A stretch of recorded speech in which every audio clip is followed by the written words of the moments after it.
Fran. We get started again. It's a Wednesday morning today, and the weather for today, we'll see the sun.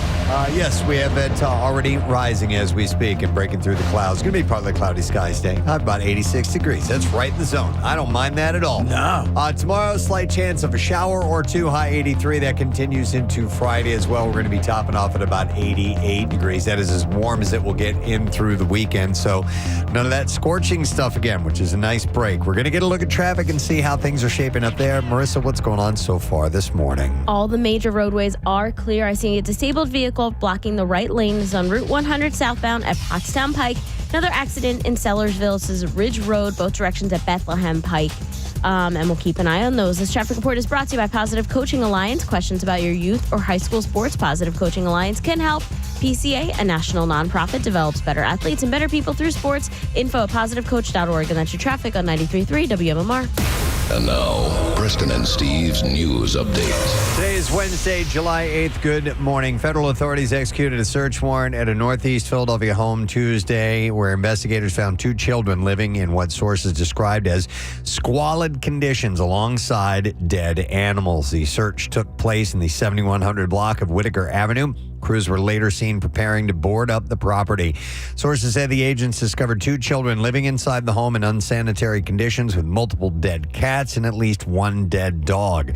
The children were taken to a hospital for evaluation and were not believed to be injured. Video from the scene showed investigators wearing hazmat suits, entering and exiting the home while collecting a catalog of evidence. The camera also captured what appeared to be a rifle being removed from the residence. A cat standing in the home's doorway, surrounded by dirt, could also be seen. The reason for the FBI search warrant and the identity of the person or people named in the warrant were not immediately released. A spokesperson confirmed the FBI is conducting court-authorized law enforcement activity. Neighbor Vex Holmquist said that she regularly noticed a strong odor coming from the home. She said every time I would walk by, it would smell really bad, kitty litter and everything, and a horrible stench. Every time you would walk, you could smell it from across the street. She said, I've seen one kid, I think, playing with the neighbor. That's about it. I've never actually seen the people come out or anything. Officials from the Philadelphia Department of Licenses and Inspections, garbage truck were at the property Tuesday afternoon. Philadelphia Gas Works also responded to the scene and shut off utility service to the home, according to the spokesperson. The FBI has not commented on the investigation, and the circumstances surrounding the search warrant remain under investigation. It's a terrible story. A 13-year-old boy died Monday, police said, after a tractor he was riding on at a property in Franklin Township, New Jersey, overturned, trapping the boy underneath it. According to police, the incident happened at about 5:35 p.m. on Monday at a farm located along the 1100 block of Swedesboro Road in Franklin Township, New Jersey. At the time, police said the boy was helping a family member dig a hole using the tractor. While the boy and a male relative sat on the tractor working to dig the hole, the vehicle overturned and trapped the boy underneath it. First responders found the boy unconscious and unresponsive under the tractor, and officials said officers worked together to lift the tractor off the victim. The first responders worked to perform life-saving measures on the boy, and police said he was taken to a nearby hospital, but he later died of his injuries. The man who was also on the tractor when it overturned was treated at a local hospital after suffering minor injuries as well. An investigation is ongoing, and officials said any potential charges in this incident will be determined through the course of this ongoing investigation. Have you ever driven a tractor? I've been on one. Yeah, I've never. I've sat on somebody's lap and steered it. Yeah, They're wonky. Are they? Yeah, they are. well, they're huge too. Yeah. And well, depending on what size you're on, obviously, but they are ruthless pieces of machinery. They are incredibly powerful. Yes. And if I knew some people who owned farmland when I was a kid, and you had to be very, very careful when you were operating them. And there was a piece of machinery they were dragged behind. It was called a bush hog, and it was used for cutting, really thick grass and stuff like that. And the fear was if you fell off that tractor, that thing was going to take you out. You're gone. Yeah, I remember. Do you remember I'm sorry to interrupt. Do you remember the movie The Man in the Moon with Reese Witherspoon? Yeah. The boy that was hurt, he fell off the tractor and it ran. The bush hog ran over him, and it's horrible. So I remember going to a farm. I forget.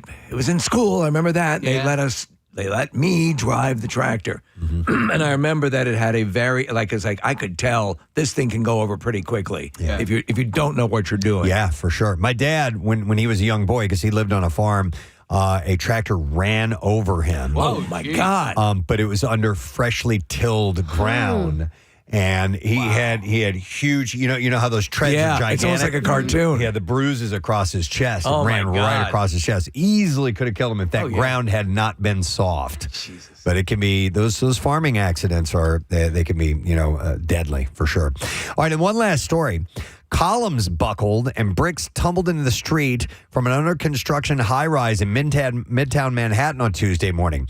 The former Pfizer building remained unstable and continued to move hours later, forcing nearby buildings to evacuate. A structural column buckled on the 21st floor, and additional structural issues were subsequently discovered. Mayor Zoran Mamdani had said the building remains unstable.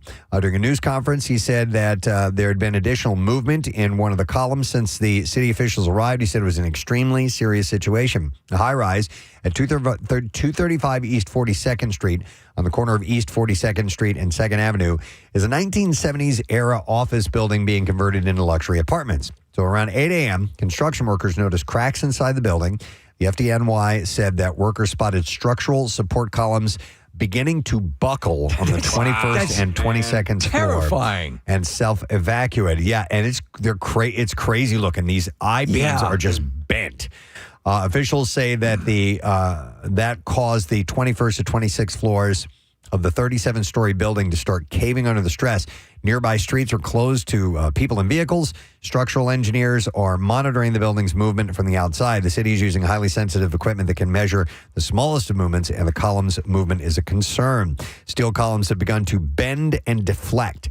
If the building were to give away, they said it would not be a total collapse. It would be a more localized collapse, whatever that means. Yeah, that's comforting. The building is topped out at 37 floors. And as more infrastructure was added to the floors above the 21st floor, the load-bearing columns became more stressed, officials said. A frozen zone has been established in the area, closing streets off to both pedestrians and vehicular traffic. Mamdani said that those who live or work in the frozen zone will get updates on this building. So, but for now, they have to remain completely motionless, correct? Just freeze. Froze in place. Don't move, whatever you do. All right, sports this morning.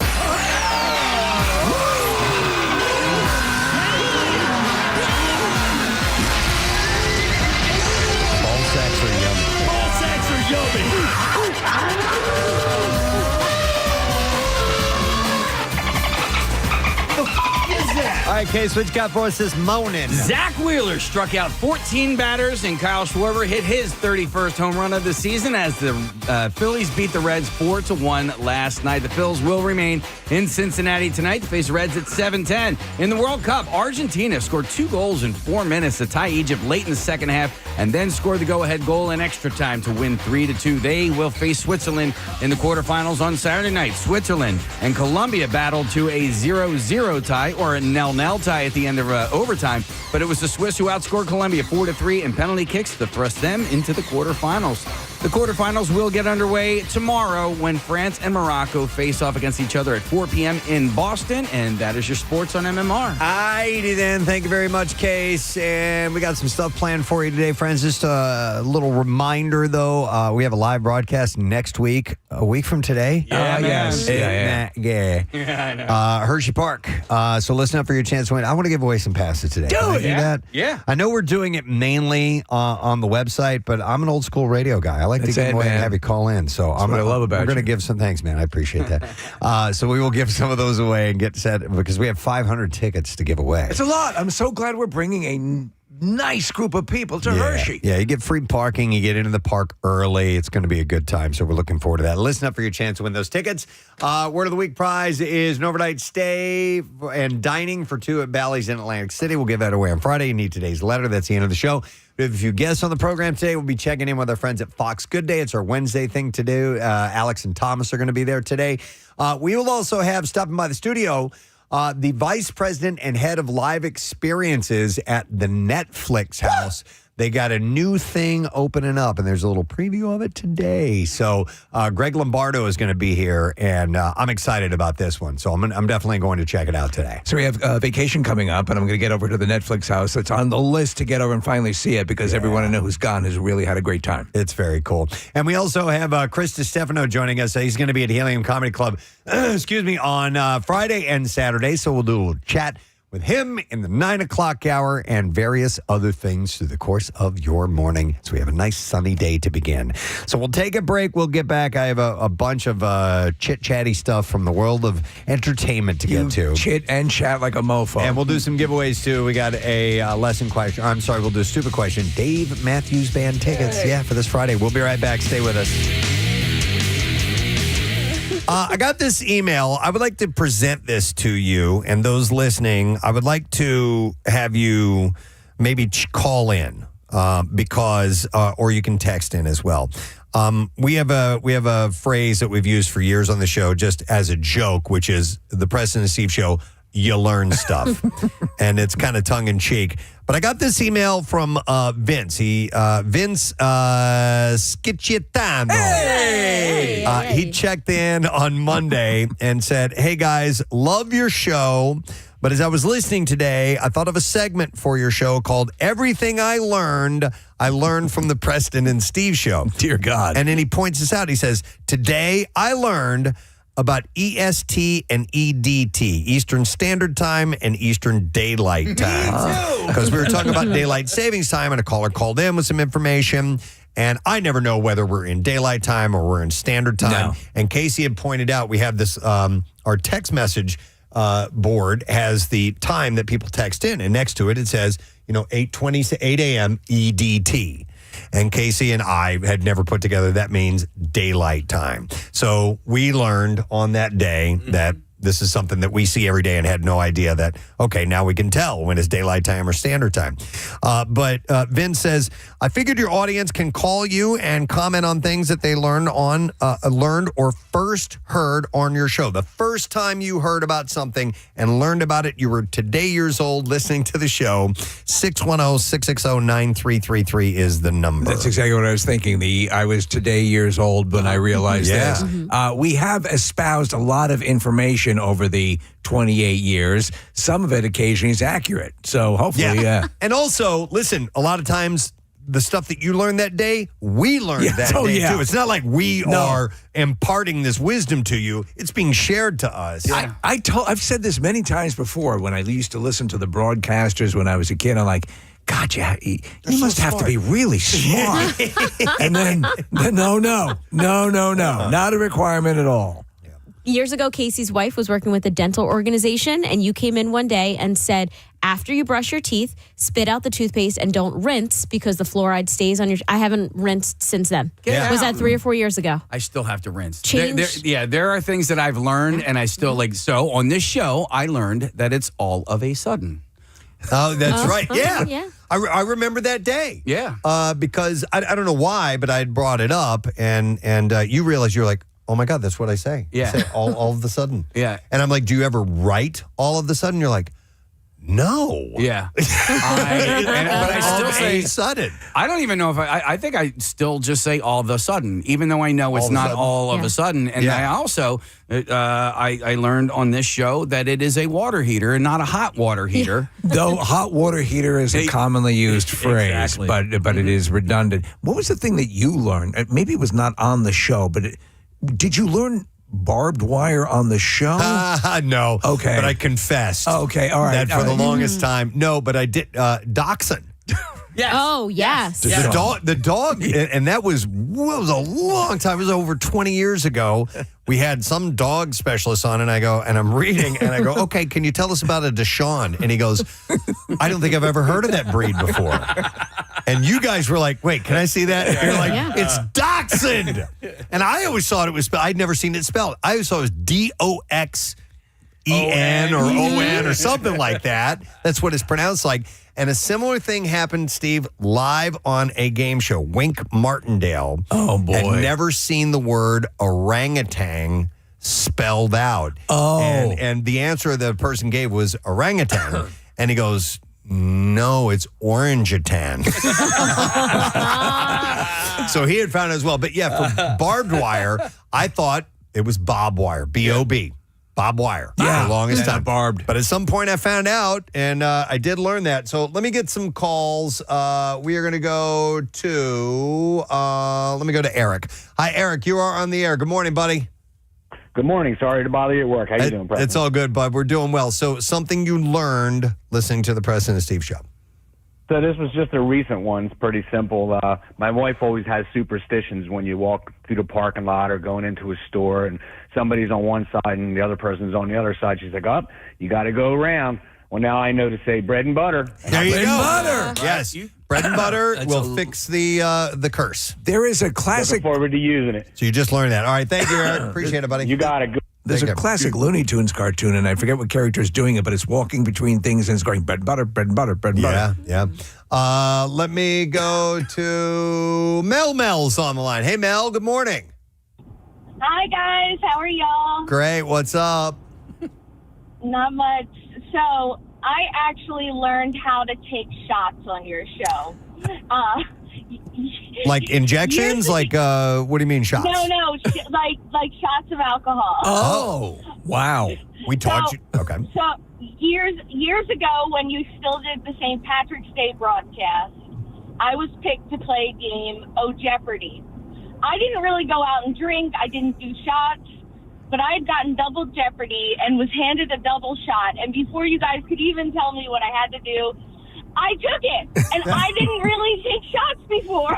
So it was more of an indoctrination than a lesson. Yeah. Yeah. Yeah. But, an indoctrination can be a lesson. There you go. There you go. All right. Thank you, Mel. Appreciate it. Thanks. All right. We'll see ya. Here's a text. Somebody today, so it was literally today, years old when I found out a female donkey is called a Jenny. That was our stupid question this morning. It may come in the form of that, It too. could be that. But however you learned something, I learned everything I know from the Preston and Steve show. Let's see. Somebody said that people say wheelbarrow when it's actually wheelbarrow. Yeah. I guess we explained that We did. to them at some point. Let me see. Somebody had texted. Oh, here's a reference to the Y100 video we were talking about earlier this morning. It says I was exactly today years old when the Y100 video President was talking about on Fox popped up on my social media, and I saw how smoking hot your general manager Lim Bruder was. So they just found that out. Hey, me too, actually. Yeah, that's right. Yeah. Let me go to Rob. Hi, Rob. Good morning. Good morning, yet. Good morning to see you, Rob. All right, what have you learned from listening to the Preston and Steve show? I learned from Mr. Steve Morrison that 40 feet is almost 50 feet. It's right. Yeah. Wow. It's a ploy I use all the time. 40? That's almost 41. That's awesome. Yeah. All Let's right. see, and you can use that. That's stuff, that's information you can use. And share that knowledge, too, Yeah. by the Don't way. hold it to yourself. No. Pass it forward. Marissa actually posted this this question or this statement on Facebook and got some responses. Here's one. This is and this is kind of what I was thinking that people might chime in with stuff like this. That this person Matthew said that sulfur hexafluoride has the opposite effect of helium on the human voice. God, do we have a good time with sulfur-hexafluoride? I didn't know that until we did that segment. Here's Casey laughing. There you go, yeah. Here's another one that says, I learned what lot lizards are. Lot lizards. That's from Carly Myers. She said, to this day, if I pass a Flying J rest stop, I think about that episode. They're the prostitutes that work truck stops. Yep. Mark Darling said, I learned that you can actually light a fart on fire. We definitely did that. Well, you want to hear it? Yeah. Here's the reaction. Here we go. Yep.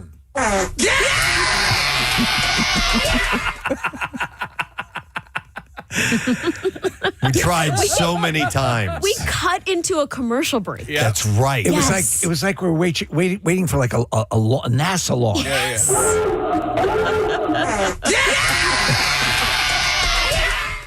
Let's see. Here's some other ones. Somebody said that they learned about ASMR from our show. It says like 10 years ago, learned that from Preston. I don't even know what ASMR stands. What does that Autonomous stand Sensory Meridian Response. for? There you go. I'll And I forget that. only know that because I have that condition. Yeah. Do you know, I never knew of the shocker until our show. Okay. I was not familiar with the shocker. I don't think I was either. Okay, yeah. Yeah. This one says that they learned that Irish potatoes are regional, not widely known. Oh, wow. Okay. I think we learned on this show what the difference between a chickpea and a garbanzo bean was. Explain, please. Well, I've never had a garbanzo bean on my chest. Here's one that says, I literally got my check this week, $225 from PA unclaimed property. yeah, that's something you brought up. I yes. brought it, yeah, I had like 400 some odd bucks. I did not know that was out there for me. I don't know, Ryan, did you? I did one in New Jersey. I got $65 from it. So thank you for that. Yeah, for sure. Thought you'd hop on unclaimedliver.com, which is a No, they're claiming that. Trust me. Stephen Gregory said, I found out my car's gas gauge points to the side of my car that the gas cap is on. Yep, maybe we instructed that. Mhm. Sam just texted me, said, I learned Alabama wet wipe from when we talked about crapping on the side of the road. I forget what an Alabama wet wipe is. So I learned Alabama wet wipe from Bert Kreischer. Okay. So an Alabama wet wipe is when you spit in the toilet paper and then wipe your ass with it. Oh, okay. Okay. So that falls into things that I think we all sort of got up to speed on. Hot Carl, Dizzy Gillespie, Rusty Trombone, all of that. I mean, I was vaguely familiar with some of the nomenclature, but I didn't get the specifics. That was from the Urban Dictionary. Yeah. Urban Dictionary had all those weird things. Eiffel Tower. Yeah, and oh man, Pittsburgh platter. Did you say that? Felching. There's the Klondike is another one. Was it Kentucky Klondike or? No. I've forgotten. It's been so long since I've looked those things. Hang on, Ryan. So this just came to me. Packing a flounder, I learned from you. Yes. Packing a flounder we brought up. And that is where you take toilet paper. If you have, if you got swamp ass, you take toilet paper and you flatten it out a couple of squares and you just shove it in your butt and you leave it. It's like my buddies used to call it the butt tampon. I learned from Casey lily padding. Yes. I learned. Oh. No, we all learned together. Because I shared on the air how I had to unfortunately go big potties in a porta pot. Yeah. And I had splashback, and it scarred me till this day. Explain how you lily pad. Well, so what these construction workers told us on the air was that if you do unfortunately have to go number 2 in a porta pot, you lay down a ton of toilet paper before you do that. Stops the splash. And it gives it a nice soft landing. That'll work in a regular toilet in your home too. Yeah. All right, here's a bunch of really good ones, guys. Okay, so here's really good ones. Jim Henry said, I learned that you can mail things without putting them in a package. I did not know that either. I didn't always either. thought it had to be in some sort of receptacle. We had done this thing several years ago, and we told people to try just slap postage and an address onto something and throw it in the mail and see if we get it. You don't put it in a box or anything. And we got things like coconuts and bricks. Your museum. It's not part of the Shards and Crafts. All right, but we did have a collection. But we used to have a full collection. We finally got rid of it. There was tons of odd items that people sent to us through the mail. Right. This person, Crystal Wank, said, I learned the correct way to pronounce macabre. Yes. Oh. Which is spelled M-A-C-A-B-R-E. I need to hear Jackie Bam Bam say that word. Dude, because macabre is right in his wheelhouse in the things that he likes. He was doing commercials, and I want to say it was for the Oddities Festival where he says macabre. And he even gives it like good inflection, too. Okay. Corey Leeper said, I learned that Bajmir is rim job spelled backwards. Learned that on the Preston and Steve show. Diane Abbott Hemmer said they learned to never pick up a random dollar bill on the ground. Poo dollar. Poo dollar. We did Poo dollar for years. Yeah. It was a crowd favorite. Casey would rub a dollar in between his butt cheeks and set it on the ground, then sit and wait for somebody to pick up. And then he would jump out with a bullhorn and scream Poo dollar. And then Bravo Channel bought that from us and created a whole Preston, show. You pick a dollar up, then you put it back down. Poo dollar. Poo dollar. Oh. Dude, and you were dancing when you were doing that. All right, Debbie Carling Agostino said, I learned if your nose runs when you are eating, that is called gustatory rhinitis. Okay. Oh, okay. I remember talking about that, but I don't remember saying that. I remember you had a different scenario that had your nose. Mine is when I drink something hot. Okay. Oh, okay. Kim Boy said, I learned the lyrics of Foo Fighters' Monkey Wrench. I remember the discussion, what Dave was saying during a really long-winded vocal section of the song, and Marissa saying the lyrics. I'll never forget that, as I'm a lyric person and wanted to know too. Too many moments to list. Thanks, crew. Don't know what I'd do without you all. Let me see. And I haven't read through these. I'm just reading this as I go along. Let me see here. Shelley Wise said, question of the day. Summer, back in the early 2000s in Y100, the English word with the most definitions is the word set. Set. So she learned that. Kevin Jones said that they use day-old donuts and honey to catch bears hanging out in people's neighborhoods. Yeah, they do. Andrew Millichap said he learned the part of the body that people forget to clean the most is behind the ears. Guess we passed that along, too. I wash my head, but I don't specifically target the backs of the ears. You know what I do now, and I've been doing for a little while now, is, and I never used to do this, I wash my entire legs, like behind my knees, like. Do you shave? No. I mean, not often. Sometimes. Do you do it every time, or if you're a little short on time, you'll skip it? Every time. Okay. Every time. Yeah, because I'm a loofah guy, and everything's all set up anyway, so it doesn't take a whole lot. Okay. You know? Donna Lee learned what a Pittsburgh toilet is. Yes. That's the one that just sits in the middle of the room. It's not really a bathroom. Sometimes it's mainly in the basement. The idea is if you'd come in from a particularly dirty job with, I guess, mining or anything industrial, and you'd come into a door that goes right into the basement, and you could go to the bathroom without having to get completely, changed. Dorian Lenz, by the way, we're doing everything I learned from the Preston and Steve show. Dorian Lenz said, I learned what an upside down pineapple means. Yes, you're down for swinging. Yeah. I just got rid of a hat that I had that had a pineapple on it. Was it like, upside down or right side up? Can't remember. Sometimes people interpret it.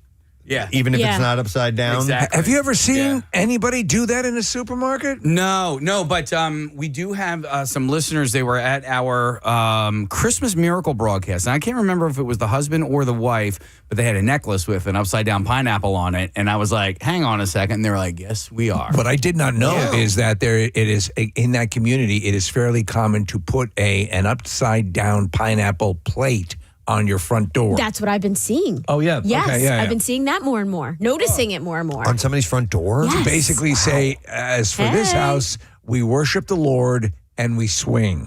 Remember those things you used to put on your front door? It was like if your house was like a safe haven for people. Do you guys know? I remember there was a sticker for like the fire department, like a child lives in this room, or I remember those. Yeah. Which can also be bad. Yeah. For your local. So you were advertising? Your local predator. Yeah. Let me go to a couple of calls real quick, and then I got a bunch more of these to read. I have Doug, who is joining us on the phone side. Doug, you're on the air. Good morning, bud. Gadzooks. Gadzooks, sir. What's up? That tells you how old I am. So I don't remember who it was, but it was Casey Boy or somebody was talking about for all intensive purposes. And I found out it's intense and purposes. Intents and purposes. Yes, it's one that people regularly get wrong. And from time to time, we'll try to reveal what they really like all of a sudden. What in the hell what's an intensive purpose? I am so intensive in my purpose. I mean, that's... You're very committed. You can have a purpose. They have a very intensive, very intensive purpose. Yeah. Let's go to Kim. Hi, Kim. Good morning. Hey, good morning, guys. Hey, Kim. So my husband is very grateful that probably 10 years ago, I learned about Steak and BJ Day. Steak and BJ Day. We used to have Steak and BJ Day dinners. We may need to stir that back up again. People really responded well to that. Routinely, it would take place 1 month after Valentine's Day. Right. That's March right. 14th. Yeah. Do you still celebrate, Kim? Yes, we do. Sometimes it's not on that specific day if we have something going on, but I don't think my husband lets me forget. Good. It's okay. Of course. All right. Thank you, Kim. Appreciate it. And then we'll go to Max here. Hi, Max. Good morning, buddy. Good morning. Good morning to see you. All right. So everything I learned for the Preston and Steve show. What did you learn? when I was 15, I learned what X-Hamster was. Oh, my God. Oh, my God. And on that day, that was a glorious day. Oh, that's so funny. A friend of mine was just on it the other day. Happy we could help, Max. Thanks, buddy. What were they? So there's X-Hamster, Lobster Tube, which is what I think Bert Kreischer introduced us to. Yeah. No, it was Big J. Was it Big J? Yeah, okay, yeah. Lobster Tube. And Pornhub, Cornhub, which is an offshoot. Yeah, that's it's a food truck. Yeah, those are the ones that come to mind. All right, so here are a few other ones. Tom Masella Jr. said, I learned frying leftover pizza in the skillet is the best way to reheat it. And I stand by that. It really is, especially if you're just doing a couple of slices. Let's see. This is Kurt Malawi said, I learned that David Spade was actually the person doing the female cleaning lady voice that woke up Chris Farley's character in Tommy Boy. Yeah. That's at the beginning of our show every morning. In case you aren't up that early, our show has started for 28 years with that Tommy voice. It was called Oh, the Places You'll Go. And I have Trisha, who we're going to speak to. Hi, Trisha. Good morning. Hi, Durka. Durka to you. All right, so Trisha, do you know who wrote Oh, the Places You'll Go? Dr. Seuss. Of course. Yeah. Yep, hang on a second, Trish. We're going to give you tickets to see Dave Matthews Band Summer Tour 2026, which is on Friday. And the tickets are for Friday, but he's also playing Saturday as well. And a heads up for those who are going to Dave Matthews Band on which day? On Saturday, yeah, because Ben Franklin Bridge is going to be closed from 8 a.m. to 4:30 p.m. for the day-long 100th anniversary celebration. Tickets are on sale now via Ticketmaster, by the way.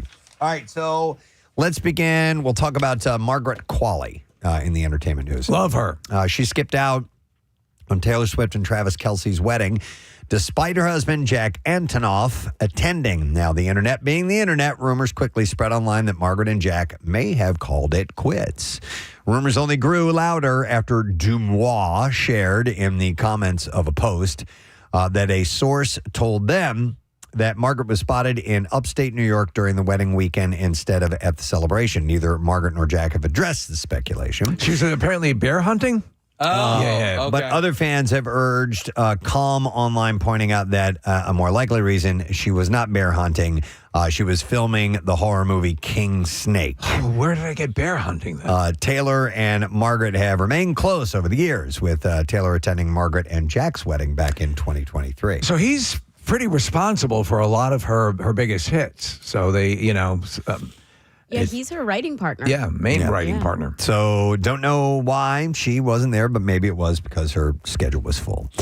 Prince Harry lost his lawsuit against the publishers of the Daily Mail, with the court ruling, loser, that he and the other claimants failed to prove allegations of unlawful information gathering.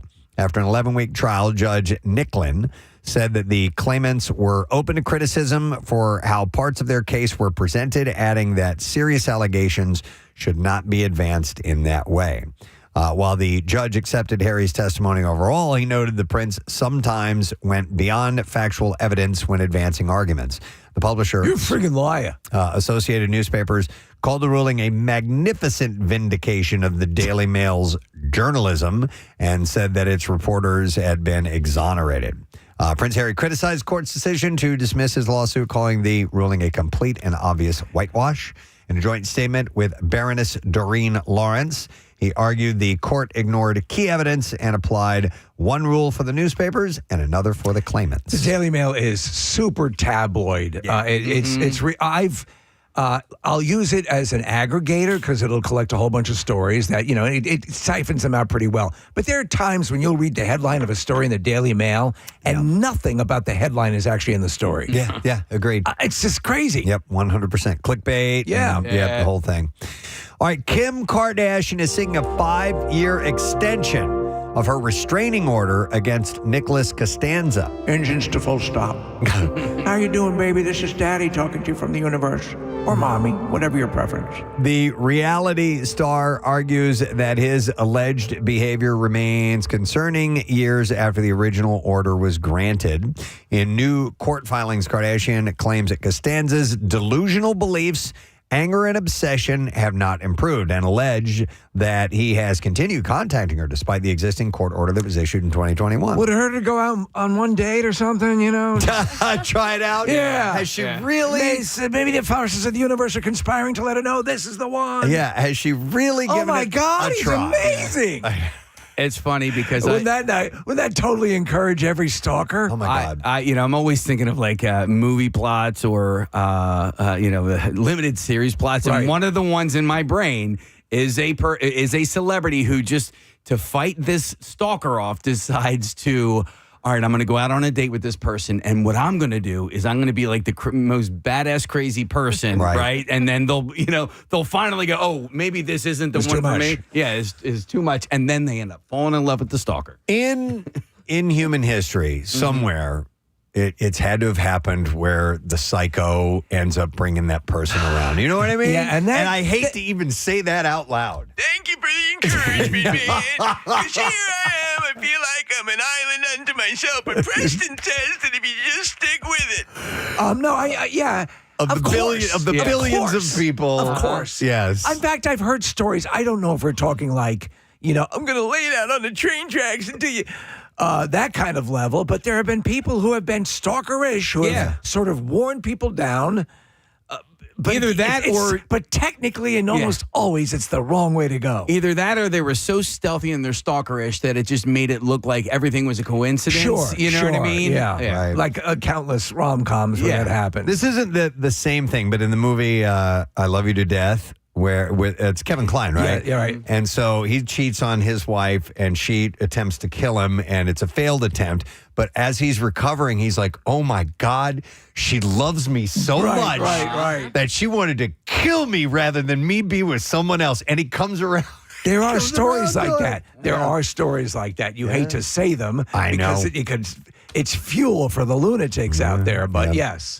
So according to the filing, Costanza allegedly posted messages referring to himself as her soulmate. Wow. And claiming the pair were meant to start a family together. He wanted a throuple with Kramer. Wouldn't that be great? Yeah. Kim also cited a 2024 incident in which she says Costanza entered a property he claimed he purchased with her and later posted messages online directed at her and I approached the bench. And her relatives. Listen, I heard a very popular radio DJ say that it's okay to stalk people. It's Philadelphia. You should check it out. They got a podcast.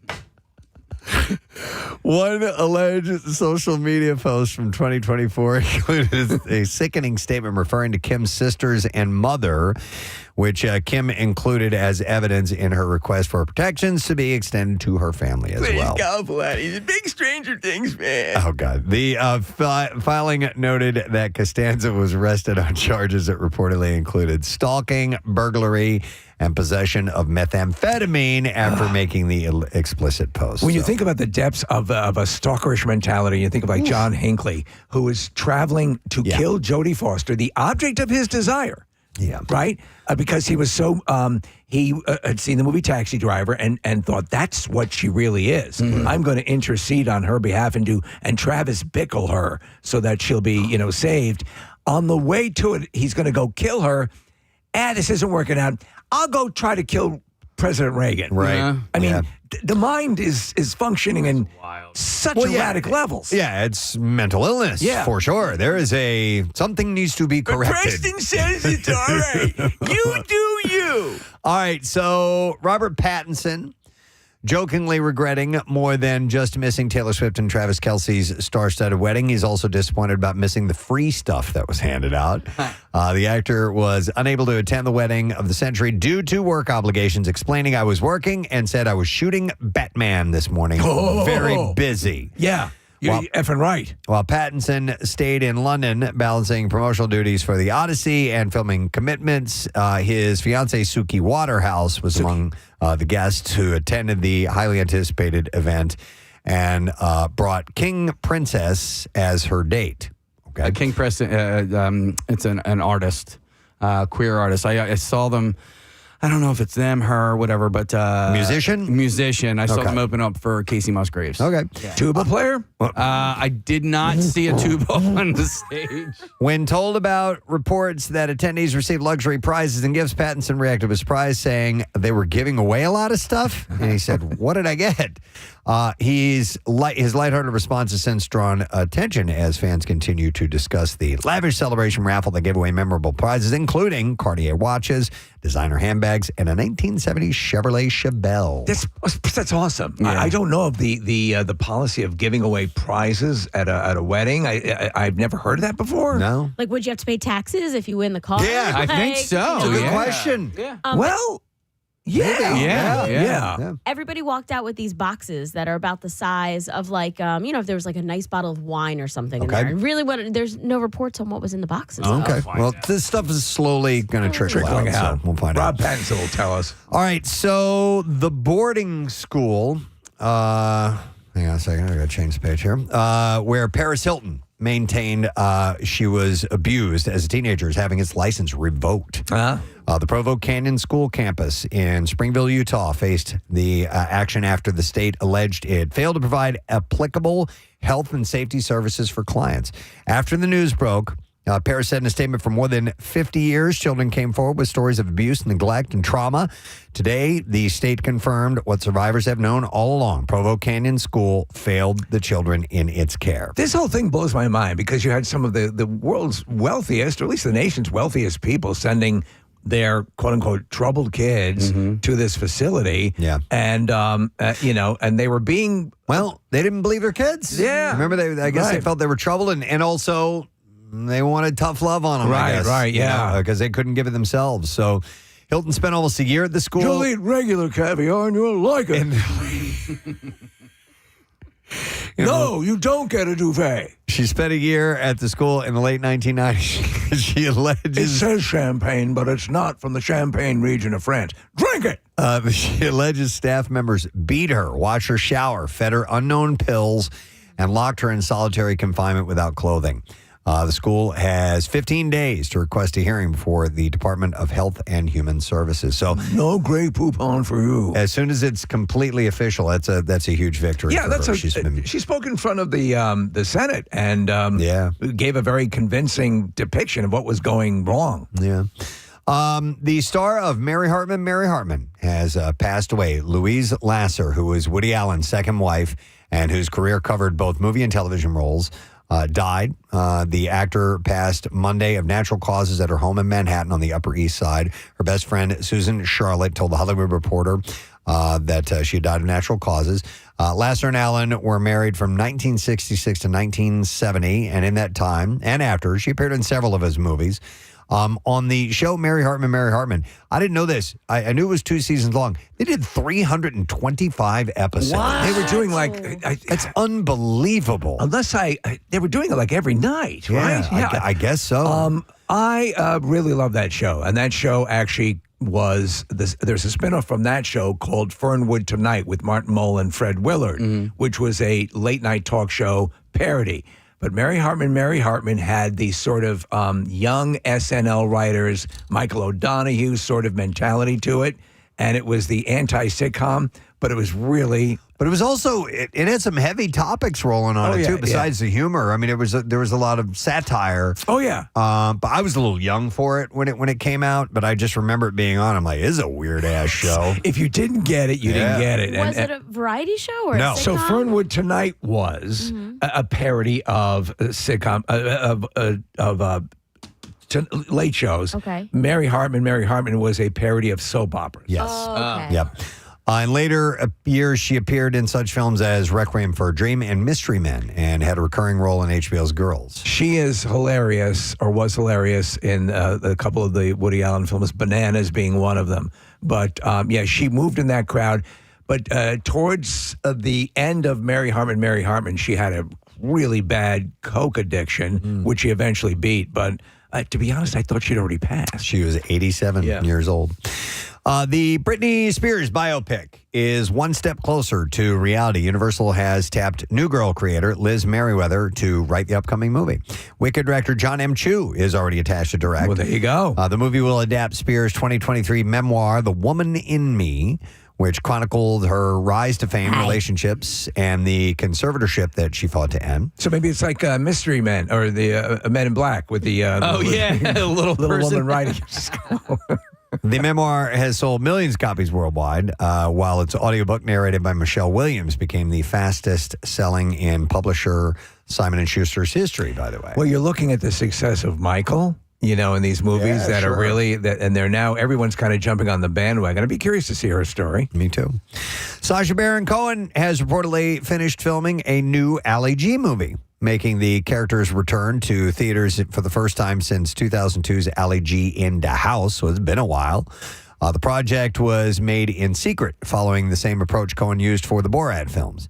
Ali G first became popular through the 11 o'clock show and later the Ali G show, where his over-the-top interviews with real public figures became a signature comedy style. I guess if you're going to do something like that where you're duping people, you do need to wait a long time for the character to kind of almost be forgotten for a little while. That's apparently what he did. The 2002 film brought in roughly $23 million worldwide at the box office. All this week, WMMR broadcast live from Preston and Steve's Camp Out for Hunger. Yatsumash, this is Borat. Remember to bring your food for the people who have no money. Was that actually him? That was actually him doing a camp out ID for us. Yeah. Wow. That first Borat, the second one I didn't think was all that good, but the first one was a scream. Yeah. All right, so Harold and Kumar 4 is apparently in the works. I'm not mad at this. They're getting the band back together. Franchise producer Greg Shapiro revealed at a panel discussion on producing at Karlovy Vary Film Festival. And he said, I made a series of movies called Harold and Kumar. The first one was Harold and Kumar Go to White Castle. And then we made 3, but we're actually doing the 4th one pretty soon. And apparently all the main players will come back for the film. Love it. Talking to Variety, Shapiro said, we're working on the screenplay right now for the next Harold and Kumar movie, but everybody's back. The actors, the writers are directing. And hopefully we should be shooting it soon. It's like any movie. It all has to come together the right way. The movie lives and dies by the chemistry between those two, which is sensational. Yeah, John Cho and Cal Penn, obviously. So, they're going to get back and do it, which is nice. If you remember in the first one, there's a scene in the movie where a cheetah that's been smoking pot, they're riding on his back. It gets outlandish. And I contend that the third one, Harold and Kumar 3D, the Christmas movie, is one of the absolute best 3D movies ever made. What they do with the effects, what they do with the jokes. There is one shot, Preston, where there's a bunch of Rockettes, and they're on their back, and their legs are spread open, and you go down the line, and the legs are flying past you, and at the end is Neil Patrick Harris, who lifts his head up and goes and wipes his mouth as if he's been orally servicing. Oh, man. It's hilarious. All right, and that's in 3D. That's in 3D. All right, when the news broke that a reboot of Escape from New York was in development, the natural question was, would Kurt Russell return as the iconic anti-hero Snake Plissken? The original movie came out 45 years ago this week, which would make Russell 30 years old at the time. Would he consider coming back as an older version of his character or another character altogether? He put speculation to that rest, saying, no, period. He said John Carpenter is the reason for Snake Plissken. This echoes past comments that Russell made about possibly returning, saying what you need now is what John told them then. You need a good young guy who gets the character. So I love Escape from New York. And the second one, the LA one, was that's the only one I saw. Not that good. No, but he was great in it. Kurt Russell was great in both, but it just wasn't up to the first one. So former Bachelor star Peter Weber is facing renewed attention after former producer Julie LaPlaca alleged in her memoir, The Love Producer, that the pair's longtime friendship became romantic while his season of the reality series was still airing. A lot of people don't know this, and I hope I'm not talking out of school, Preston, but for probably the 8th or 9th year of this show, we had a thing, you and I. We were worried. I didn't know you were going to break that today. I know, but I think that we are the example of how you get past it, and we were able to work together. Steve, I love you. I love you, man. I love you. Preston says it's okay. La Placa claims that I like that name, by the way. Their relationship, La Placa. Their relationship turned physical in early 2020 following the end of Weber's engagement to Hannah Ann Sluss, describing one encounter as Your similar name is Sluss? to a real-life fantasy suite. Did you say sluts? Sluss. Oh. According to her book, Hannah Ann Sluts. Hannah Ann Sluts? According to her book, the two allegedly reconnected again after Weber's brief relationship with Madison Pruitt before he was later seen with Kelly Flanagan, a development that La Placa says left her feeling hurt and surprised. La Placa must have been upset. Yeah. Weber had pushed back against the memoir's revelations, citing the publication of what he called their private, intimate relationship and accused La Placa of attempting to influence some of his decisions during his season. So, controversy. We live in a world where everyone wants to get every facet, or at least a lot of these attention whores, getting every aspect of their relationships out, and it becomes public knowledge, and it's too much. Yeah. Well, listen, she can sell some books. They built an industry around it. Yeah. All right, so Mariska Hargitay has been announced as the host of the 78th Emmy Awards, becoming the first woman to MC television's biggest night in 15 years. The Law & Order SVU star and executive producer will lead the ceremony on September 14th in Los Angeles, airing live on NBC and Peacock. In a statement, Hargitay said, bringing important stories into the light has been the heartbeat of my career. It's my great honor to host 78th Annual Emmy Awards, and in the 100th birthday year of my beloved NBC, and celebrate this extraordinary community of storytellers. It's interesting because they usually go with somebody comedic, and that personality, and she's not funny. Maybe they're going to do a straight, award show. Or maybe instead. she's funnier than we. I don't know. It's possible. Nate Bargatze. Previous hosts include Nate Bargatze, Eugene and Dan Levy, Anthony Anderson, and more. The last woman to host was Jane Lynch in 2011, and Ellen DeGeneres before her in 2005. Hey, why did the chicken cross the road? To get to the other side. This year's nominees are out today at 11:30 a.m., by the way. Yeah, so they're releasing those. You know what she did do, though? Mariska Hargitay, she had a documentary that she produced, or she might have even directed it, but it was about her search to find out more about her mother, who was Jane Mansfield. Mm-hmm. And in so doing, found out the man that she thought was her father, Mickey Hargitay. Not her dad. Was not her dad. That's right. I forgot about that. It's pretty wild. Yeah. All right, and then one last story. Shark Tank is expanding its roster of guest investors for season 18, with the lineup including Mr. Beast, Mindy Kaling, and Diary of a CEO host, Stephen Bartlett. See, I want the Mr. Beast, they should really be sort of titans of their various industries. Mm-hmm. And I pose this notion, Preston. They've been doing the same format for quite a while. If you come in there and you have something that you believe is your business model or whatever, I think you should literally be put into a tank full of sharks. Yeah. Right. And if you can survive. Yep. You like they throw them all in there? Throw them all in there. Okay. And see who lives. Yeah. Also joining the panel this season are Beast Industries CEO Jeffrey Hausenbold, former NFL star J.J. Watt, and favorite daughter co-founders Aaron and Sarah Foster. Which I don't know, is that Sarah Foster, the actress? I don't know. She was in Debs and a couple other movies. Oh, is that her? She stopped. Yeah, I'm not sure if that's her or not, but that's the only, and it's spelled S-A-R-A, which her name, I believe it is. We're looking at pictures, maybe. I don't know. But anyhow, her acting career kind of ended several years ago. So the new season will also see Kendra Scott and Rashawn Williams move from recurring guest appearances to permanent roles alongside veteran Sharks. So Cuban's out of there, right? He left last season, Mark Cuban. So. Yeah. Mr. Beast, by the way, and I you know the story, like for all of his employees, he kind of purchased a small, like, suburban town, like they all got houses. Wow. So they live like in a, I don't want to say a cult, but they live sort of like on a compound. Interesting. Yeah. Shark Tank returns this fall on ABC and Hulu, continuing its long-running format in which entrepreneurs pitch their businesses to a panel of high-profile investigators, and then they throw them in a tank full of sharks and see who survives. You going to make a bid on rake cans or no? Well, I think they already Rake exist, cans. man. Yeah, we found out. Son of a bitch. The idea was so good that somebody stole it and took it. All right, we have clips to play.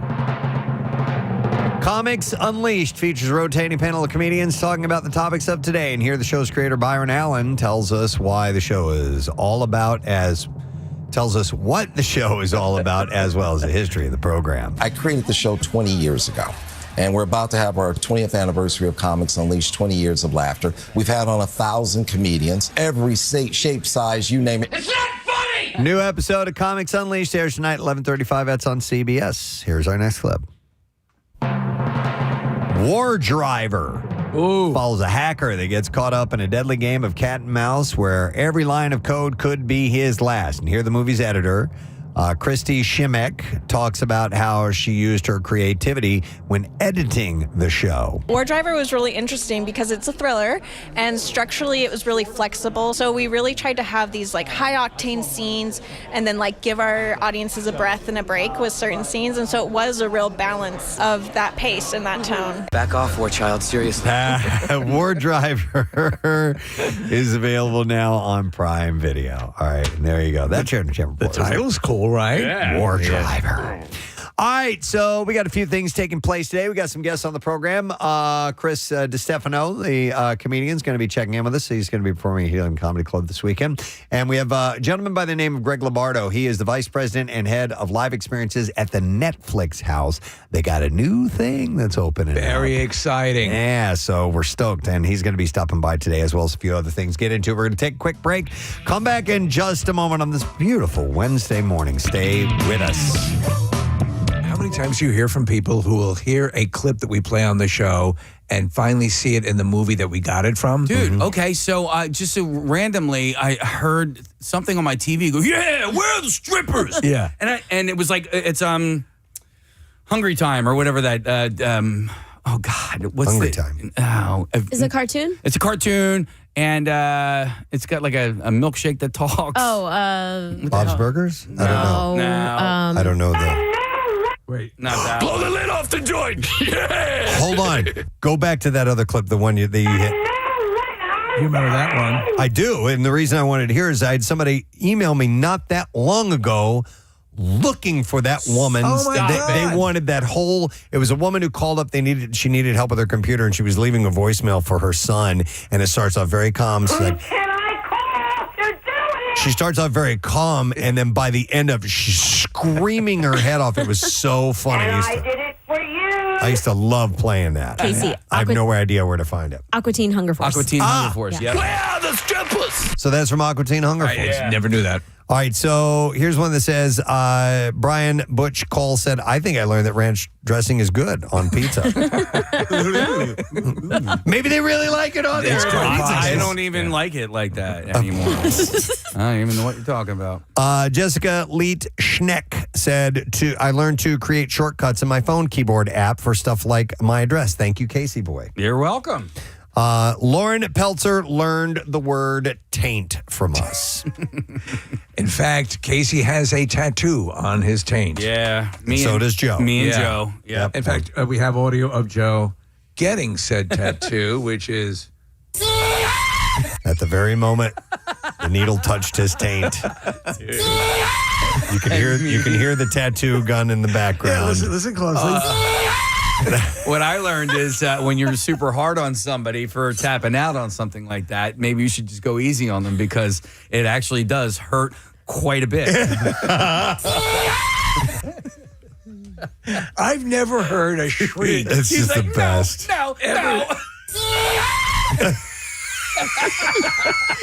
That is a 100%. Apparently, there is a nerve nexus in the taint area, and that's what he had hit. It is sensitive down there. It's so great. It's great. And Joe now. Oh, He's an EMT. Yes. He's saving lives. He's delivering babies. He's a family. He's a father. He is a father. A teacher. Husband. Boy, I feel bad about what we did to Joe all those years. He stuck with us for years, 2-3 years, man, as an intern, unpaid. Joe, we love you. In the pantheon Joe, I love you. Yeah, I got that too. Was that drunk day? No, I don't remember what it was. Joe, I love you. It was an email I had read or something. All right, so Mary Lynn Humes Lloyd said, I learned that Bam Bam doesn't wear underwear from the Preston and Steve show. Ever. Yep. Except when he's at the Oddities convention, when that's all he's wearing is just his underwear. So Carolyn Andrea learned to never scratch your nose after petting your cat. I don't remember that. Is that because you put the cat crap up your nose? Yes. Oh, my God, that's it. That story is legendary. You're petting your cat? Yeah, I'll tell it real quick. I was petting my cat, and he had, I guess, diarrhea on his ass, and I didn't know, and some of it got on my finger, and I went to go scratch my nose, the nostrils of my nose, and I shoved cat diarrhea up my nose. And you did what I would have done. You ran to the sink. I ran to the sink, and not only, and I couldn't get it all out, so I kind of snorted water, not because I was panicking, and then that led the cat diarrhea to go further into my nose. It was horrible. I don't want to talk about it anymore. Yeah, therapy. Jacqueline Ice learned that everyone has a barf bowl. A barf bowl. Yes. Yep. Or a barf bucket. Yep. Which is so funny because a lot of people's barf bowls is their popcorn bowl. Yep. Yeah, we found that Are you out. going to start puking in the Yoshi, Marissa? Is that going to be your new barf bowl? Oh, hopefully not. Our barf bowl growing up was the bucket. It was the mop bucket. So we didn't but not my household now. Yeah, we had the old popcorn bowl. Yep. If you need it, here it is. So Frank Accardo learned that taco is Spanish for taco. Okay. And then the last thing, Dan Uzdevenez said he learned the history of the ball peen hammer. No, you didn't, Dan. Every time I have it ready to go, we run out of time, and I never get a chance to share it. What was the complete sentence? Buffalo, buffalo, buffalo. Is it 5 buffaloes? I think it's 8. 8 Yep. buffaloes is a complete sentence. And you can look it up because buffalo has multiple meanings, has multiple definitions, and that 8 buffaloes in a row is actually a complete sentence. All right. Yes, Marissa. I was going to say, I think the one, too, that I learned, that a lot of people learned, was about a poop knife. Yes. That's true. I did see. I saw a text or a message from someone who said the same thing. It said, many years ago, I learned what a poop knife is and thought to myself, how could anyone ever need to do that? And then years later, I met my son. Question answered. Same exact thing. And this was just a couple of months ago when my son was home for Christmas break. I came home, and I was like, he was upstairs playing video games. I was like, you need to go downstairs. You need, because we don't have a poop knife in our house, believe it or not. I said, you need to go out into the yard, find a stick, and break that. He's like, no way. He was so proud, and you should be proud.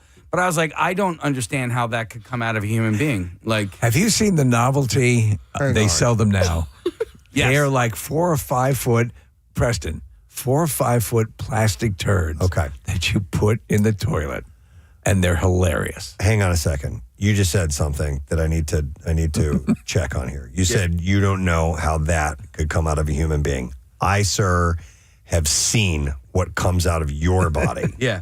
You send me pictures of that. Yeah. I can't see how anything tops those. So I'm a length guy. Oh, right? you're talking about girth? Yeah. Okay, yeah, you are a length guy. Yeah. Casey sends me pictures of long turds. You haven't done it in a while. Well, because I haven't had anything that super impressive lately. I'm going to start taking fiber again. Do you remember when we did the doctor? You stopped taking your fiber? Well, I just ran out, and I just never went.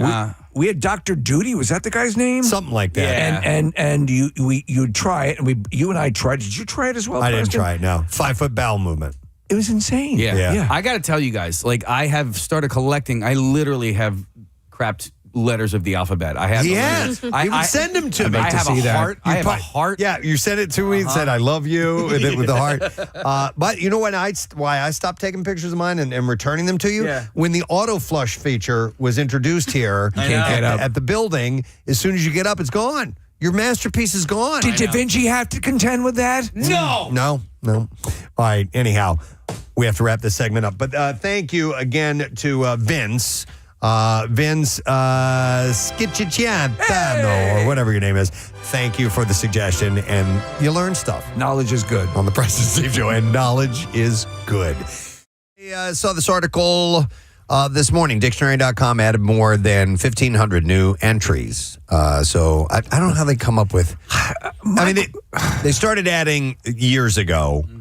more often phrases as opposed to just a word. Exactly. They'll add colloquialisms. They'll add, they aren't as rigid. I wonder if the words in general get excited with anticipation that they're going to be added to the list. That they're a nominee and maybe they'll get inducted into the dictionary. Does the word Formica sit by the phone waiting for the call, you know? Yeah. Well, it's in a real there, word. I know. Yeah. But some of them are also words that just pop culture creates. And one that's joining the crew in the dictionary is Swiftie this year. Okay, Taylor Swift fan. Words like that are popping up. In fact, there are a few fan-based ones that are new to dictionary.com. Bayhive, Beyonce's fan base. What about a Grober, Josh Groban fan? I don't know if the Grobers are in there. Raise me up. Shut the up. Grobers. I like that, actually. A Grober? Yeah. You a Grober? Yeah, I'm a Grover. How about you? I've been grobing for years. And I'm going to grobe again. This one, all right, how about this one? A Janeite. You guys ever heard of that? Janeite. You'll never get it. A Jewish knight? No. Wait, spell it again for me. Janeite. Jane. That's it sounds like that's something we should be able to figure out, but I can't quite do it. Jane Fonda fans, probably. Not Jane Fonda fans, but it is a fan of a Jane. Jane's Addiction. Not Jane's Addiction. No, it's got to be a bigger dude. Okay, like the King Kong Jane. No. Jane no, Eyre. that was Tarzan. Oh, Tarzan. yeah. King Kong and Jane. What was the King Kong chick? What was her name? Fay Ray. Fay Ray. Okay. King Kong and Jane. Me, King Kong, you, Jane. No, you guys will never get it. Jane Austen. Oh, right. Janeites. What was the cult-ish organization in the world according to Garp? Were they they were the Ellen Jamesians. Jamesians, yes. Yeah, the Ellen Jamesians. Yeah, she cut out her own tongue. That was messed up. Yeah. Here's the only reason I'm anti any of these things is because I just went on the Merriam-Webster.com and Beatlemania is not in there. Wow. Honestly, Beatlemania needs to be in there. Now, Beatlemania technically was also a show. Okay. So I don't think you call Beatle fans Beatlemaniacs. I don't know. I don't know. But let's go back to like the original Mania, like fans of like were there Elvisites? Well, there were Mania has been employed for a long time as a Elvesians. Yeah. Mm-hmm. There you go, Case. Elvesians. All right. Okay. No, I don't know. Deadhead. So check dictionary.com. Yeah. I think they're a little looser than Merriam-Webster. Okay. Yeah, and that's what I'm citing in this one, by the way. While we're at this, Steve, Josh Groban fans, Grobanites. Grobanites. Okay. Which so you prefer? It says they're officially known as Grobanites. Grobanites or Grobers? Okay. No, not Grobers. What do you Which you prefer? Grobanites is kind of cool, but Grober is more like Buddy. So it's a difference between This is my Grober. Trekkers and Trekkies. It's my Grober, Steve. Yeah, right. Right. Yeah. A Grobanite is really hardcore. By the way, Trekkie was added to. How was that not already in dictionary? That blows my mind. But and why this year? That was. But you know what it says here. Swiftie isn't the only fan member. Marissa, Steve, you wanted to hit something? Yes, thank you. I'm going to be hitting it a couple of times. It's coming up next Thursday evening. It is the Kitten Cuddle, and this is an event that my wife is putting on through Max Fund. It is a wonderful, very casual hang where you get to be there with like 20-plus kittens. You get to cuddle them, spend some time with them. You can even adopt a kitten that very night. And here are all the specifics. And it's at Keller Williams Realtor of Wayne. Yeah, we're doing it in a realtor's office because there's a lot of furniture, A, and B, you can't bring that many animals into a bar or a restaurant because we're also going to be providing food and booze. Foods and bood. So the furniture's coming from Ashley Furniture. Thank them very much. Harvest Seasonal Grill providing a whole bunch of food so you can make that your dinner, whatever you want. Desserts are being provided by Nothing But Cakes, Matthew Allen's Treats, Rosie's Kettle Corn, The Biscuit Lady, Tito's Homemade Vodka will be there, Philadelphia Distilling Company, 2SP Brewing Company, Chatchford Winery. All of this for the price of your ticket with all the money benefiting the TNR program of Max Fund. So again, the vibe is Think Central Perk with a very relaxed sort of a deal. You pick up a kitten. There's going to be a couple of little pens. They're going to be there. You pick up whatever kitten you want to cuddle and spend some time with, and hopefully fall in love and adopt that kitten and give it a home, and or at least support the efforts of Max Fund. So all the information is at PrestonSteve.com. If you want to click on there's a QR code or whatever, it'll take you right through to the ticket purchasing area. I'm going to be your host for the evening. It's 3 hours, 6 to 9. It's at 744 West Lancaster Avenue. It's Keller Williams Realtor. And it is the Kitten Cuddle next Thursday night. Thank you, Preston. All right, no problem. It's the day after our Hershey broadcast. I'll be bright and bushy. Yeah. All right, so there's something you wanted to admit to us. Yeah, and it's funny, and at this late stage of my life that I can be so embarrassed that I'm like, I don't want to talk about it. And yesterday, so, the day's going, I'm busy. You know what, I'm going to order food from DoorDash. Okay. And so I'm like, I'm going to do this. And I jumped in. I usually have one browser that I use to order my DoorDash order. And so I went on Safari instead. And I'm like, okay, I'll just go through this. And I go to DoorDash, the site, and all my information is on both of them. But I hadn't used Safari really in a long time. And so the address verification came up. And so I clicked it. And, I'm like, okay, place the order. I'm getting my buffalo chicken sourdough flatbread. I'm very excited. And like, God damn it, hasn't arrived. And then I look at the thing, and it was dropped off at your door. And and I'm walking around the house. I'm like, son of a bitch. And I give a good tip. I always give a good tip. I'm like, and all I ask is they take the picture, but the picture I think is kind of purposefully vague as to where it is. Oh, this son of a bitch. I know it. He just dropped it someplace, or he's taking my flatbread home to eat it. And so I'm like, I get on the phone. I call the guy, and he goes, "Oh, I'm not going to attack him. It just could have been an oversight." And he's going, I dropped it at 447, and he's giving the whole thing. And I looked down and I clicked. Let's just say I clicked Mount Pleasant Avenue instead of my street, which is East Mount Airy. And so I'm like, son of a bitch. And I had the option I'll go back and get it and go, no, it's okay. And I just hung up. I sent someone a flatbed pizza, and with a healthy tip for the guy, I felt like such a jerk off that I was like, I want this to end as quickly as possible.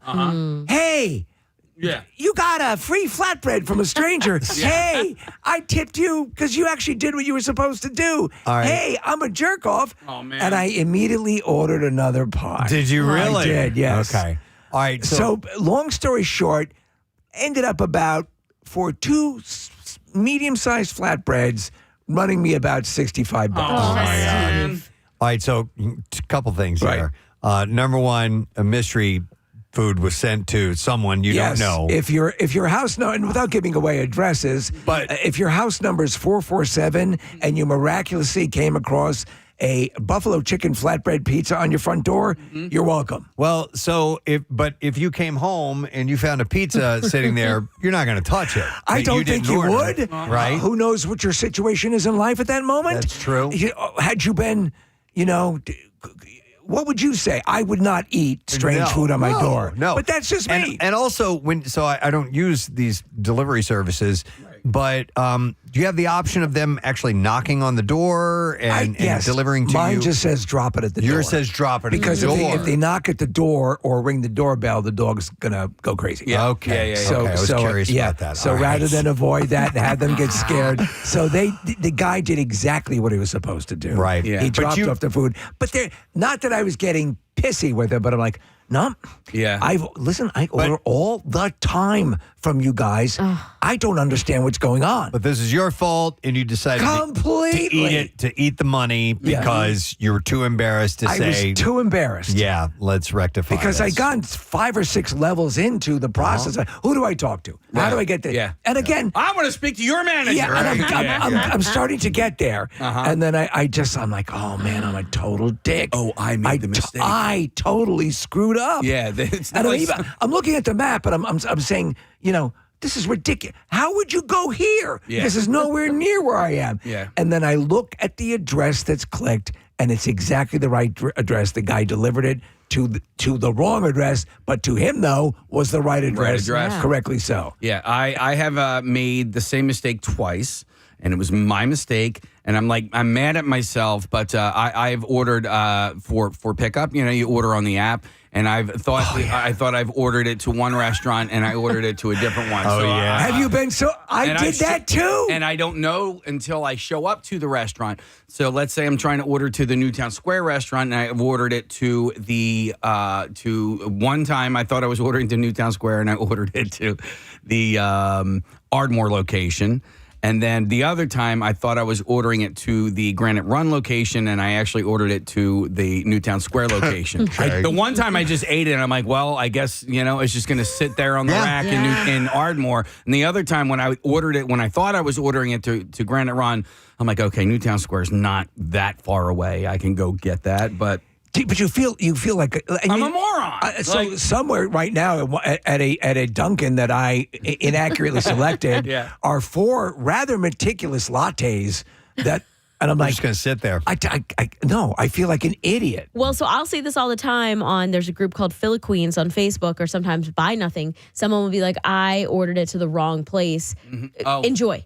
So it's nice to have a network to kind of put it out there publicly and but be who like, knows of that? Somebody go get this. Yeah, like who? Well, neighborhoods have By Nothing. So, but if like you go to said, Buy Nothing, people are there all the time, and if they come across it and they go, oh, there's a free meal waiting for anybody. Hold on, I don't know what Buy Nothing is. So By Nothing is a group on Facebook where it's by neighborhood. You join it, and it's pretty much like if you had something that you were giving away from your garage. Hey, I have tools from my so it's grill. Like Curb Alert? Yeah, pretty much. Yeah. Okay. Would that work with food though? I don't know. People do it all the time. Like you guys said, sometimes you don't know what situation somebody's in, and it could make somebody say, you could be walking by, and they're like, hey, I'll grab that coffee, sure. But hang on, give me a scenario where you would post that. Explain. Exactly what these guys said. You ordered it to the wrong Dunkin'. Okay. And you say, hey, there is a breakfast sandwich and a latte sitting there for the first person who grabs it with this name on it. Okay, I was going to say, because you could pull a prank and just say, hey, go by here. And, then, And you take someone's order. Somebody's legit order as well. And then the fight starts. And somebody gets knifed. And you're sitting in the parking lot watching it all. This is great. Yeah.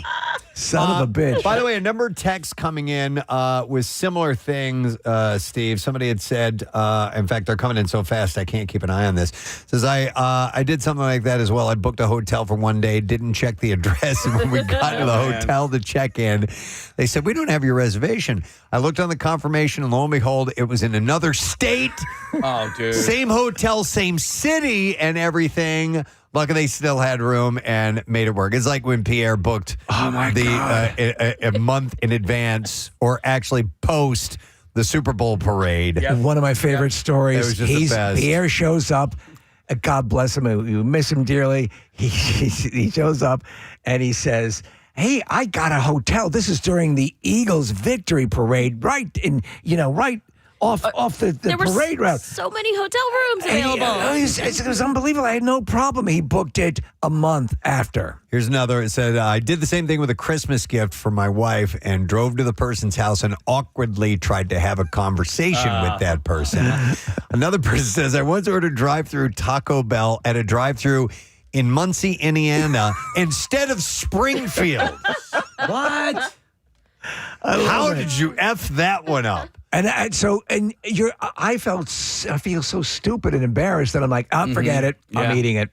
Here was a parking one. Oh, man, they're coming in so fast. I'm having a fart. Yes, this one says, last year in Wildwood, I was using the Park Mobile app. Yeah. After having a few, and accidentally I was parking in Illinois instead of Wildwood. Received a lovely ticket for that one. It is easy. I mean, kind of easy to mess things up. Yeah. Via apps. If you are not paying attention to the locations. What magnified for me my dickiness though is that I'm like I was so sure I was right. Yeah. I was sure. Yeah. So we run into this issue on Amazon from time to time as well because we have 2 kids away at college. We also have a house down the shore where, you think you're ordering something to our house here, and I send it to my daughter in Michigan State. Yeah. Because my name's Casey, her name's Casey. We actually had somebody because, having the place down the shore, the kids will bring friends with us, with them. And we had friends of ours who they wanted to do us a solid and send us stuff down the shore, as a thank you. And then they accidentally ordered all of their dog food to our place down the shore. So we had boxes of dog food and dog bones. Here's an interesting one. This is slightly different, but I like this one. It says, when I scheduled my SATs in high school, I scheduled it at the wrong school and didn't realize it until the morning of. No way. Do you imagine how screwed you would feel? You'd be so effed. You've studied so hard. You're ready to go. And there's no way. Yeah. That they're just going to say, "Oh, we'll just stay and take it right here." Yeah. They're gonna you have to reschedule it for the next session, which is God knows how many months after. Yeah, take an SAT out of the bin. Oh man, Why does Philadelphia, Missouri pop up for anybody? In this area. When you type in PHIL and any Philadelphia that's not in Pennsylvania, why does that happen? Show me. Can you guys call it up on the screen and show me? Because I've never had that happen. Is that the one that you stopped at? I stopped at a bunch of Philadelphias. Philadelphia, Missouri. There was a Philadelphia, Illinois. Philadelphia, Illinois. This was when Casey took a road trip to the Super Bowl. Yeah, Philadelphia, New Mexico. I think I stopped at. You remember Philadelphia? Yeah, I've never had Philadelphia, Missouri jump ahead of. You say you have this all the time, Marissa? Actually, Polestar is one of my favorite websites. You can go and see what concerts are coming up. Yep. Philadelphia, Missouri comes up every time over Philadelphia, Pennsylvania. Just by sheer default. And you would think it would population. By notoriety. Yeah. It's not. It's like having Paris, Texas jump ahead of Paris, France. It's not the next one. It's like 6 down is Philadelphia, Pennsylvania. Yeah, which is wild. And if Philadelphia, Missouri is if you guys recall, when I stopped there. We went to take our picture in front of the sign, and the guy listened to our show. That's right. Yeah. I think he was the only guy who lived in the whole town. Yeah. All right. Few calls. I'm going to go to Bob, who's joining us. Bob, you are on the air. Good morning, brother. Good morning, Nick. Good morning to see you, Bob. What do you want to tell us? I was visiting my cousin in St. Petersburg, Florida, a few years ago, and her DVD player died. So I called Amazon and I ordered one, and I put in the wrong address. Okay. So I got a delivery notification, and I said, I told my cousin, I got to go, find this. I get there. They had a picture on the thing. The physical address I gave them didn't even exist. Stop it. They sat it on a random porch. And because of the lawn furniture, I was able to identify it. I sat there and I waited. Yes, I sat there and I waited, and people pulled up about 15 minutes later. And I go, "Did you get something from Amazon?" And they're, "What do you mean?" What do you mean? I said, "It was a package delivered here." They fessed up. They gave it to me, but they actually opened it up.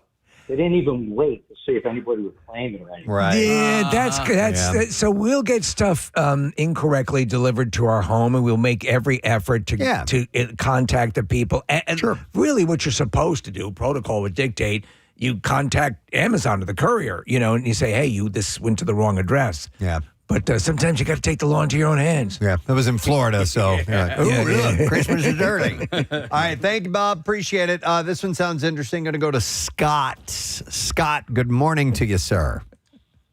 Hey, what's up, bitch? Hey, bitch. All right, do tell us this story. So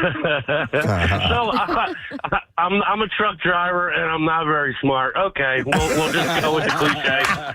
All right. I tried to order boner pills. You know, because you need that. Absolutely. Anniversary was coming up. I ordered it. I was feeling great. It got delivered as far as it said on my phone. I go home. It's not there. My wife is on my phone, and she's like, that's not the front of our house. Same as the last caller. And it was 2 doors down. It was like 3 doors down. So I needed it. I went down there, and it wasn't on the porch. So I'm pounding on the door. I got back to the house. I'm like, babe, they took it in the house. What do I do? She's like, well, let's write him a note. So we wrote him a note. And, eventually we finally got it. It wasn't in time, of course. It was more of a hold up than a stick up, but whatever. Let me ask you, Scott, what if the owner of the house came to the door with a boner? Yeah. Well, Steve, they opened it. They didn't take anything out of it, but they definitely opened it. And your name was on the box? Oh, yeah. I can't do that. Yeah. With their address. Their address. I mean, listen, there are times where a box is a bunch on I'll just rip them open. But, you know. Oh, boner pills. Yeah. All right, Scott. Thanks, buddy. Appreciate it, man. Yeah, I always check the name on the box. I mean, I feel like there's boxes being delivered to the house all the time, and you never know who's ordering. But, like, if I didn't order anything, I probably wouldn't even look. Well, both Claire and I are ordering things. Yeah. So I always look at the name on the always package. look at it. Yeah. I mean, if I ordered something, I will look at the name on the box before I open it. But are you looking to see which family member it's for, or if it got delivered to the right place? Usually only if I've ordered something. Okay. But I have had things delivered to my house. It's not even the house number. So I had one delivered to my house. It wasn't the house number or the street. It was like 2 streets over. And I was like, how did you make this mistake? It's not even close. You live in a building, so they all come in, and there's the front desk the package receives room, everything. Does that lend itself to confusion? Every once in a while. I mean, our staff is really great about doing that, but every once in a while you get your mail mixed into the boner pills. or something like that. I will say on that, like Philly Queens and the Buy Nothing websites, a lot of times you'll see a photo that's like, my package got delivered here. Can anyone tell what house this is? Wow. And sometimes if it's in your neighborhood, you can tell by the pot or the front door where it is. What I do see happen, and you guys have probably experienced this as well, then they do the thing about taking the picture to show the front stoop or whatever, and it seems that they're purposefully taking a very vague picture. Right. There's no way to determine where it is. There's a great text. It says, I was on a bachelor party in Myrtle Beach, ordered $200 worth of food for everyone. Got a call from my wife 45 minutes later in Bethlehem asking, why are there 5 bags of Chipotle out in front of our house? Enjoy, hon. We're having a great time down here. Just thought you might be hungry and, you can sock it away. Yeah, the funniest is I got a package delivered one time, and for some reason, it was, when I went out, it was sitting in the middle of the driveway. And I was like, why the hell would they leave this in the middle of the driveway? Well, I get the alert, and they take a picture of the package in the driveway, and you just see my dog Fozzie go, like you could see this. I was like, that's my heart goes out to delivery people who, and there's one guy on our route, Preston, an Amazon deliverer in our area, who is. And a guy, I understand. You show up at a house and a dog starts to attack you, it's going to give you post-traumatic stress. Totally. But he always checks, they can request, is your dog inside? Kizzy wouldn't harm anybody, but he doesn't know that. So, but yeah, I can understand that being an issue. A couple weeks ago when I was in Rhode Island, there was like 10 of us in the house, so we were all on different schedules. One person went home early and ordered DoorDash, and it was sitting there.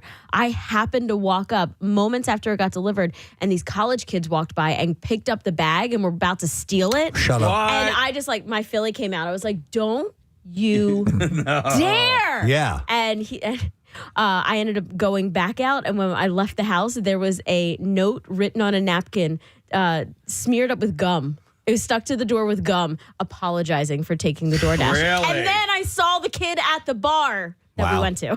I wonder how often porch pirate food I'll guarantee you it happens often. Yeah. It used to be the thing, and I guess they clamped down on it. And it's tri-caviar, and it's DoorDash. It's the same thing.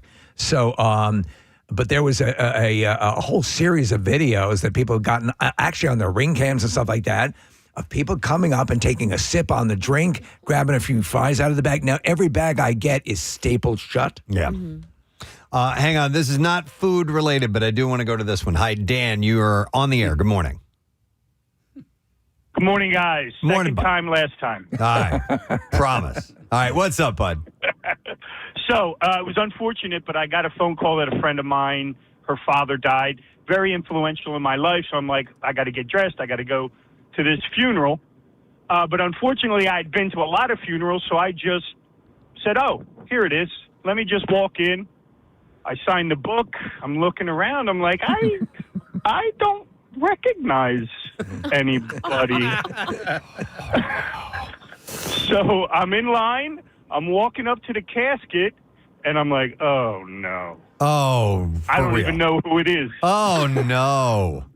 I don't know So this I dead kneeled- body. Excuse me. I have no idea who this dead person is.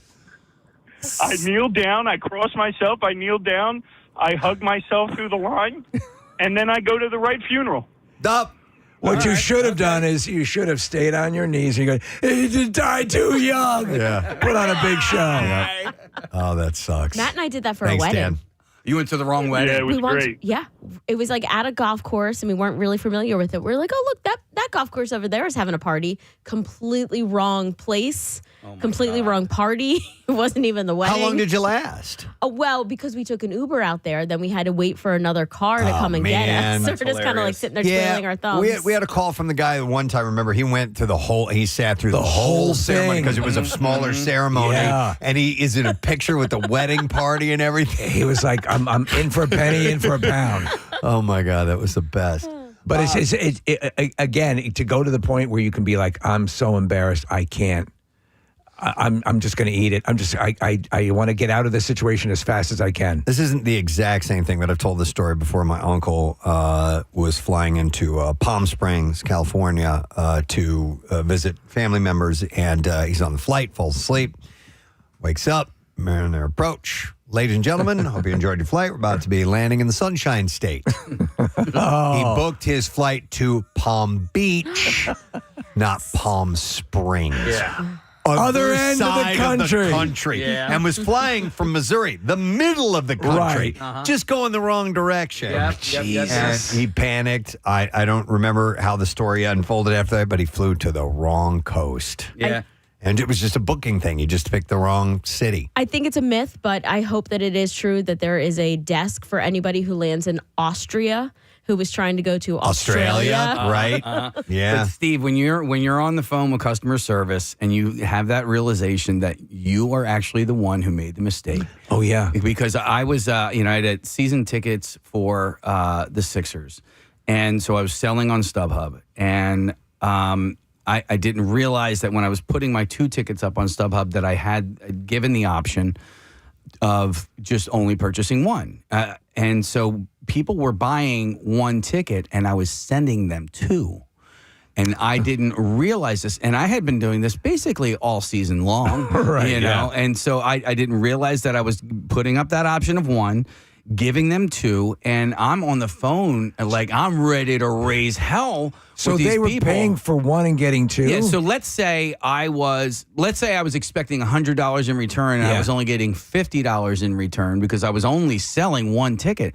And so, it's the end of the season and this money has accrued over time. And I'm like, what in the hell is, but it was my mistake. It was my, and I was like, oh man. And I still want to be mad at StubHub because I can't stand them. Like they make so much money that, and they don't do anything, you know what I mean? But like, I was like, and then I came to that realization, I'm like, this was me. That was me.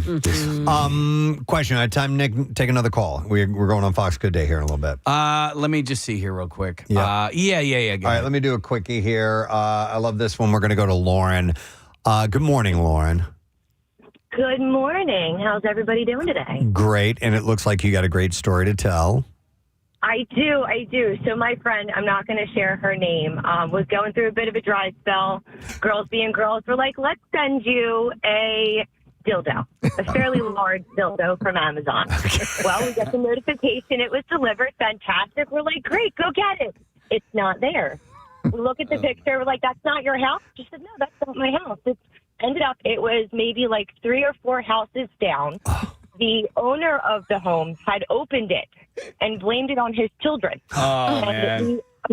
The homeowner and his child walked this very large, big black dildo down to my friend's home and left it on her front porch. That's amazing. Opened or in the box? Open, but still in the box. My So goodness. They found out what it was, but they put it back in. And, you know, we laugh about it till this day. My poor girl, my poor friend. I love That it. is great. That's a great story. And the kid, well, I want it. Yeah. Oh, my God. Now, Yeah, I kind of wish I had been a fly on the wall for the father's face when the kid opened it. Yeah, but- totally. Oh, sweetie, that's a dildo. Yeah. That's a big black dildo. Thank you, Lauren. Appreciate it. You're welcome. All Bye, right. guys. Check the address when you're sending Yeah. something. Yeah. Just a cautionary tale there. But thank you for the calls. Thank you for the text. We appreciate some great stories. We do need to take a break. We are going to go live on Fox Good Day when we return, and a few other guests are going to be joining us through the course of the program. But you know what? I'd like to give away a $50 Dunkin' gift card, because you can refresh your summer with WMMR and Dunkin'. We'll take caller number 20 at 610-660-9333. If you go to contest page WMMR.com, you can enter for a chance for the MM Army and at your work site for the Dunkin' Refreshers break for your crew. Cool down all summer long at Dunkin'. Dunkin' Refreshers, available in so many delicious flavors like the all-new pink pineapple, or you can try fan favorite like mango, pineapple, strawberry, dragon fruit, or black cherry. It's a sip of summer only at Dunkin'. Caller 20. We're going to take care of you. We'll be right back. Added this year. So, yeah, Trekkie has just been added. That's odd. So the delineation is a Trekkie is a more frivolous kind of Trek fan, whereas a Trekker is a more studied student of Star Trek. They follow the path. Yeah. They almost kind of live it. Right. You know, a Trekker Lived does. it, Dottie. Yeah. Man, there was another one I was going to mention, and I can't remember. Damn it. Oh, all good. But there are a few other additions to dictionary.com. I'll roll out these to you. Auto-generated is one of them. Produced or created by a computer program. So that wasn't in there. Health span is a new definition. Health span. Yeah. It says the typical period of a person's life during which they are consistently in good health. So not lifespan, health span. Okay, so we weird. assume that the health span starts to shorten the older you get, when you're more susceptible to things, right? Yeah, or I guess if you had a serious illness in your, at an earlier age, or a disability that came along with that rank in there, I don't know. Or the segment of your life that you're actually in good health. Because I always say, I'm like, listen, I don't want to live to 100 if the last 10 years are like your misery. You're a gelatinous mass. Yeah, I don't want. I always think you have these health things that pop up that are a little bit more prominent, maybe a little bit more impactful. And I always think, that it's sort of cyclical. I'm in a good run right now. Mm-hmm. I've been healthy. Everything's good. But you always assume the clock is ticking. Yeah, but I guess this is, I don't know how they would, it just says typical period of a person's life during which they are consistently in good health. So here's another one that has to do with mobility, though. Hypermobility is a new addition to dictionary.com. Greater than normal flexibility or range of motion in one or more joints. So this is something that is part of the adult film industry. You know what this reminds me of, Steve? No, it reminds me of Best in Show. Right. Where Larry Miller's character is talking about Catherine O'Hara's character. They're at dinner. He's like, she used to be able to put her ankles all the way up by her ears. And she's saying this in front of her husband. I love that. Just hilarious. Eugene Levy. Man, I wish it's one of the things that I wish I worked on more is flexibility. I know that's going to be key to mobility later in life, but I have my knees in general. I've never had good flexibility in my knees. Like people who could sit on their knees with their butt touching the tops of their the bottoms of their feet. Like or sitting crisscross applesauce. I've never. I hate that. You have trouble with that too? Well, like these even days as a kid, I I couldn't do it very well. I used to do a good part of my workout was a lot of stretching. In fact, I probably overstretched, and I reduced it. And during that period, I could do a lot of this. But Preston, it's not the kind of thing like you're going to, with what you are doing sports-wise and golf and the things, you're not going to work on your deep knee bends. Yeah. It's just not something you're going to do. But I mean, flexibility really does help with golf. There's a lot of twisting and turning. Yeah. I think, my legs are just too stumpy for, there to be any sort of like good flexibility. How good are you at the Charleston? Not bad, man. Not bad. It's been a little while since I tried it. But listen, I go to the gym at least 4 days a week, and I really should take 10 minutes, 15 minutes. Yeah, stretch. To stretch. Yeah. There are areas where I can do that, and I just don't. I know. know? Yeah, it's not fun. I don't like stretching. No. But it hurts. It's really, really good for you. I got to get back to it. I was a little kid that wherever I was, I would just drop into a split. You were a At all gymnast. times. Yeah, and you show off. You do your back walkovers and the cartwheels. Can you still do a split?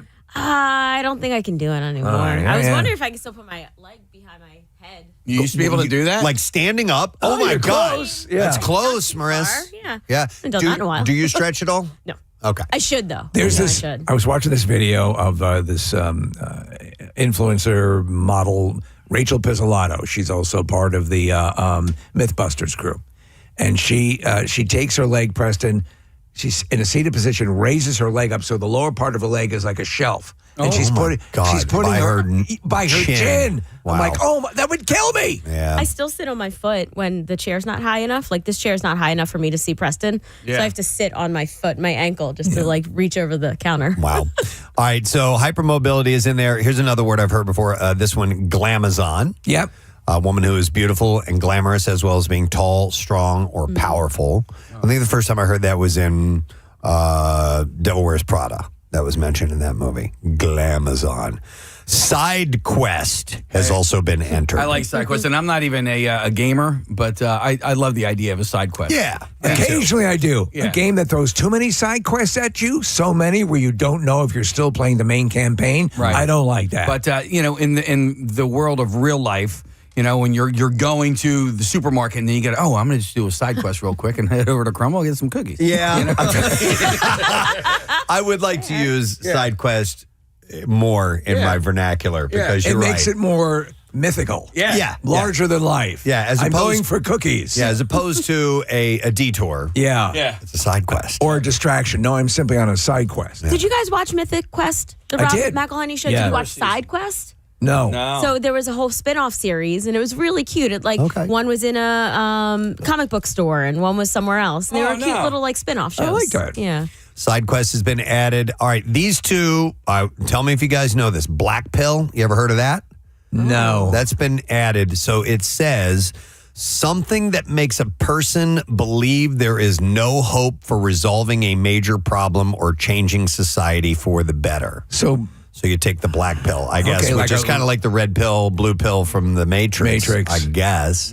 But I was kind not of a nihilistic way to look at things. I was not, or maybe they use it in a way of like a verb. You've been black pilled, on that or something. I don't know. You see no hope. Now, on the opposite end of things, there's the white pill, something that makes someone hopeful about their personal future or about changing society for the better. I've never heard these. No, neither never have heard I. these used. Yeah. Meanwhile, I'll have to ask my pharmacist. Yeah. Meanwhile, Trekkie was just entered. Yeah. We've heard that for 50 years or for how long. Here's another one I was not familiar with. Purple squirrel. Purple squirrel. Where did I hear purple squirrel recently? This has been added into dictionary.com. I don't know. I think it is a squirrel that loves the music of Prince. Okay. Yeah. That makes sense. It's funny, Press, because I'm kind of glancing over at your paper over there, and I thought it said purple squirts. I never meant to collect your nuts. Purple squirts. Yeah. Dude, you need to go to the doctor fast. You got the purple squirts. Yeah. There are these glitter pills that you can take that make your poop glittery. Seriously? Yes. I thought about getting it, but then I was like, do I really want glitter in my poop or in my intestines for the rest of my life? Check with Dr. Mike. Yeah. And if he says it's okay, we have to get these immediately. Yeah. Glitter poop. Yeah. Glitter poop, Yeah. right? As long as I it's think for a party? okay for you, well, then you can have contests of who's got the prettiest dookie. Absolutely. Glitter poop. It's called, I can't say it, S the Glitter. Yes. And they look like pills. And they have glittery stuff inside of there. Wow, that's that'd be great for a bridal shower. Yeah. So what you should do is drink blue ices or blue Slurpees because that'll change the color of your poopies. And then You know what? I remember one time I was at a Sixers game and they had Polish ice. Yes. And it was blue. Yeah. And I had a blue turd the next day. And it's crazy. I did not know that it actually did that. Did you try to raise it, or did it just die? It died. I mean, it was a stillborn.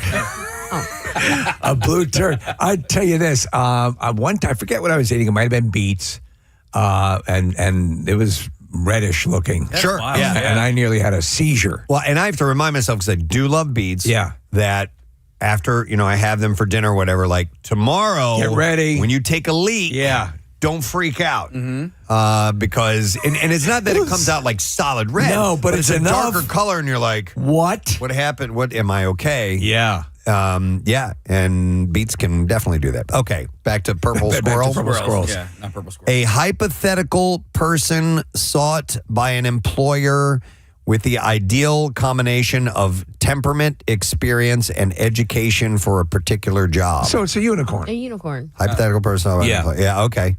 All right, so I guess, I don't know where purple squirrel I don't know where that guess comes from. It's just as rare as a unicorn. I Yeah, don't really no, know. unicorns are real. Yeah. And then the last one on here, and this is, we've all had them, Smash Burger. Yeah. Yeah. In fact, it's your favorite burger, is it not? Well, the chain Smash Burgers definitely has snuck its way into my favorite, Into your heart? favorite fast casual / fast food burger. When you're making burgers at home, I if you're smash giving them. your druthers. Yeah. So that is the current way. That's number one for you, burger-wise. It's definitely number one. I feel like I need, I can get better on it. Yeah. I think my cooking service is really hampering my ability to make a better smash burger. My smash burgers are a little too thick. So I need to make them a little smaller. Yeah. You said your cooking services? What do you mean? Yeah, so when I make a smash burger, I have a griddle, one of those Hampton Bay griddles. Are you saying surfaces or services? Surfaces. Oh, I Okay. thought you said services. I'm sorry. No. Tip for you. Yeah. If you want to get it to flatten out a little bit better, do you take the meat right out of the fridge and then do it? Well, the last one, no, because it was a frozen piece of block of meat that we let. But yeah, normally, just to answer your question quickly, yes. So let it sit at room temperature for at least a half hour. Okay. Maybe longer. All right. Okay, and you will be able to smash it out thinner. It'll be more malleable. Yeah. I'm making them too big, right? So let's say I get a pound of meat. I make them into 4 big blobs, and then I take each blob and I rip those in half. That's your problem right there, because if you're doing a quarter pound per patty, that's if you just want a regular burger patty. Yeah. But there's a reason why a lot of times smash burgers are doubles, because they're super, super thin. They're not that a whole lot of meat. Correct. And if you want it crispy all the way through, which I know you like your meat cooked well, Yes. then you need to use less. Yeah. So the thing is, and you're right. You're right. I don't need to contest this. I'm feeding 4 people, and then if I make so I make them into quarter pounder thingies or whatever. But you're right. When you're right, you're right. Yeah, and you're right. I can make them into 5s. Yeah, you can do that. Now, my friends. Sure. We are getting ready and waiting for Preston and Steve.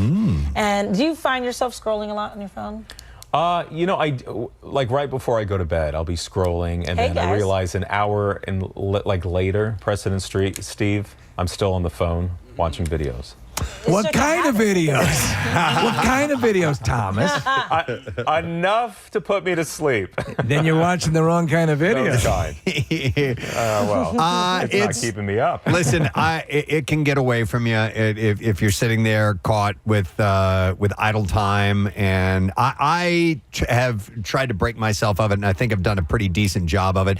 I had realized one time when I was having a problem with it, I was playing a video game. Okay, so I'm a gamer. Steve's a gamer as well.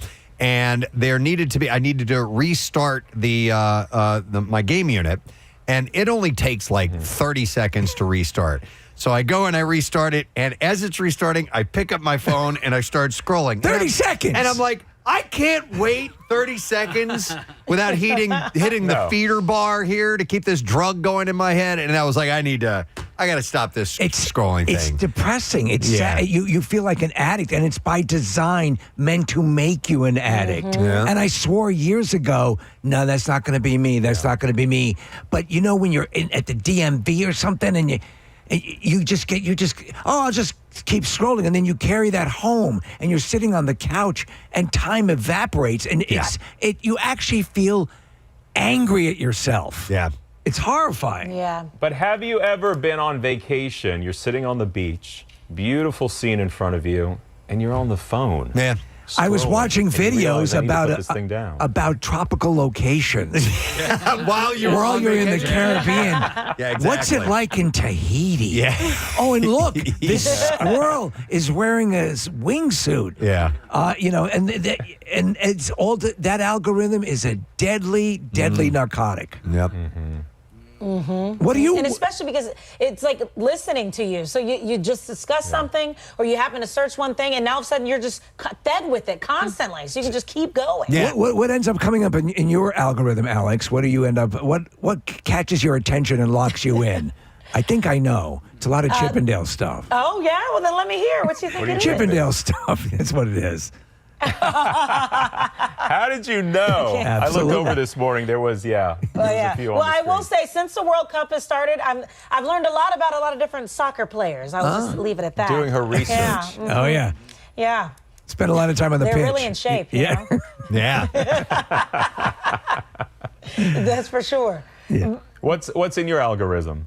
Preston, do you want to take it? Because I mine is very boring. You end up with the wingsuit videos. I love those are pretty cool. I love wingsuit videos. A lot of animal stuff. Wingsuit videos, and if you ever try to correct your algorithm, no, I don't want a lot of that. Right. You have to go like the other way. Like I'm watching clips from Touched by an Angel. To just try to get away from the stuff that's depressing. I get a lot of golf and drums. Yeah. They're kind of my two things that I do, and it's just sometimes, Steve, I will purposely try to switch Go the other way where it's heading because I'm like, okay, I'm getting overkill on this. I'm watching too much Alex Holly video. I got to break away from it. It's getting But that's never good at too night, much. though. I do watch exactly. the emotional videos, more. though. Like those when you're being reunited. Oh, the yeah. soldiers coming Or home, every now and then, surprise, or and if then you an watch hour later, a I'm kid who crying. just got, the cochlear implant and can hear for the first time. The baby who hears for the first time. Oh, my God. Oh. And then it gives you all those over and over, and I'm just a puddle on the couch. And I put the You're phone in down. tears. Yes. I go online, I answer my email, and I send some money to a Nigerian prince. So I spend my time with good there. I am that prince, FYI. So send away. Well, we'll try to be more mindful today. Thanks, guys. All right, Thank you. take care, guys. We'll see you. All right, we dove right into that, so why don't we slip over and get some traffic info? We got Marissa on it for you. Marissa, what's going on this morning? We're slowing on 295 northbound right at 30 where there's an accident that has the center lane blocked or jammed starting at 42. Also slowing on the Ben Franklin Bridge westbound to 8th and Vine. The Vine Street Expressway westbound from the Parkway out to the Schuylkill eastbound Gulf Mills to Conshohocken and the Boulevard out to Vine. Then westbound from the Boulevard to Gladwin. Cotman Avenue to Allegheny on 95 southbound. We're also slowing on the PA Turnpike where an accident has the right lane blocked. It's between Downingtown and 320. And then on the westbound PA Turnpike, Willow Grove out to Fort Washington. This traffic report is sponsored by the BMW Ultimate Sales Event now through August 2nd. During the BMW Ultimate Sales Event, take advantage of exceptional offers on the BMW X1. Visit BMWCenters.com, and that's traffic on 93.3 WMMR. All right, thank you, Marissa. So when we go on Fox Good Day, it's delayed by the time the signal actually makes it out onto television. So I have it on here on a monitor, and I watch it. I was just watching it while we were How do we look? Marissa's doing traffic. Well, here's the question I want to pose to our YouTube community. Is the hair working for me or not? I've been growing it out. I'm not growing the back. I'm growing the top, and I think maybe I've gotten too long. Not right now. Mm-hmm. You have it. It's looping down, and you look a little rascals. Yeah. It's hanging down. It's tough.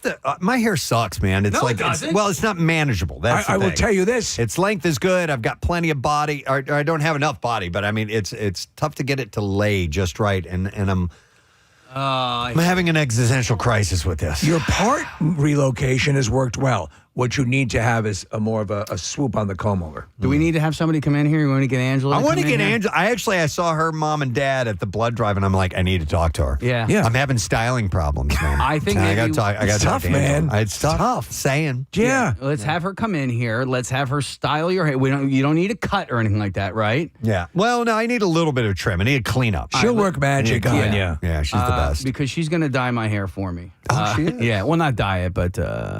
Are you color it? I'm going surfer blonde. Frosted? Really? Yeah. Well, I mean, eventually that's what my license is going to be. Just think Betty White. And you're gonna look like one of the viral entities in Matrix 2. Yeah. So I had already talked to her about that anyway. So maybe we can get a little twofer action here. Somebody says Preston's hair. I'm watching the YouTube feed. Preston's hair is mood apathetic. Yeah. What the hell does that mean? There's a little bit of an emo thing going on. I guess so. Like sort of Yeah.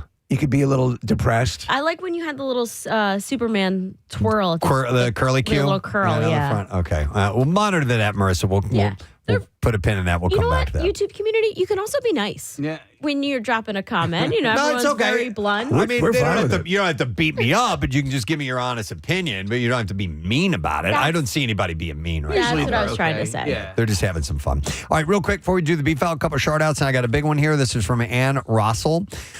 She says she wants to wish her dad his an 80th birthday shout out. Wow, okay. So I've been listening to the show, and she writes this nice note. I've been listening to the show since the Y100 days. I can safely say that it's become such an integral part of my week. Not only do I listen to every episode via podcast because I'm out here in California, but whenever something big happens in the news, I can't wait to hear, quote, what are Preston and Steve and Casey going to say about this? Wow. The show has become such a constant in my life. And like so many others have said, you really are the best friends I've never met. And you were the first podcast I ever listened to when I used to download it onto my iPod video back in the day. And I just think you guys are amazing. She says, so my dad, Andy Rossell, still listens live every morning in Pennsylvania. And I catch up later on the podcast. We talk about the show every day, and he'll call me and say, just wait till you hear what Steve said today. We had hoped he'd be out here in California for his birthday, but it didn't work out, so I'm hoping that you might be able to give him or help me surprise him. So sweet. She says, happy 80th birthday from Ann and Dobby, who is her dog. He'll probably spend the day walking his dog, Bernie, and hopefully just enjoying a great birthday. She says, Dad, we love you so much. Thank you for always being there for us and making us laugh and for being such an incredible father. I hope that you have an amazing birthday, and I can't wait to see you soon. Happy 80th. So here's a shout out to your daughter, Ann, and thank you. Dobby's a good name for a dog. As a Harry name. Potter fan, to have your dog be your house elf. That's a good idea.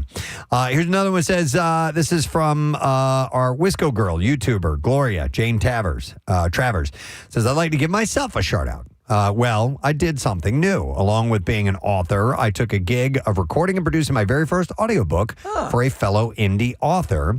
The short story / novella is called The Miracle with the Snow, a paranormal romance holiday story. It is my first time narrating it and won't be my last. It's available on Audible now, and you can find it under my narrator's pen name, which is Jane Travers. So here's a shout out for you. It's a big undertaking. Really cool. Good for you. Are you still working on your novel? Oh, yeah. It's going to be a big one. It's a constant issue for me. All right, and then here's a butt plug. This is from Christina Boyce, who is head of fundraising at the Hatfield Volunteer Fire Company, and she wanted me to give a plug to their raffle that they have coming up, and obviously it's going to benefit the fire station. Tickets are just $20 and available now through Friday the 17th. And the grand prize is a Weber Slate 28-inch griddle with a cover. It's a $600 value. You can get the picture, You can purchase the tickets. You can't get the pitchets. Online via their Facebook page. And Raymond sells many tickets as possible for our local fire company. Annie mentioned, shout out, promotional support from WMMR would mean a lot to us. Huge thank you to Berge Appliances and Berge's Appliance and Lighting Showroom for generously donating this amazing prize. So there's your plug. And then a shout out, one last one. Says, hey, I'm hoping, it says, Gadzooks Presbo, I'm hoping you can send a juicy shout out to my brother Brian. We haven't been able to see each other in quite some time, but I still hope he has an amazing birthday. Love you, and I miss you. That is from Bill Fetchaponte. Hey! So here's one last shout out. That's for you. All right, we can now fire up the Befile. WMMR presents Preston and Steve's Bizarre File. Brought to you by the Cumberland County Fair, now through Saturday, the Cumberland County Fairgrounds on Carmel Road in Millville for the schedule of daily events. You can find them on Facebook or visit cumberlandcofair.com. So a Perth, Australia man is fighting for life with burns to most of his body after a robot vacuum exploded. Oh, man. Prompting an investigation into the fire. It's not a Roomba, it's a Boomba. Lachi Perem was in the kitchen of his home when the appliance exploded. Mr. Perem, who lives in the house with his fiancée and housemates, was rushed to the hospital in critical condition. Has since undergone several surgeries. Did the battery go up? I don't know. They're investigating. Footage shows the walls blackened with soot from the explosion, which spread from the fire to the living room. And the worst part is the vacuum cleaner you used to clean that mess up with is blown to bits. Yep. Firefighters believe the explosion was accidental due to a fault in a robot and the robotic vacuum cleaner. Is there a self-destruct on those things? Maybe we didn't know. Maybe, yes, when it's at the end of its service, it has the choice. Alpha Destruct code A7. The device has been sent to the Department of Local Government Industry Regulation and Safety for further investigation. Mr. Perem's mother, Fiona, said Lachi suffered burns to approximately 75% of his body. Jeez. He's currently under sedation in the hospital. He's facing an incredibly long road ahead with multiple surgeries, extensive medical treatment, rehabilitation, and months of recovery. Wow. I think most household appliances should have a self-destruct sequence. Yes. But I've never heard of a robot vacuum Never. blowing up before. No. All right, listen to this one. The former board president of a Little League that serves families in the East Las Vegas region has been arrested several months after the league's board sent a letter to families notifying them of financial discrepancies in its bank accounts. Steve Rodriguez Prado was arrested and charged with one count of theft ranging from $25,000 to $100,000, 2 counts of forgery, and 1 count of convicting a convicted person failing to register local law enforcement. So he spent almost $65,000 on Las Vegas strip casinos, air travel, strip clubs, ride shares, video games, erectile dysfunction medication, and car insurance. Wow, he was having a good time. The police said that Prado used Zelle to send the money to a business owned that by his wife. There were approximately 79 Zelle transfers totaling $63,000 plus. Police obtained a receipt for a charge of $1,300 made at the strip club Las Toxicas. Hey, who's a stripper? The receipt showed a charge for $800 for a bottle of Don Julio 1942. That's that expensive tequila that they accidentally used in one of my drinks I had one time. $50 for a bucket of Modelo. And on top of the tax and a privacy fee, he also left a $433 tip. Mr. Moneybags. The arrest Don't also worry, it's Little League money. Detailed other expenses, including $294 for the erectile dysfunction medication, Blue Chew. Yeah, the stripper doesn't know if that money was supposed to go to, gear for the team or not. And about $2,000 on trips to casinos in the Vegas area. A letter to the Central Little League sent to families said that discrepancies found in the league's bank account and the letter stated the matter doesn't reflect actions of the prior president or previous board members. No. Just this guy. Dropping $400 tips. All right, a violent drunkard has been slapped with a booze ban. This is in the UK, by the way, after hurling a flapjack at a police officer's privates, having already missed his target with a pot noodle is in custody. So what is a pot noodle? It's like ramen. Oh, yeah. Okay. So which would you rather have thrown at your nuts? A flapjack or a pot noodle? A pot noodle. I'd say the flapjack. Yeah, I think it would disperse the impact. Yeah, and even though it's like a Frisbee, it's a little softer. Yeah. It might land easier. Kristen Naylor was Do you have any waffles? taken to a police station following an assault on his father, during which he managed to land a punch on a dog as well. Oh. The 29-year-old was brought before a judge and received a 3-month drinking ban. Prosecutor Katie Lord explained that Naylor's father, John, had been staying at his mother's house after undergoing surgery. Naylor was also there and left for about an hour, returning in a very drunk state. An argument ensued between the pair. John declared that he'd had enough, attempted to leave with his 2 dogs, stating that he knew the defendant was what liked in drink. Okay, quick question. Could Gambit turn a pancake into a lethal weapon? Definitely. All right. Naylor pursued John, demanding him to give him his dog back. He tried to grab one of the leads before pressing his forehead against his dad, insisting he give him the dog back. Naylor then started throwing punches at his father's head. John retreated, crossing the street, asking a neighbor to mind the dogs. Naylor then threatened his dad, saying, "If you touch my dog, I'll kill you." Wow. Naylor continued to tail John and began to punch him numerous times, causing him to tumble during the attack. Anyhow, officers came. They responded to the scene. Come out with your hands up. Drop the pancake. They got him. They transported him to custody. Once at the station, he was provided with a pot noodle and a flapjack. Oh, that's where it went down. He hurled the instant noodle snack toward the officer, but failed to make contact before launching the flapjack, which struck the officer in the genitals, causing what he described as a sharp and immediate pain. So I assume they rushed him to the hospital. Naylor received 12 months, suspended for 18 months. He was instructed to complete 100 hours of unpaid work, 10 rehabilitation activity requirement days, a 3-month alcohol abstinence and monitoring requirement, as well as 6 months mental health treatment. All right, one last story. A 31-year-old woman, this was last week, survived a roughly 1,500-foot fall while climbing Northern California's Mount Shasta this past weekend, prompting an hours-long research, according to the U.S. Forest Service. It's miraculous. Yeah, on Sunday, a California Highway Patrol copter had hoisted the woman from an emergency landing zone below the peak and transported her to Mercy Medical Center. After she fell about 13,000 feet to approximately, from about 13,000 feet to approximately 11,500 feet. She had been ascending the mountains left of Heart variation of the popular Avalanche Gulch route with 2 other novice climbers. Cloud cover prevented the helicopter from reaching the climber directly, forcing a climbing ranger to hike, and it was about 9,300 feet on the Avalanche Gulch route. With the help of one member of the climbing party carrying rescue equipment, they found the woman alert and in good spirits despite having a fractured ankle and other injuries.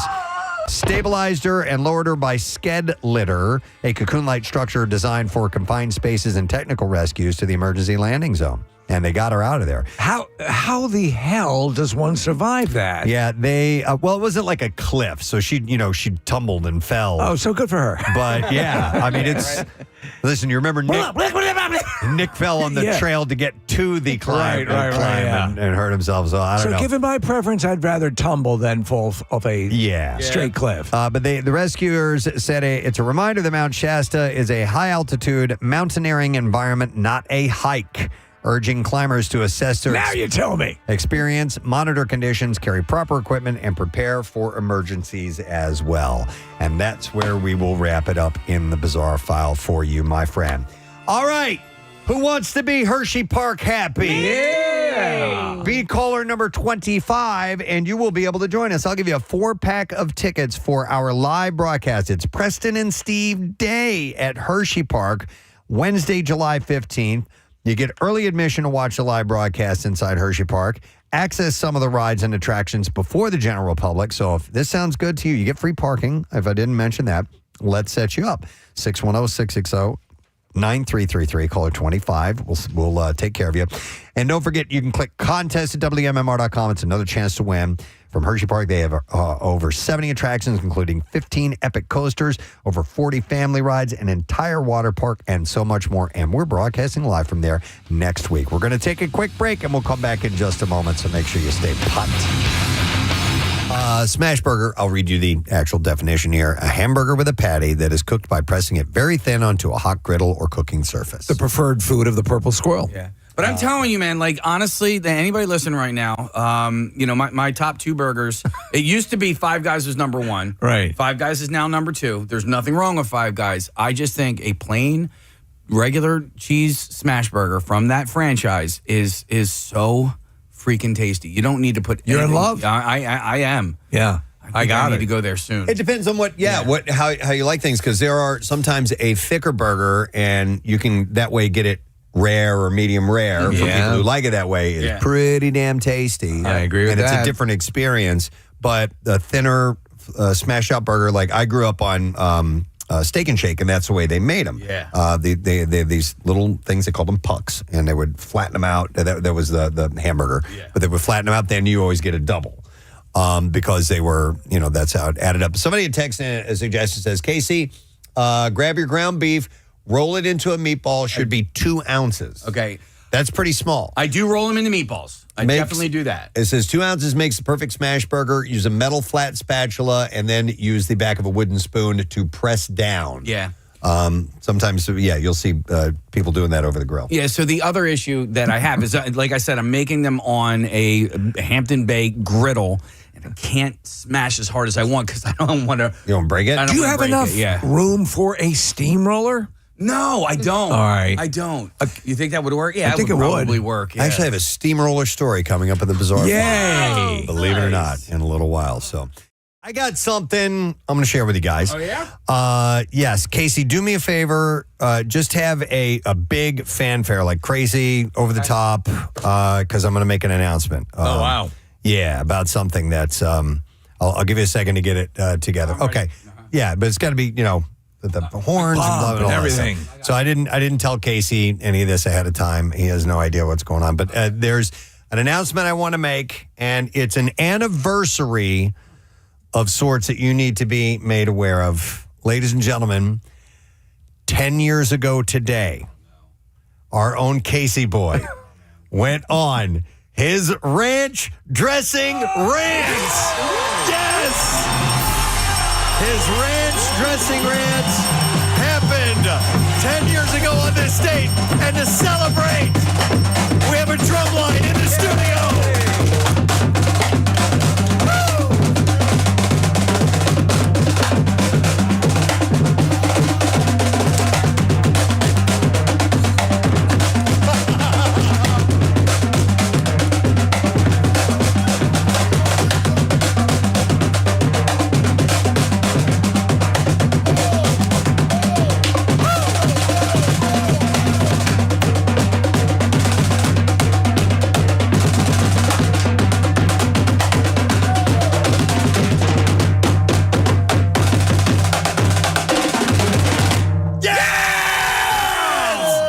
Your Philadelphia 76ers drum line here in the studio this morning.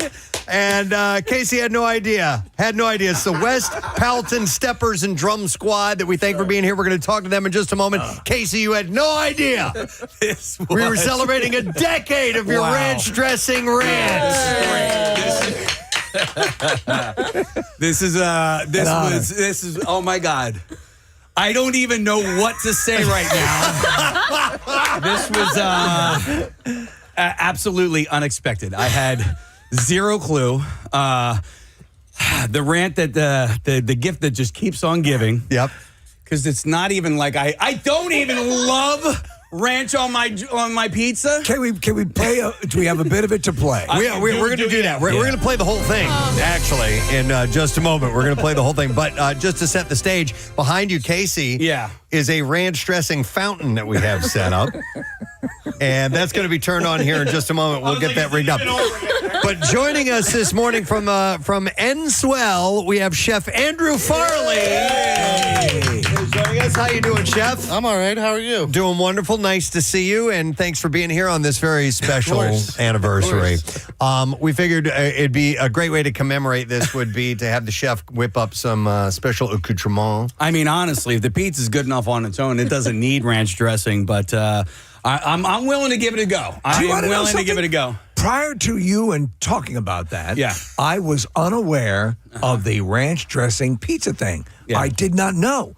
And when you brought that up and your reaction, which was it became irrevocably associated with you because you were honestly like, I don't even like it that much. It's not the main thing. I had not known about it prior to that. I mean, honestly, like, if we can go back to that moment, 10 years ago. All right, so that was 2016. I want to look at what I used to look like at that point, right? Because I'm probably 60 to 70 pounds lighter. Yes. At the time, not very happy with my physical presence. Right. And I believe maybe we were talking about, weight loss, something along those lines. And the person on sitting directly across from me, I thought and so here's the thing. My rant, there was some anger in there because I thought we could tell. I thought Nick I thought Nick said a very, very douchey thing at the time. Yeah. And I reacted to that. And you thought it was like a weight commentary? It was absolutely a weight commentary, and it was unnecessary. But so I reacted to that, and I was pissed off, like. No doubt. Yeah. Have you watched it again? Oh, yeah. I've watched it many times. I've watched it many times. You loved it. And it was one of those things where I went off and I could see your reaction out of the corner of my eye. Yeah. And I knew you loved it. So I just kept going. I was like, and so for me, it was it was cathartic, right? Yeah. I need to just get this out. And so anybody that struggles with like weight issues, it's a lot easier said than done, right? And so, like, at 260 or maybe even at that point 270 pounds, I knew what I needed to do. It's a lot easier said than done. So anybody out there struggling with your weight, like, I get it. It's a battle that you fought and you look fantastic. Thank you. Reverse things. Everything is great. At the moment, I completely understand that. At that point in time, if one were to say that you enjoyed dipping pizza in ranch dressing, would they be correct? No. Okay. No, it's something that I had tried from time to time. And that's what I thought. That's like where I took exception to, like, the things that were being said. It's not like every single thing I did, like, oh, well, I'm going to dip that in jelly, and I'm going to dip this in ranch dressing, and I'm going to dip but at that time, I had, like, you mentioned it a couple times on air up till then as an option. When I've seen you do it. We talk about food a lot, and you'd mention it. But that wasn't, like, my go-to. It wasn't like, oh, every single time Casey gets pizza, he gets ranch dressing. But it just seemed like some excess, and I think Nick's point at the time was just try to back off on moments like that, moments of excess, and he was using that as an example, but it was just enough. Just enough to nudge you over the cliffside. Yeah. Casey, it is the 2016 trend that brought this to our attention not too long ago. Remember, they were like, what do you look like in 2016? So we're going through all of these old videos and photos, and that popped up. And it was inevitable that this was going to come to light, that it had been the 10-year anniversary, and correct? I'll guarantee you, you're 60 pounds. You've got to be 50, 60 pounds less, easily. Yeah, I don't know how much I weighed back then, but here, so for 10 years, I have been getting people sending me videos on Instagram with ranch dressing. So this fountain that we have back here, I have seen many of a ranch dressing fountain videos, or the person who takes an entire slice of pizza and dips their hand into a vat of ranch dressing. I have here, this is a magnetic ranch dressing pizza like Beanie Baby thing that somebody sent me in the mail. We've gotten so much paraphernalia over the years, and the second it has ranch dressing, we know who it's addressed to. All right, well, we're going to play the segment. We're going to play a snippet of here in a second, but I want to bring the chef back on because to commemorate this, Chef has whipped up some stuff for us this morning, right? And look, Casey, I get it. My body's by ranch. So I understand. I'm look at myself in 10 years from now, I'll look like you. Yeah. So, I got some things. Marissa texted me, and I was like, this is kind of a wild thing to try and whip up ranch-inspired pastries. So, Enswell, in the morning, we do coffee. We're part of Rival Brothers Coffee. Oh. So we do pastries in all the locations. So this one was like, all right, what the hell am I going to do? All right, what'd you come up with? So I got some fun ones. Cheddar bacon ranch. Yes.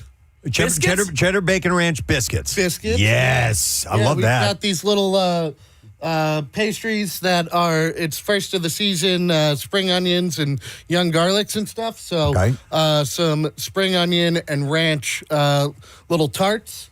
And I've also got this sort of monkey bread inspired ranch pull apart. Yeah. Oh, yeah. yum. So You're trying to what we put did the weight with that back one, on. we took all the bread and we dipped it in ranch dressing and then baked it. So that one's basically 100% ranch. From your point of view, was it, even though it was a chore, was it kind of fun to work with? It was fun. I mean, this is sort of like my approach to a lot of the way I view food is this highbrow, lowbrow technique. And Philadelphia, you can't pull any fast ones on them. So, take the fancy, but dumb it down a little bit. By the way, Enswell is at 1528 Spruce Street in Philadelphia. Unfortunately, with the West Pelton Steppers and Drum Squad are going to help us eat this today. I hope you guys are hungry. Do you like ranch dressing at all, guys? All right, we're getting a couple nods here. So, we'll give that a shot in here in a little bit. No one's opposed to it. And they're going to play another cadence for us here in just a moment, which is going to be cool. So, you have some upcoming events that you wanted to mention, or is that what are the upcoming events, or is that the drum line? Those are the drum line. Yeah, Anton over here can help us go through those. We'll get Antoine on in just a moment. But, Case, let's eat. We had to mark this moment.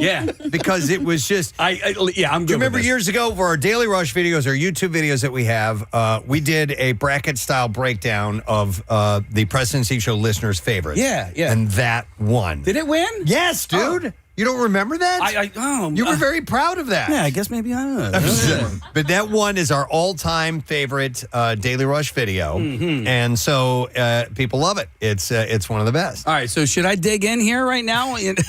I think you should dig in. I think so. Okay. And I think we should play the clip. segment. So, so we have clip. I don't know what we have here. We got clip 1s through 6, and then the full thing. And then the full thing. So here's just to give you a little taste. This is a short clip. Let's see what this is. I don't know how these are broken down. Listen, you a-holes. When was the last time you saw me with ranch dressing? All right, that's what. So obviously Netflix is a juggernaut, and we all spend so much time, a ton of time, watching the great programming on there. And wouldn't you know it, that when it came to creating a live experience for people to go out and participate in, only 2 places in the entire country, and one of them is in King of Prussia. The other one is in some other city. But we are excited that it is here in our area, and they have a new event that is taking place. It starts very, very soon. In fact, there's a little preview that's happening today. So we are welcoming the Vice President and Head of Live Experiences for Netflix. Please welcome Greg Lombardo to our studio this morning. How you doing, Greg? I'm doing well. Thanks for having me. And kind of welcome back home. I was just talking off air. You're from the Lancaster area. I grew up in Lancaster. That's right. I used to go to the King of Prussia Mall a lot as a kid, as a matter of fact. So it's been a real nice You've come home. I've come home. Yeah, there you go. That's a great home for it. How long have you been with Netflix?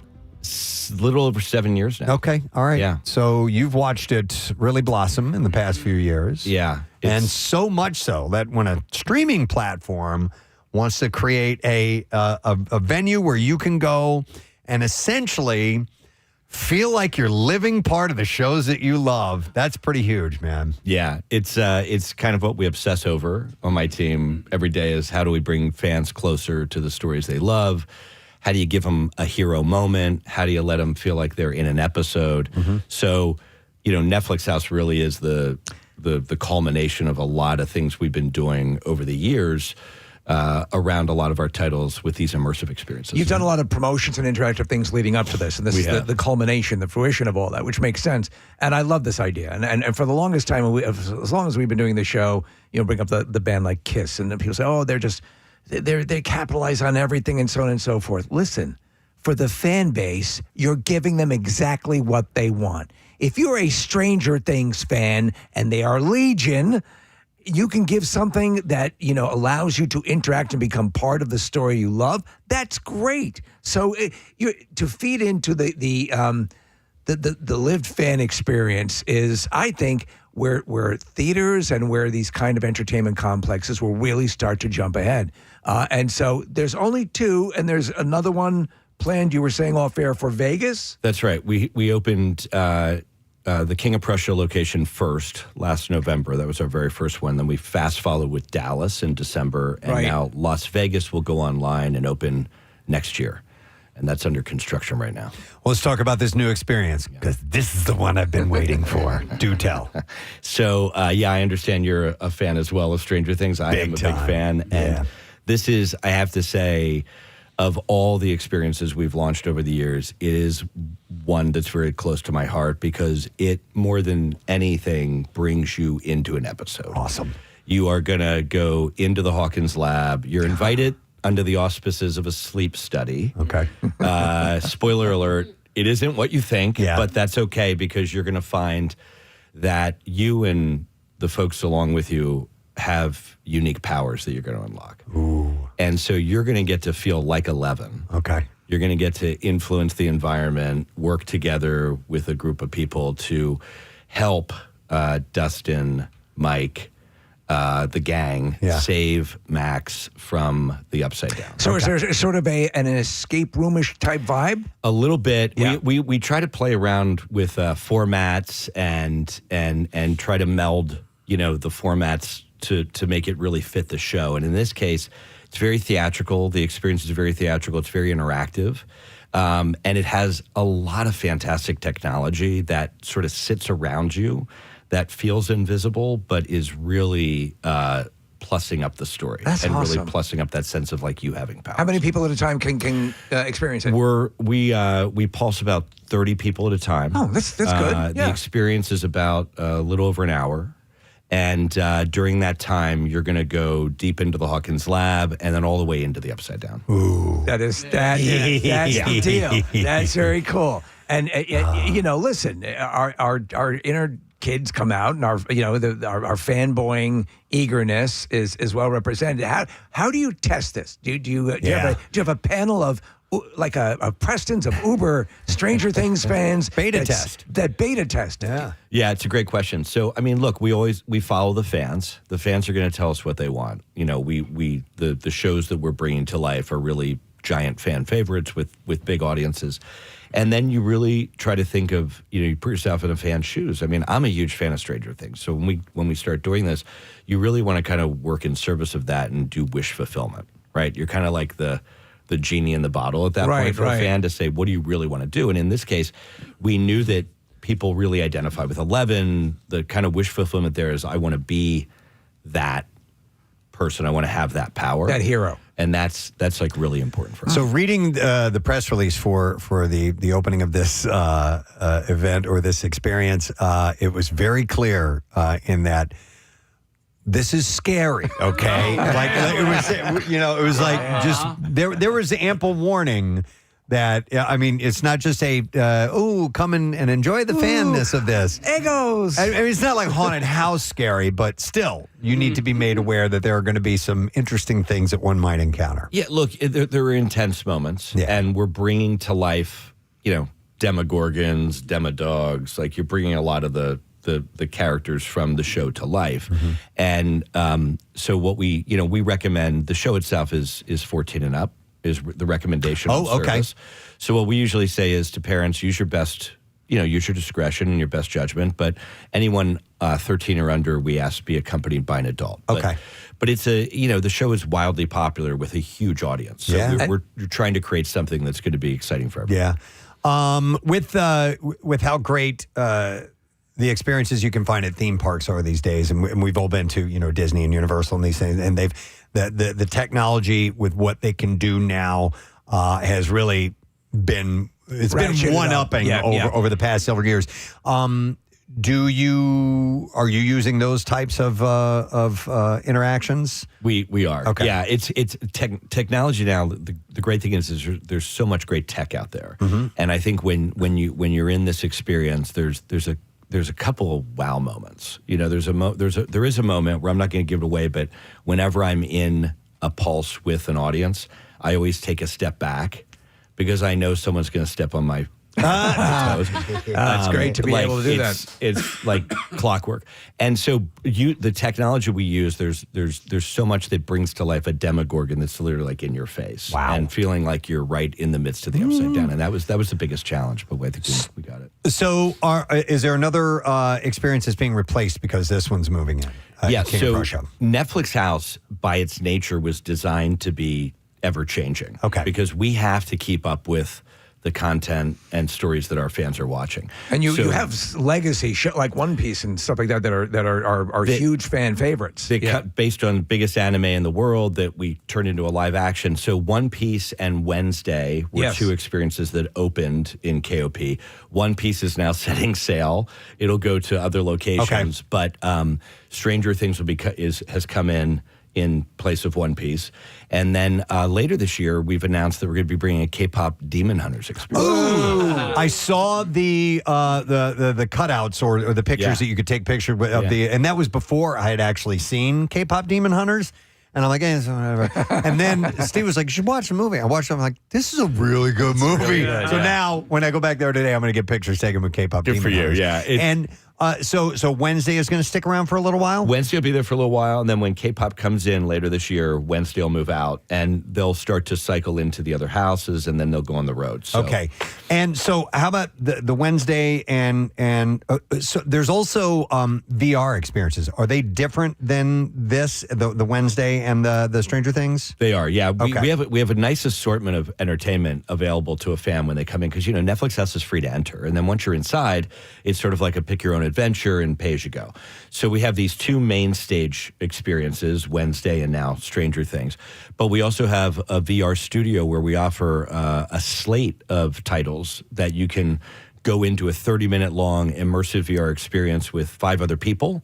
And there's a full avatar that's standing next to you that instead of your mom or your brother, it's now this character they've selected. That's great. And it is a really immersive experience. When you guys are over there, you really have to check it out if you haven't yet, because it's we have Stranger Things, we have Squid Game. Another huge hit. Another big hit. And playing that in that environment is really visceral. Will you ever go as bold as to create a hunting-wise VR experience? Because I might That's a good idea. Oh my God. For the older set who's into that sort of thing, my wife and I love That's a great show. After Love dark. that show. Yeah, We do have a Netflix hunting After wife Dark cocktail. There you go, Yeah. By the way, speaking of, we were off air and we were talking, Greg, about the theater because I went to see the Netflix series finale. The Tudum? In the theater, the Tudum Theater, and loved it. We had already watched it the night before, and then we went and saw it again the next day in the theater, and I loved it. It's such a unique theater. What is that used for? Is it just Netflix titles, or can people rent out the space? What all can a theater be used for? Well, you can rent it, but it's primarily another way for us to bring those titles to life and continue to refresh the offering for our fans. So, as an example, we've done obviously screenings of shows there. We've done K-pop Demon Hunter sing-along screenings. As a matter of fact, this Monday, we're doing a screening of our new series, The Hawk, with Will Ferrell, and he's going to show up with some of the cast. What? So Will Ferrell's coming to town? Will Ferrell's coming to town. He's going to be a King of Prussia. So he's coming into our studio that day? And it's a show about golf, and I'm a huge. I play golf a couple times a week, so I'm like way into it. He's going to be here. We got The Hawk is screening, so it's going to be it's work. So anytime we get a chance to do something like that, we have WWE Raw. We live stream on Monday night, so we've had a lot of the wrestling talent come to Netflix. Okay. So will you do testing? Like sometimes, obviously they'll put a project or something. Movie theaters, movie companies do this. It's part of the routine. Test screenings. Will you do things like that at this theater as well? That's a great idea. Actually, we haven't. I don't think we've thought of that yet, but that's a really good idea. Yeah. I mean, it's from what Preston says, it's a state of the art, terrific theater. It's a beautiful theater. It's a great place to see. Yeah. I love the concept. Yeah. So with this and the new shows, obviously, Preston was talking about the 11's journey may continue in a new series. Tell us everything about that. Well, Millie Bobby Brown has said she wants to continue the character on, so I don't know if that's going to end up happening. We or assume not, she's not talking out of school, right? Well, look, we've done a lot to expand the universe. In fact, when you think about these experiences, we almost treat it like a standalone episode, right, of the show. And then we brought Stranger Things to life on Broadway. I saw it. Went to it. First Shadow. And that takes place in the 50s. And it's really the origin story, Henry Creel, who turns into Vecna, and Dr. Brenner. It's how the lab sort of came to be at Hawkins. So that was a great opportunity for us to go back in time and sort of pull a red thread and extend the universe. Did you see the show live? I did. Yeah, that was one of our projects. That you were a part of that? I was very, very fortunate to be a part of that. Oh, that was. That was louder than some concerts I've been to. I mean, honestly, some of the effects, and it's meant to jar you and scare you. Yeah. It's coming to a close, by the way. End of the year. Yeah, the end of the year. The visuals you said were just insane. mind-boggling. I don't know for how you a pulled it live off. stage performance. Yep. Well, again, it goes back to that when you talk about technology and how you use technology in a way to tell a story. I'm a big fan of technology when it becomes invisible to the storytelling, and I think it's an example in First Shadow of how that happens. And I think the same is true in the Stranger Things experience. Again, when you're there and you're in the Upside Down, I think it really brings it to life. So Casey and I are going there today to experience it. When is it open to the public, or does that start? Friday. Okay, so this Friday. Yep. So we get a little advanced peek of this. A little sneak peek. Which is pretty cool. How long is it expected to run?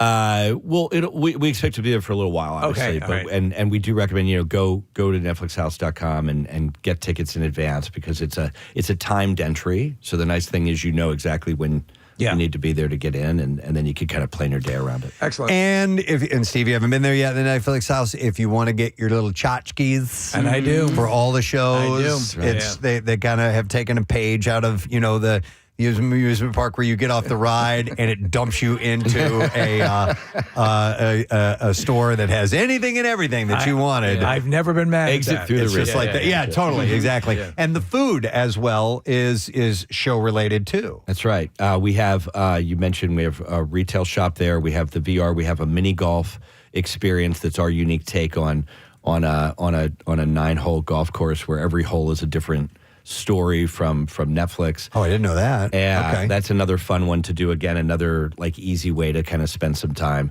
And then we have Netflix Bites, our restaurant, which is bringing to life even more of those shows you love in really fun ways, including, I'm telling you, the Hunting Wives cocktail. You got to try it. It's a margarita, actually. It's really good. Okay. All right. Marissa was just pulling up some ticket information. I'm looking at it here, but there are packages you can buy There are as well. yeah. Okay. We have a family pack available and some other nice packages. So you can go to you can be on the ride and also get some promotional stuff that goes along with that That's too. right. Okay. Yeah. That's pretty cool. Excellent. Fun perks. Yeah. It's a point of pride that this is here.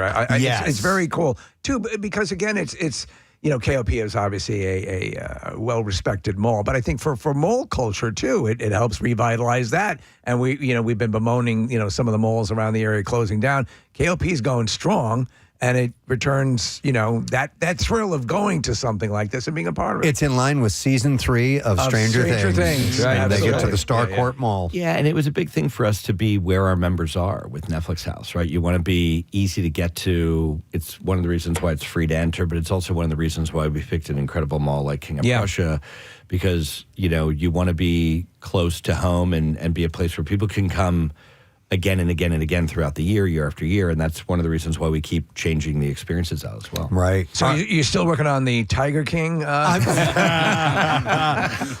see it in the atrium, actually. There's a Tiger King nod. I was wondering what other Netflix so many. exclusive titles would lend themselves to an experience. Well, you've know? got with Wednesday and One Piece and Stranger Things. I mean, you've got the mofos. Are there people requesting stuff of you? We get a lot of like requests. What? Give us some ideas. Well, Squid Game was an interesting one. When we launched that, there were a lot of people who were like, "How are you going to do that?" Yeah, there's a lot of murder with live in that. ammo. But the fun thing about the Squid Game experience is you're really just taking this one element of that show, which is childhood games. Yeah. And then you're adding that level of the unexpected twist to it. Mm-hmm. And so it becomes this really fun competitive gameplay environment. Mm-hmm. So, obviously the stakes are different, but you get a wristband. It's not life and death. At every one of these challenges, which are inspired by the show, you're getting scored. So at the end of the Squid Game experience, there's a winner. Okay. And then they get the actual VIP mask from the show, the creepy animal mask. That's awesome. And then they get access to a special lounge. So it's sort of how do you take some of those elements of the gameplay of the show and really wrap it in that really fun environment? Let me ask you, are there live performers? There are. So if someone's interested in maybe becoming an employee or an actor or turning their budding talents at something like this, is that a possibility? 100%. In fact, we have 200 employees at Netflix House and KOP, and A lot of those employees are actors. You know, you'll see some of them at the Stranger Things experience.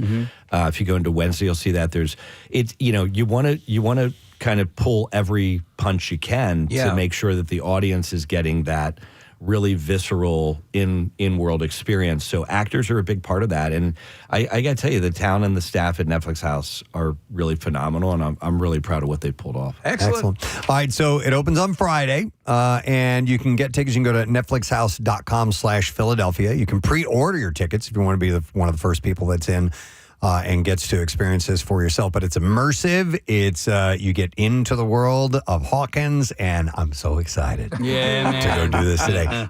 Greg, thanks for stopping in. Oh, man, thank you. Keep up the great work. Thank you. Thanks for having me. Looking forward to seeing you guys there. You got it. Greg Lombardo, guys.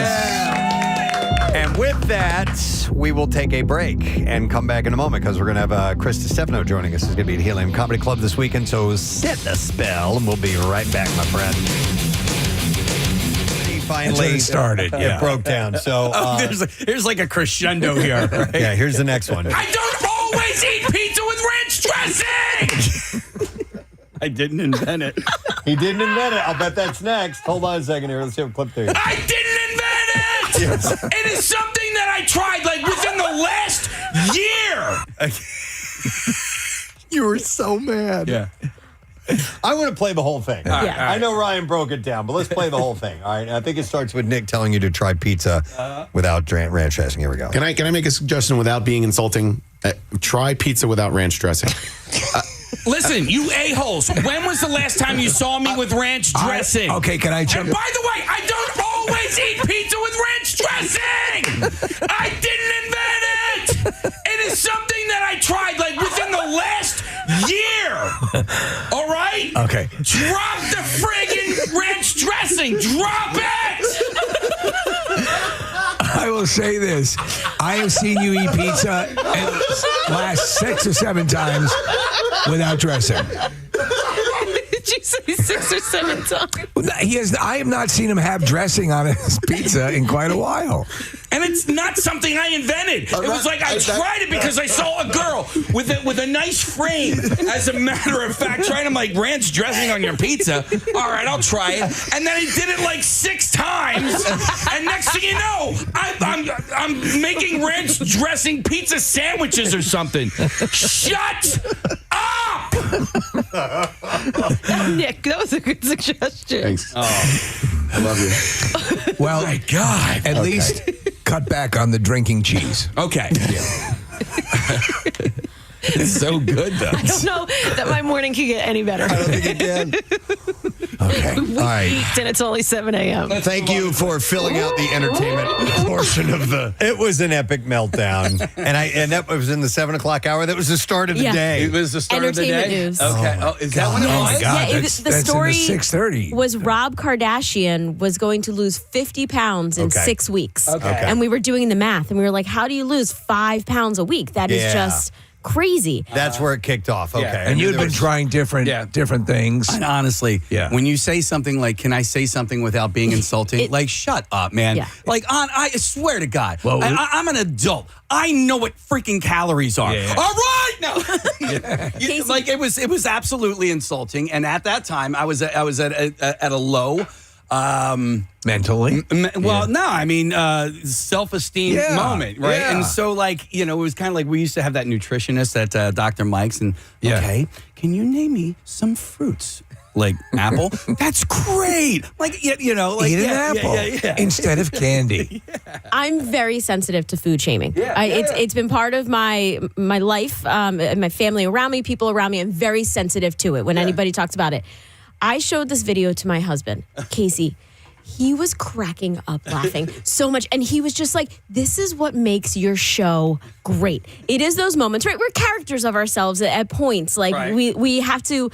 We are genuine and we put ourselves out on the line. But when these moments come out and they live on forever, it is Preston and Steve Lohr. It is part of our history and it is an amazing moment. And you are an amazing human being. Well, we are all flawed people, and I don't think we ever try and portray ourselves as But you ended up as an amazing human being, so that's cool. Yeah, I'm okay. I'm all right. But no, listen, I've been working hard for the past 6 years.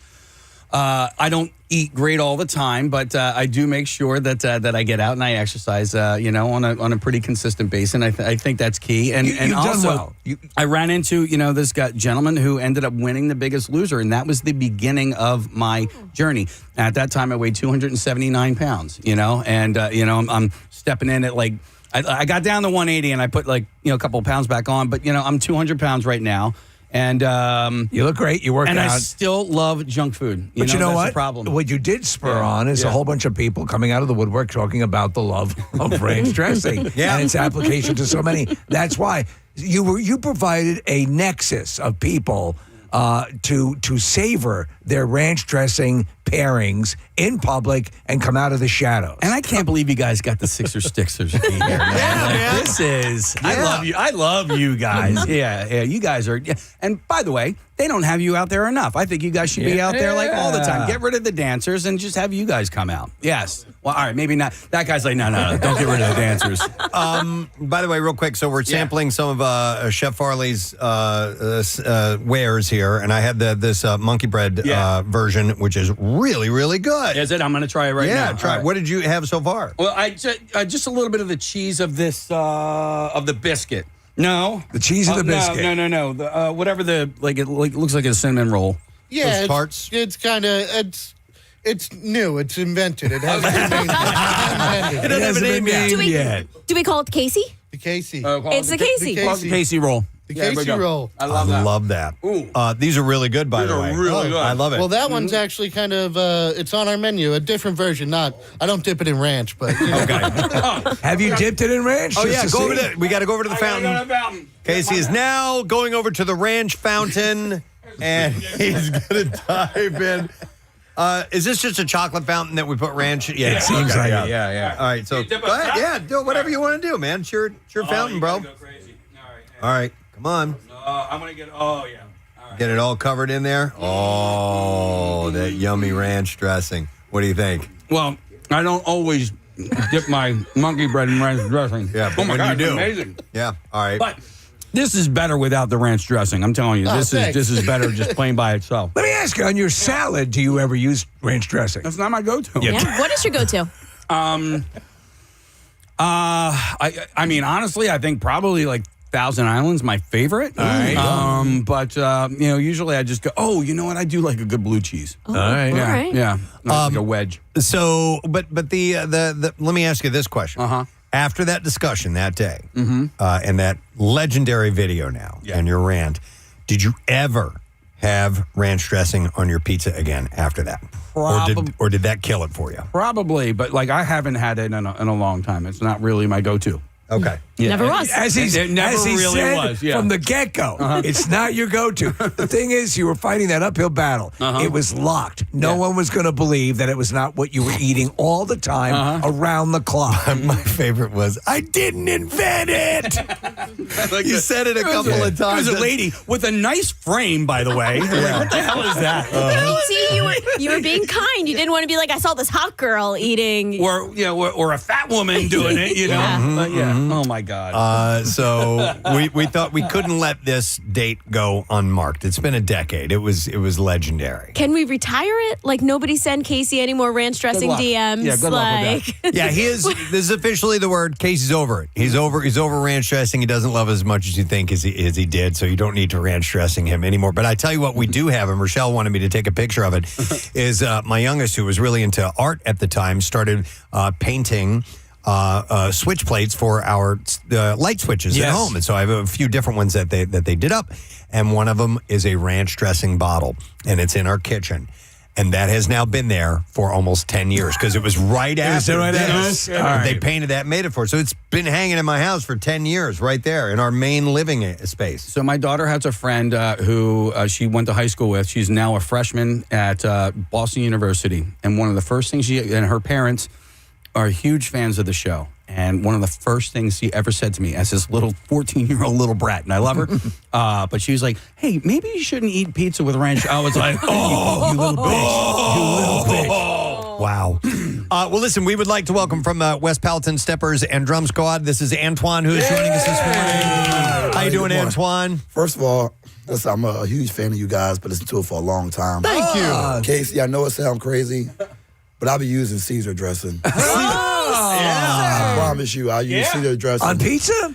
Yeah, it sounds crazy, but I can see that. It's really good. No, I said, listen, sometimes you have a Caesar salad with some pizza and Italian food. Makes total sense. And it's left over, and you just go ahead and dip it. So I understand where that came from. Actually, that makes total sense. You have a Caesar salad. Yes. I think I would prefer that, actually. It's really good. All right. So you know what you're talking about. Yes, sir. Ranch ain't too bad either. So, Antoine, at the Sixers game, where do people find you performing? How, are you guys all over the place while you're there? So before the game, we do something called the teaser, which is the pregame show. And then whatever night it could be, we could perform first quarter timeout, second quarter timeout, third quarter timeout, or halftime. And then no matter we win or lose, you can find us outside of section 110, 111, greeting the fans as they leave, win or lose. It's great. And how many members of the group altogether? We got 4 performers here right now. Or 3, sorry. It's 15 of us all together. Oh, okay. As the Sixers. But it's about 27 of us as West Powellton. So altogether, I have about 43 members in my community organization. You go big. That's a fair amount. Yes. So, but some of our steppers as well. Oh, I see. Okay, I see. Yeah. How often do you guys have tryouts and new recruits and stuff like that? So I don't like to call it tryouts. Okay. Because we're here to save lives. Yeah. Our motto is we in your life for the rest of your life. The other motto is we pay you to save you. So I don't look at it as tryouts. I just tell you come and join. Wow. We take it from there. You'll find a place. We'll teach you. Oh, wow. We teach from scratch. Our youngest member is 4. Our oldest member is 47. 4? Yes, sir. That's amazing. See, people think that once you put somebody through school, that's it. Yeah. Life starts for them. That's why we say we in your life for the rest of your life. So, like me, I'm 46. Johnny over here will be 47 in July. And it's to the point where Kaheem, I think he's 36 now. Yeah. Javon, been with me since he was 9. He's 21. Shy been here about 4 years now. He's 18, going on 19. So we got all ages. So it don't stop once they graduate or whatever. Okay. Like Johnny, his son marched with us. My son marched with us. My daughters marched with us. So it's a generational thing. Do you need to play an instrument in order to be a stepper? No. Okay. They basically choreograph dance steps, and we play the drums to it. Okay. Do you guys do drill outs and stuff like that? Competitions? A drill off? No, like where I used to see groups do this where you would call out drill commands, and one by one people would get knocked off if they didn't do the drill properly. Oh, absolutely. Okay, Absolutely. I love that. That's fun. And we also do battles too against other teams. Oh, that's cool. Oh yeah. How often do those happen? When we was younger, every day. Every day. But then as we older, we see that sometimes it could cause conflicts. So we actually fall back from it. Okay. But I'll give you a cool story. You mean like people reacting to being told they eat ranch dressing all the time? And they start sounding like Casey. The next thing you know, melee happens. But so we was the first drumline in the NBA to get selected to the NBA All-Star game last year at the Chase Center. And they paired us and we battled the Denver Nuggets drumline, center court, at the All-Star game on that Sunday. It was the most amazing feeling. We got a chance to see a full drumline battle in the NBA. I love your phenomenal. slogan. In your life for the rest of your life. It's in terrific. your life for the rest of your life. That's great. I love that. Hey, by the way, they used to do drum circles at the Art Museum on Wednesday night. I thought it was Wednesday nights. Did you know anything about that? They still do that? I never been to Oh, one. man. Okay. All right. Well, then never mind. Pretend like I didn't say it. Oh, no, it's all good. Yeah. All right, Antoine, you guys have a couple events coming up I saw here. There's the nonprofit launch party. Yes, April 11th, this Saturday. And where's that going to be? It says Osnora's event space. It's up in East Falls, 35 something. You have that? Yeah, 3510 Scotts Lane. Yep. Yeah, Right, so we basically launching our launch party called The Wise Way, named after my grandmother. Her name was Elsie Wise. She started our group back in 91. Me and Johnny been there since day one. Wow. And when she passed away, we lost everything. So I decided to start a new nonprofit and name it after her. That's great. really wonderful. There's a fish fry fundraiser coming up at Checkmates. That's May 15th. Yes. And then West Powellton's 35th anniversary. 35 years straight of us having our program. And that day, first of all, I hope you guys be able to come and make it out. June 27th. It's going to be amazing. We got the Governor Josh Shapiro coming. We got Mayor Parker coming, a bunch of dignitaries. I got some artists coming, about 10 to 15 teams coming. And for this from a grassroots effort that you started. A small community group. Yeah. where we know school, we not know high school, middle school. It's all inner city kids that kept getting in trouble every single day. And my grandma just wanted to give us a leg up in life. Yeah. Well, what's an amazing thing that you achieved? That's fantastic. Yeah, that's a beautiful thing. Excellent. And they're here to perform for you, Casey. I appreciate Thanks, that. Chris. I was wrong. We don't have a guest standing by. Going to be joining us here in a little bit, but there's something we can do. We can give away something. We have an advanced screening of The Odyssey, and it's in the IMAX at Regal King of Prussia. This is going to be on Monday. It's a 7 p.m. show. And I tell you what, we'll take caller number 16 at 610-660-9333. And you will be able to get in and see it before anybody else does. Yeah, there's a limited number of IMAX theaters available that are going to be presenting it. Yeah. I'm looking forward to it. I do want to see this. I wouldn't mind a good epic. I haven't seen one in a It's been little forever while. since we've had an epic on this level. What is the running time on this? Like 3 hours, 20 minutes? Nah, I saw it like 2 hours and 50 some odd minutes. Yeah, That's doable. It's right about that 3-hour mark or so. I actually saw it. Well, I have it in survey says, and I don't have that in here right now, but it was about the perfect time length for films, and there was a survey, obviously it was done, and I think it was 88 minutes. Okay. So just under an hour and a half. 90 minutes. They said a while ago that 110 minutes was the perfect running length, but I think listen, if it's great, you don't notice, and if it sucks, when's this thing going to be over? Right. I don't know. I feel like anything under an hour and a half is like, why don't you just make it a TV show? Well, I saw that with the movie Good Boy about the dog. It's a paranormal story. I think that's an hour and 5 minutes. Oh, wow. Yeah. No kidding. It's really short, but it's a good movie. Okay. You know? What's the last movie you just, and not, there's, I was going to say, what's the last movie you just kind of bailed on? But then now we have the ample opportunity to just bail on a movie at any point in time. So everything's available all the time. But there was a movie that I was watching with Caleb called Beau is Afraid. Oh, yes. Oh, my God. That's what I had to Phoenix? stop watching it. Yes. Yeah. Oh, it was like essentially it's like someone with schizophrenia and their perceiving perception horrors. of what life is. I don't know, man, but I'm like, I can't finish this. Yeah, and I like the director and writer, but it was like, oh. Yeah, the visuals were incredible, yeah. but it was just too freaking weird for me, man. I've never walked out of a theater. I've always finished the movie. I can tell you a movie, though, and you know how religious I am. That's my church, the movie theater. Yeah. But, and I was committed to not ever talking or disrupting. And there was one time in my movie-going life where I actually started talking at the screen. Okay. and loudly, and the audience was on my side. So The Exorcist had come out. It redefined horror. It continues to be perhaps number one, the greatest horror movie of all time. Soon after, they have this incredible property, Exorcist II: The Heretic comes out. Arguably the worst, by leaps and bounds, follow-up movie to a massively successful movie franchise. Yeah. It was so bad, I couldn't take it. I started talking. I started joking at the screen, and then it became fun. That's something I would never do. Right. To let you know how horrible Exorcist II: The Heretic is. That's how bad it is. Wow. But I still didn't walk out. The streaming services do a really good job of masking those like Hallmark type movies that they have, the like made for the streaming service. So I'll start watching one of those and I'll realize like this isn't a Hollywood big old movie. Like this is somebody's gonna kiss and then end up together happily ever after. Yeah, quality's kind of just, you could tell it's not what it should be. Yeah. I did they can kind of rook you into that. I did last night. I started to watch Ready or Not 2 because I loved Ready or Not. I don't know what that movie is. So it's a horror movie. It is a woman gets married into this rich family, and it is tradition within the family that you participate in a game night. Well, you pick a game. Their game was hide and seek, and that's like the one where like somebody dies. It's a deadly game. She's really a sacrifice. Yeah. And they're doing it, and they keep throughout the movie. I'm a big fan as well, Marissa.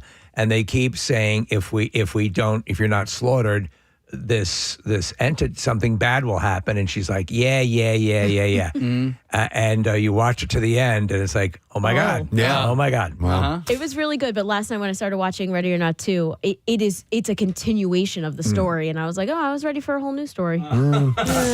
All right, well, I've been kind of killing a little time waiting for Chris Distefano. I guess he's not coming in, so or he's not on board, so we can move on to something else. I mean, we could open up the store and take a look around. Is that right? Yeah, if you don't mind. I haven't. Let's go shopping. We haven't gone shopping in a bit, so welcome to the country store, dear friends.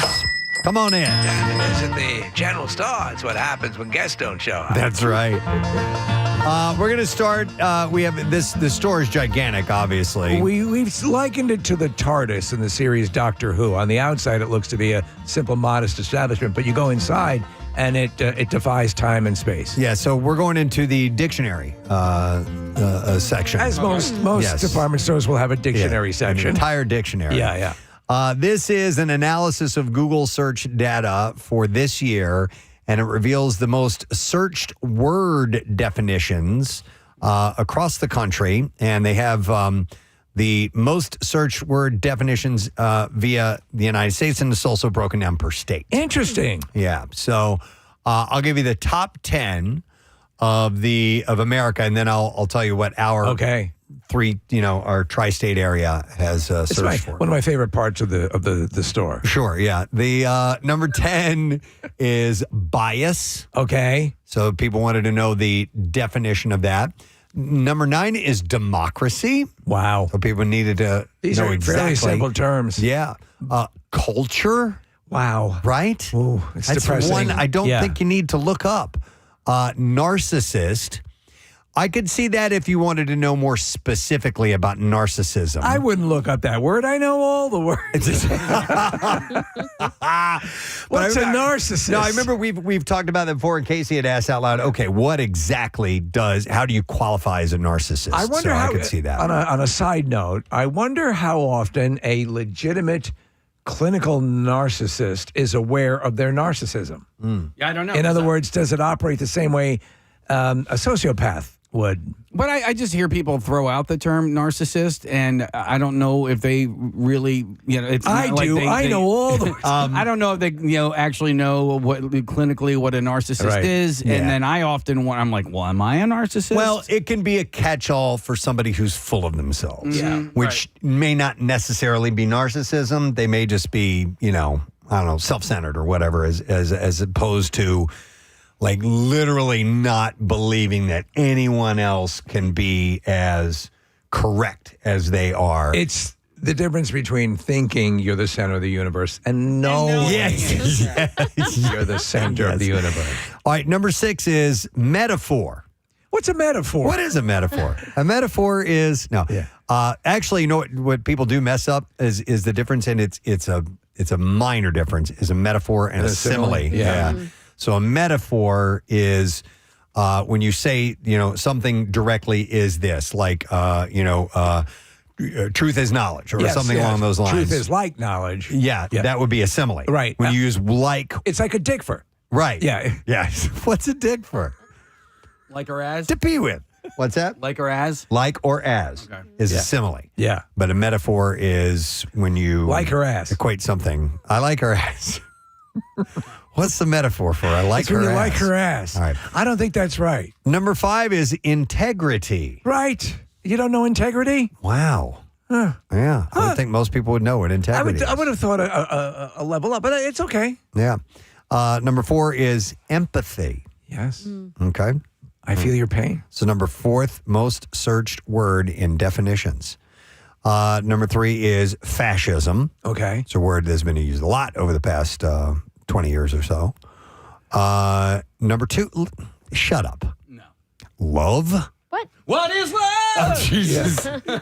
Baby, don't hurt me. Don't hurt me no more. Why would one need to define? Well, you what want to know love how to is? properly love a fascist. Yeah, I guess so. I listen. Or a narcissist. All of these definitions that are being looked up have everything to do with the divided stasis that we are in as a country, and I'm not so love is sure. love, and I also, I don't know. I don't know if that's the case. Maybe it is the case. Yeah. But like all of this stuff is just going directly in line and with where this country sort of is, or where it's perceived to be, or the way social media, or I know where we're told it is, and so often is not. Love is one though that people tried to define, and when you were first in love or thought you were in love by today's metric and living past that point, were you in love? Oh, yeah. Yeah, definitely. I mean, when I had when it was reciprocal, yes, you can look that word up if you want to. When it was, yes, most definitely head over heels in love for sure. Yeah. How about you? It took a while to say, okay, now this is love. Baby, don't hurt me. Right. Yeah. No, I think. By the way, while we're discussing this, Marissa, if you wouldn't mind, pull up the definition of love. Sure. I'd like to see how it is exactly reciprocal. Represented. And I'd like to know what that is. No, CC fascist. But when I first experienced, and we're talking about romantic love, not pants obviously I love my parents, and I love my siblings and family and stuff. But like when there was romantic love, but what I didn't have at that time was experience and a swim spa, and I sure as hell didn't have a swim spa, but you almost dropped the S bomb. Yeah, I know. Sure as ship. Sure as ship. Yep. But I didn't have any life experience, Yeah, that's what I'm saying. So when I remember, I told this woman that I loved her, and she said, "No, you don't." I was like, "The hell, I don't." Like, I would die for you. Did you feel you loved her? Oh yeah. Okay. Yeah. Absolutely. There are different types of love. There's infatuation love, right? Yeah. And then there's, as Preston says, the reciprocal love.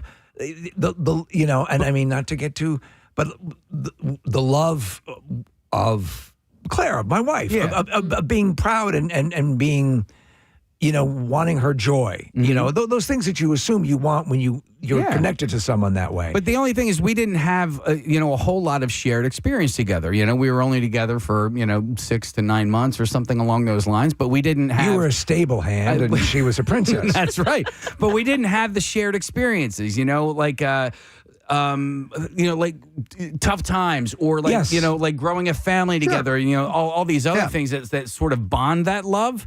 Like love is love, man. And then it can be bonded I love you, man. with love gorilla glue. Well, that's what I've been fascinated with recently, that like there are different types of love and they're just more talked about.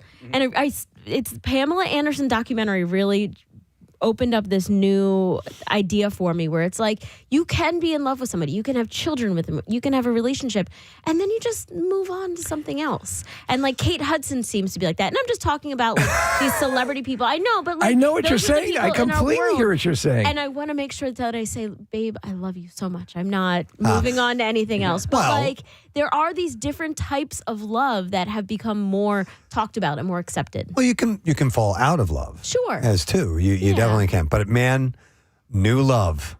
Boy, there is nothing Euphoric. like it is. It Euphoric. is walking on air. Yeah. It is the greatest thing. It's ephemeral. It is. It is. It can be, you're right. Yeah, for sure. Look up ephemeral if you would like. Oh, man. But it can be, I mean, you will always have, like Rochelle and I have the deepest love you can have.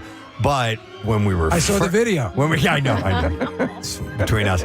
But when it first happened, oh my! This is it. Yes, this music.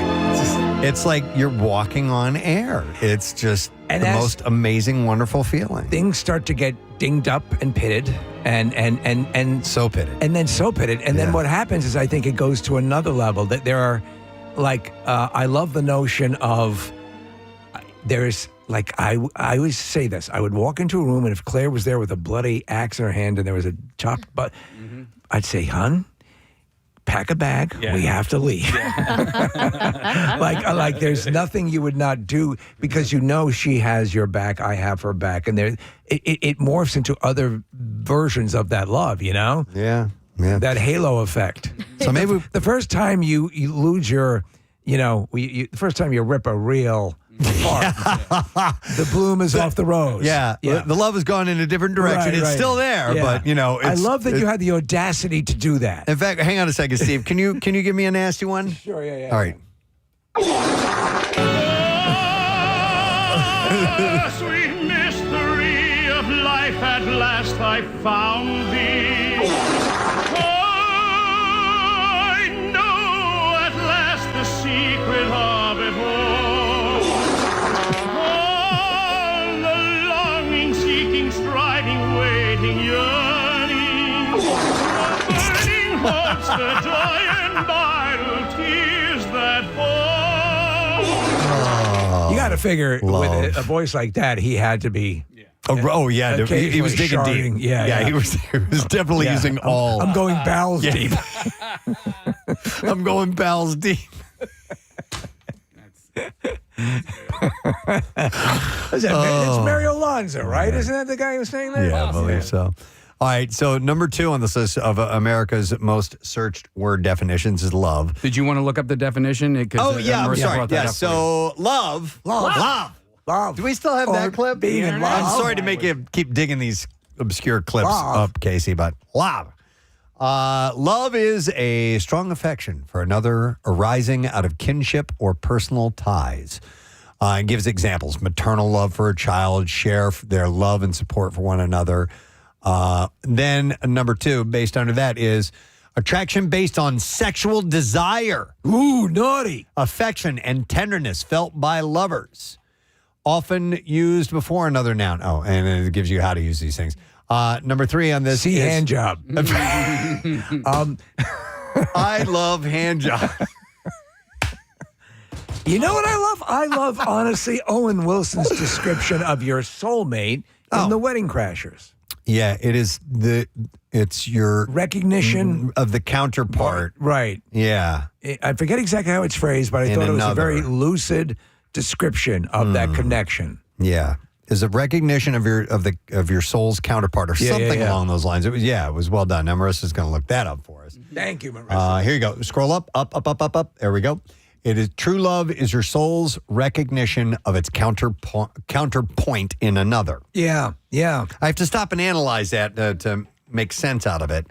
But Owen your Wilson soul's said recognition, your soul's recognition of its counterpoint in another. Wow. What do you think about that? Does that come with a hand job? Wow. All right, I'm sorry, Marissa, could you go back to those definitions? All right, then there is another, a warm attachment, enthusiasm, or devotion. I love cheese. There you go. That's a perfect example of that. The object of attachment, devotion, or admiration. Unselfish, loyal, and benevolent concern for the good of another, such as he saw the whole world forming one vast symmetrical expression of God's power and love. I love this radio station. And so it goes on, but you get the idea. That's love. Yeah, there we go. Love. Love. You ever find it? No, we haven't. Okay. Do we have the Kill Bill? Is that what we're looking for? No. It's Better Off Dead. Kill Bill was Ready for Love. Ready for Love. Are you ready for love? Ready for love. That's probably on the Box Pro, but don't worry about it. No, I got that. Oh, you have one. that? Yeah, Okay. definitely You're a have former that. intern of ours. Here we go. All right. Are you ready for love? We had the voice. Are you ready for love? The speech jammer. Yeah. It's a delay that you wear, and everything you say is like a half second after you say it. And that's pretty funny. We should play around with that again sometime. Yeah, it was great. All right, number 1, most search word definition is gaslighting. Okay. In America. Yeah. So it was broken down by state, did you say, as well? Eventually, yeah. It is broken down by state.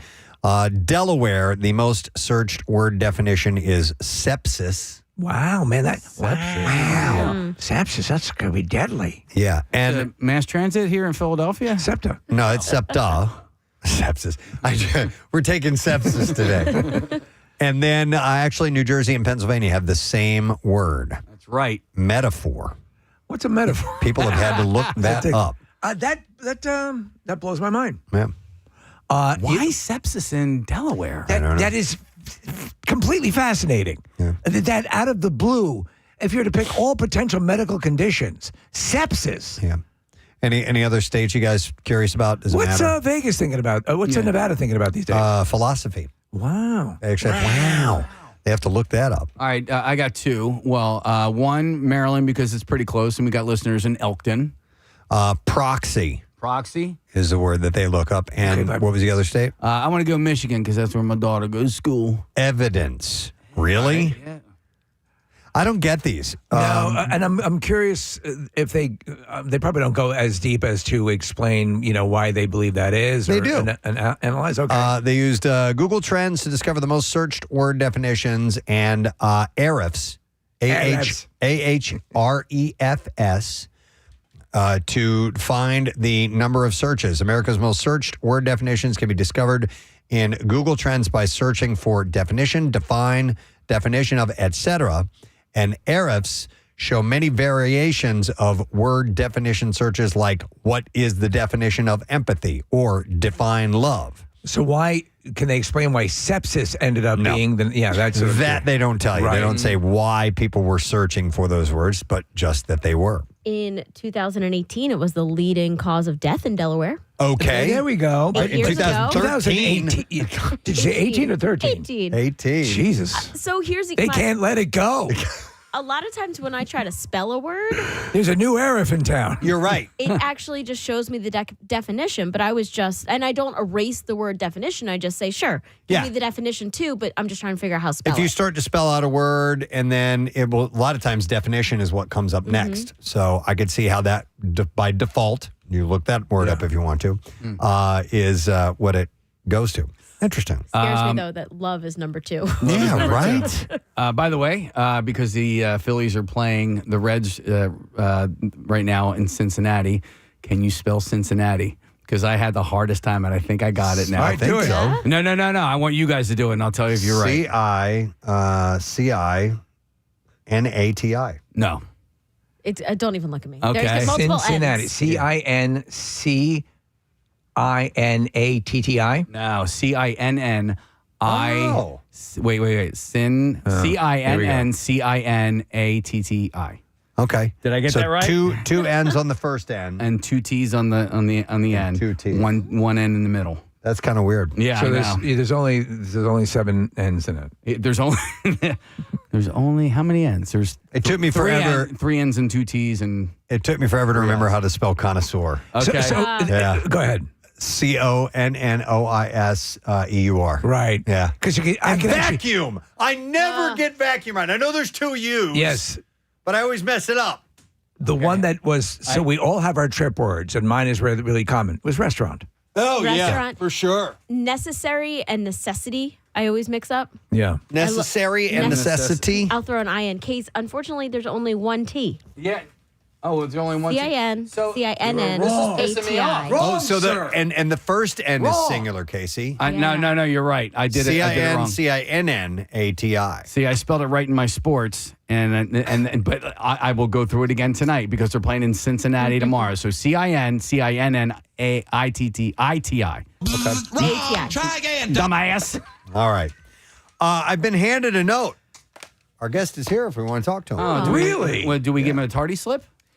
We could do that. Listen, he's an incredibly likable Yes, he is. guy and wildly humorous. And his second special was named Speshy Weshy. Which is his daughter name. Did you know that? I didn't know that. Yeah. So it'd be worth talking to him. Is he ready to go? Apparently he is. Oh, Ryan's talking to him right now. So he didn't hear What me. is Ryan hogging up the time for? He didn't hear me plug Speshy Weshy, which is too bad. Is he ready to go? Okay. All right, he's going to be at Helium Comedy Club this weekend. Please welcome Chris Distefano to the show. What's up, boys? Hi, Mr. Tardy Man. How you doing? Yeah, dude. I'm sorry that I'm late. I thought it was. I thought the interview was tomorrow. Oh, I'm an idiot. No, it's all good, brother. You know what, man? But I'm all good. Jesus is good. Christianity is winning the World Cup. Egypt was defeated last night. Now we just have Morocco, and then Christianity will return to its glory, and we will win. Viva Argentina. Viva England and the Crusades, baby. We're back. And I'm happy to be we're doing it. Christianity is coming back into its glory on the heels of Lionel Messi, that super midget. And I want to thank the city of Philadelphia of brotherly love. Let's have gay sex this weekend. Yay! In the name of Christianity. Wow. In honor, are you having the Knights Templar at your show this weekend, or? Yes, that's what we'll be doing. Knights Templar, and I'm so thankful that Argentina was able to come back and beat Egypt, because unfortunately on Saturday had Egypt advanced, there were going to be beheadings of Christians outside my show. Wow. But now I've been saved. So I just want to thank Lionel Messi and the beautiful fans of Argentina. And I just, in a nod to Argentina and all the Latin American countries who are making this World Cup great, anybody with a fake butt, guy or girl, gets half-price tickets to my show. Oh, well, that's a lot. That's a lot of potential there. Yeah, the Brazilian butt injections. I wasn't sure if Americans still cared about the World Cup now that the U.S. is out. So no, dude, I care. I care because for me, it's a great opportunity to, watch soccer. And learn more about it. And really, to be honest with you, it's a way that I can just watch hot men run around and do that in front of my father and not have to openly, watch gay porn. I kind of just watch the goalies.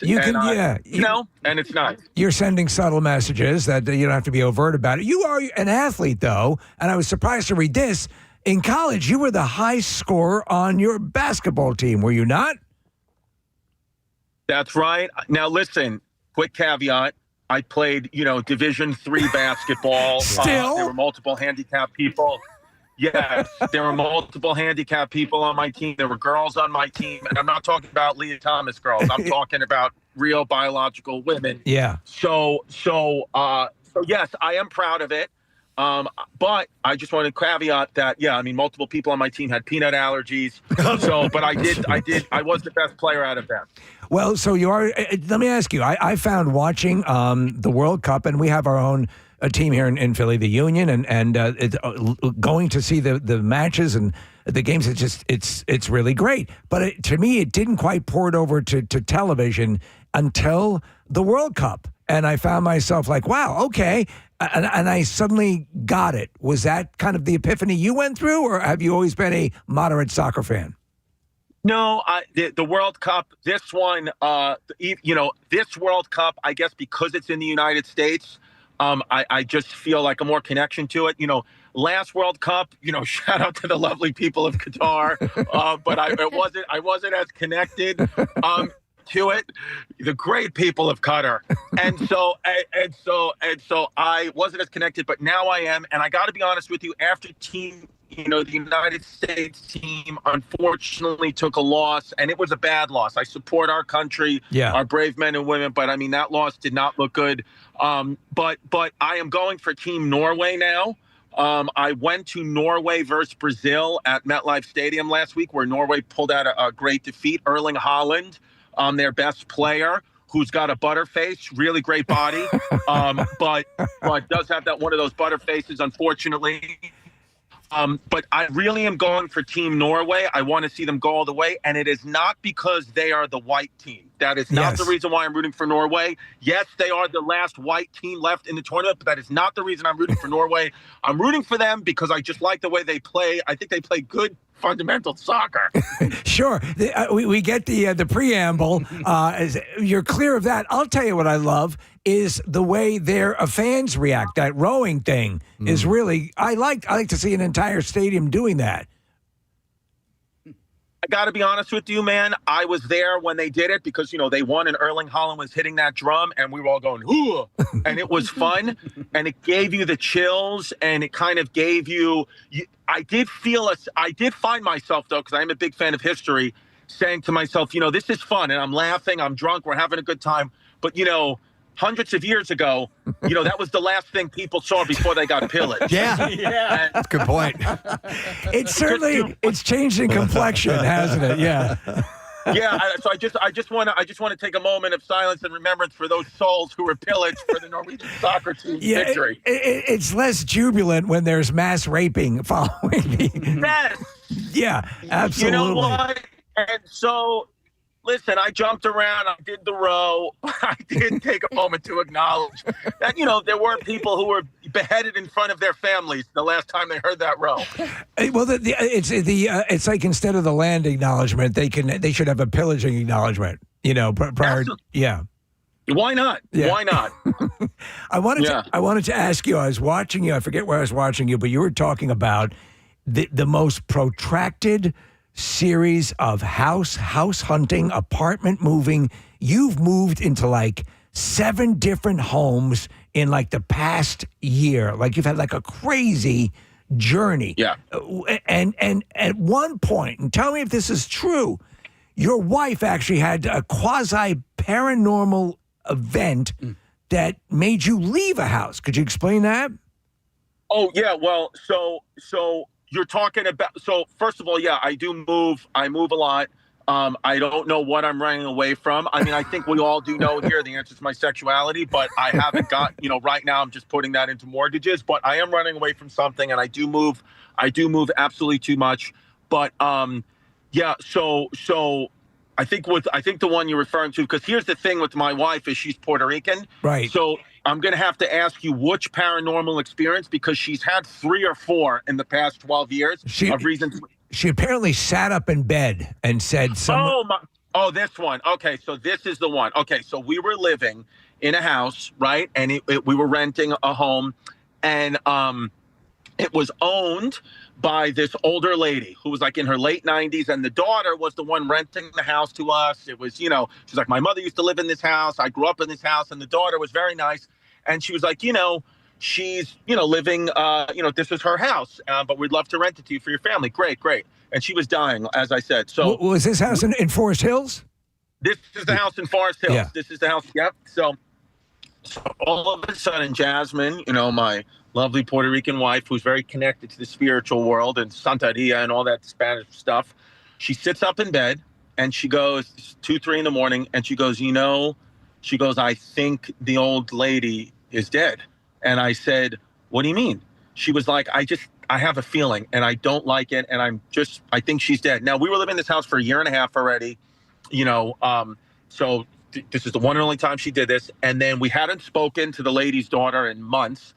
All of a sudden, about 9 o'clock in the morning, she calls, the woman's daughter. She calls, she goes, hey guys, I have some sad news. My mother passed away last night in the middle of the night at about 2:30 in the morning.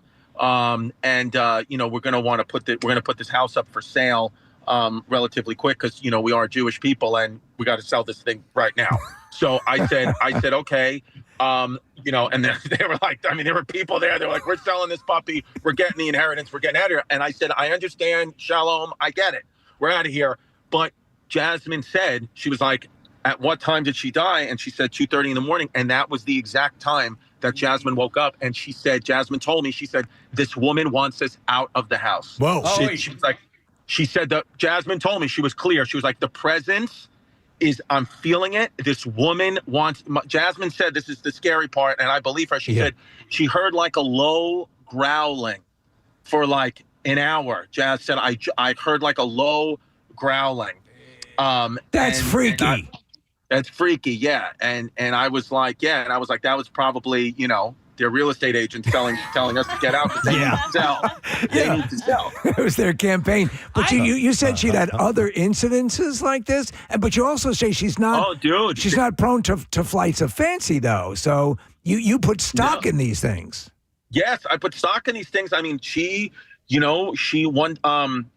We were living in an apartment in Bay Ridge, Brooklyn. And she said, our little daughter, she was our oldest daughter was maybe two at the time, and she started singing "Mary Had a Little Lamb" out of nowhere, which that's a kid song. So I saw it, I was like, oh, she's a kid. Jazz was like, she doesn't know that song. So like, the moms know. I was like, yeah, but Jazz, I mean, do you do whatever? She could have heard that anyway. She goes, no, Chris, she doesn't know "Mary Had a Little Lamb." She just doesn't know that song.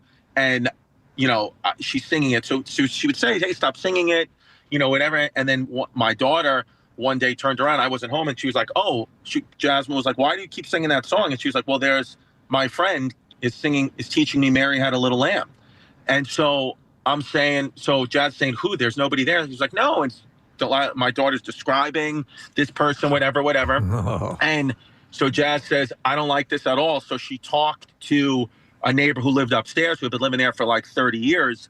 And she said that, there was a rumor. This was 50 plus years ago, before this lady even lived there. She's like, there's a rumor that a guy in there killed his wife and killed his kids in that one of those. He said because they had put them up into 2 or 3 different apartments, but Right. it was like a house at one point. So he was like, there was a rumor that happened. And he said about 25 years ago, there was a very similar story. And the guy said, I don't know what the lullaby was, but there was another mother, single mom, that moved out of that apartment because of some lullaby thing. So Jazz was like, we're out of here. So I had to break another lease. I don't know if it's better or worse for you to be as close to this situation being married to your wife. Like, is she there to protect you, or is she bringing this stuff? Is she bringing it to you? I know, because she has, she has a tattoo of a cross right on her boob. Yeah. Shout out my Puerto Rican ladies. I love the boob tats.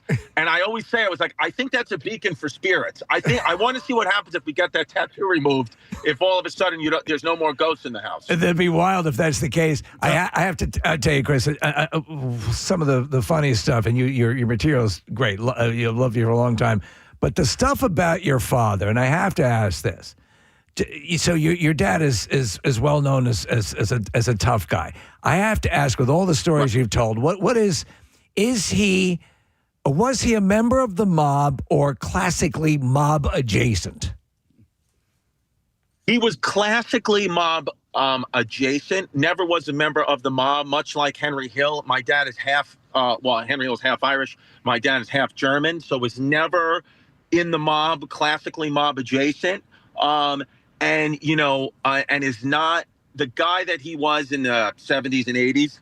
By the time, like that guy, I never really met. My dad was wild when I was younger, but has since really, really calmed down and chilled out. And I think the main reason why he's calmed down so much is a little thing called diabetes. I mean, that man is coming close to having no feet. Oh, wow. So I think it's really hard to break somebody's knees when you're on dialysis. You told the story, and it's a legendary story about how he dealt with a principal, and how he dealt with. Just give a little indication of what he did, because it's a hilarious story if people haven't heard it. Yeah, so on September 11th, 2001, I was a senior in high school in New York City or Queens. And so the buildings went down. I thought my mother had died because she worked in the building, and she survived and all that. But anyway, in the middle of it all, I started crying. I broke a chair over some kid's head because he started laughing at me that I was crying. And I just, I was on steroids at the time. So I just, I had a little tip in my emotions, as you do. Shout out Winstrel.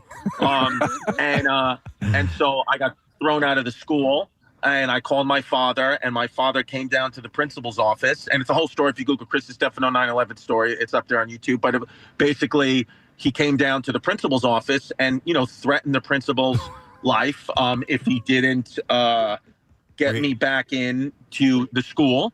And one of the classic things that my father actually really did say is my father did really say to the principal, he goes, listen, I'm not a guy who's scared of prison. He was like, I'd actually rather go to jail for the rest of my life than you throw him out and me have to listen to his mother's mouth for the rest of my life. So I'm not.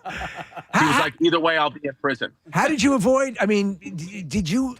Was because we are drawn to mob stories. We're drawn to Goodfellas, Henry Hill. Sure. There's a certain charm and a certain romance to it. Were you ever slightly seduced by that lifestyle or these stories? Oh, of course. I mean, I every time, and when I grew up, how I grew up, in certain neighborhoods like Queens, like Howard Beach is an iconic Italian mob neighborhood, Bensonhurst, Brooklyn, Bay Ridge, and I would hang out and go to these places through high school and college and just see like a lot of the real mafia guys, just how they would act. And as I was thinking about becoming a stand-up, I would kind of, put all these stories in my head because, obviously my father is an amalgamation of many, many things I've seen. I mean, that one man couldn't have possibly done all the things that I said he did. Like, we're creating stories and take it from here, take it from that. But I knew from an early age, like that's why I think New York City is so romanticized in the movies and the TV shows, because there really isn't a place like that. And you grow up kind of, because, at the end of the day, let's just be honest. Okay, boys, at the end of the day, yes, the mafia beats people up and is bad, but at the end of the day, it protects your neighborhood and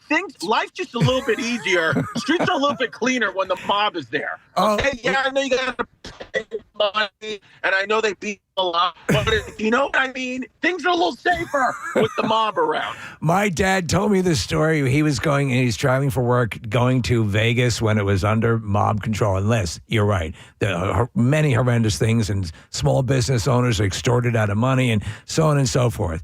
But he talked to me about he'd go there and he'd go to Vegas for business, and the guy in the elevator was maybe running the elevator. Hello, Mr. Morrison.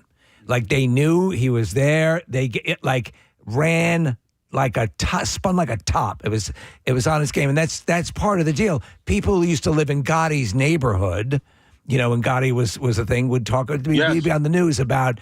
It was, as you said, safe, which is the dichotomy. Outside of the neighborhood, they're breaking ankles, but where they live, they're protecting it. Right. Yeah. It's. Oh, shut up! Yeah, just shut up with this.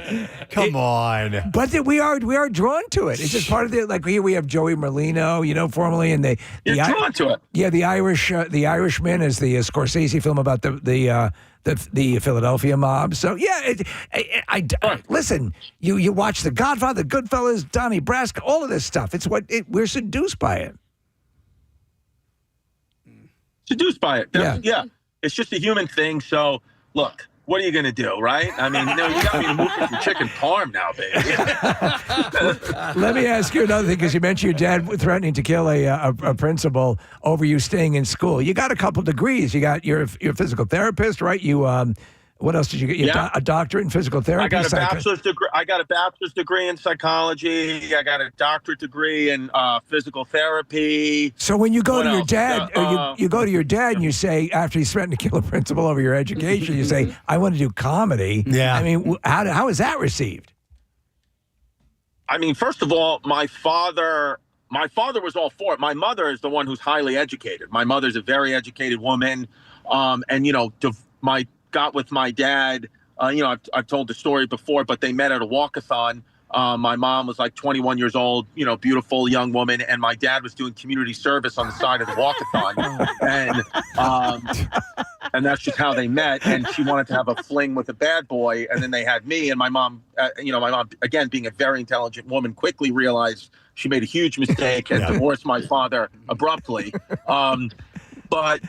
But he's always a great dad, and my mom was always pushing education. But my father, to his credit, when I did say I was leaving physical therapy to become a, stand-up comic, his whole thing, he was like, we got to figure out a plan on how to tell your mother. He was like, your mother's going to, flip out over this. But he was like, just keep going, because I was still living at home with my mom.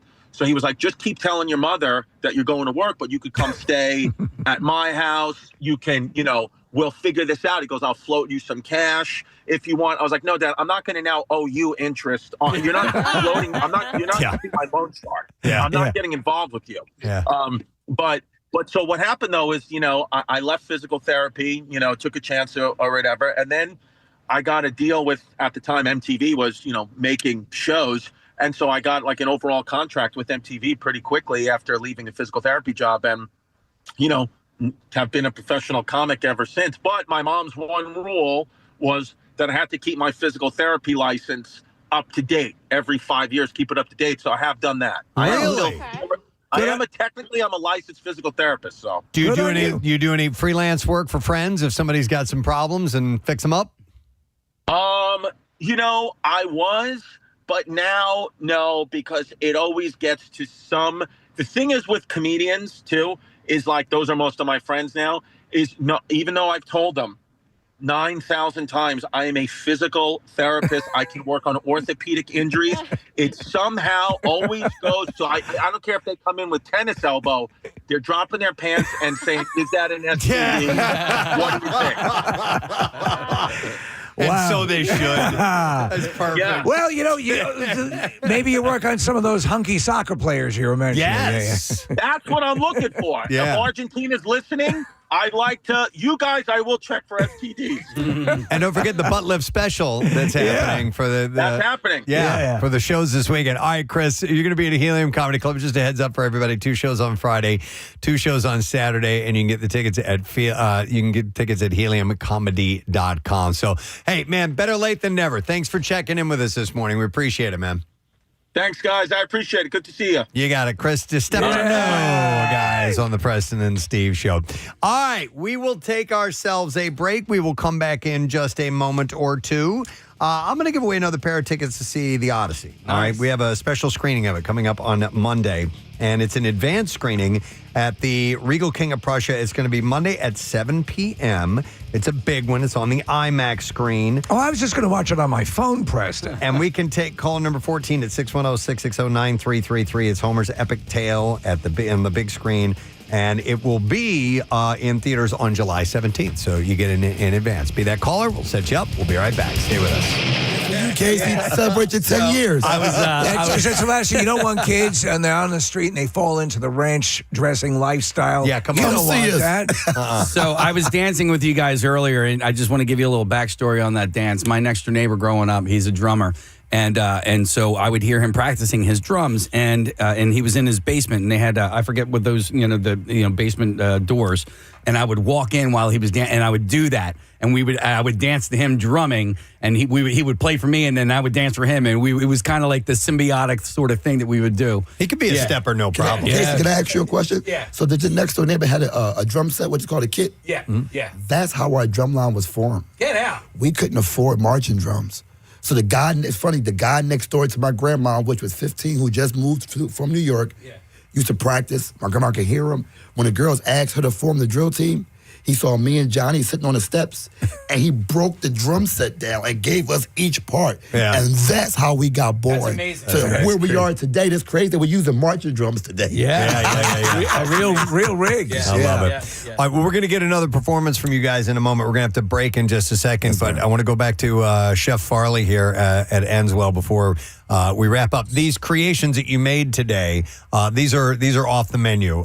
These are special just for Casey today. How about man. that? But who's to say? Thank you. I think this Casey roll could be a thing. Yeah, I It looks think like so. it. Dude. Let us know if you're going to add that to the menu. Absolutely. And we'll pass that info along. Anything you want to say about the restaurant real quick before we wrap? Yeah, we're open all day.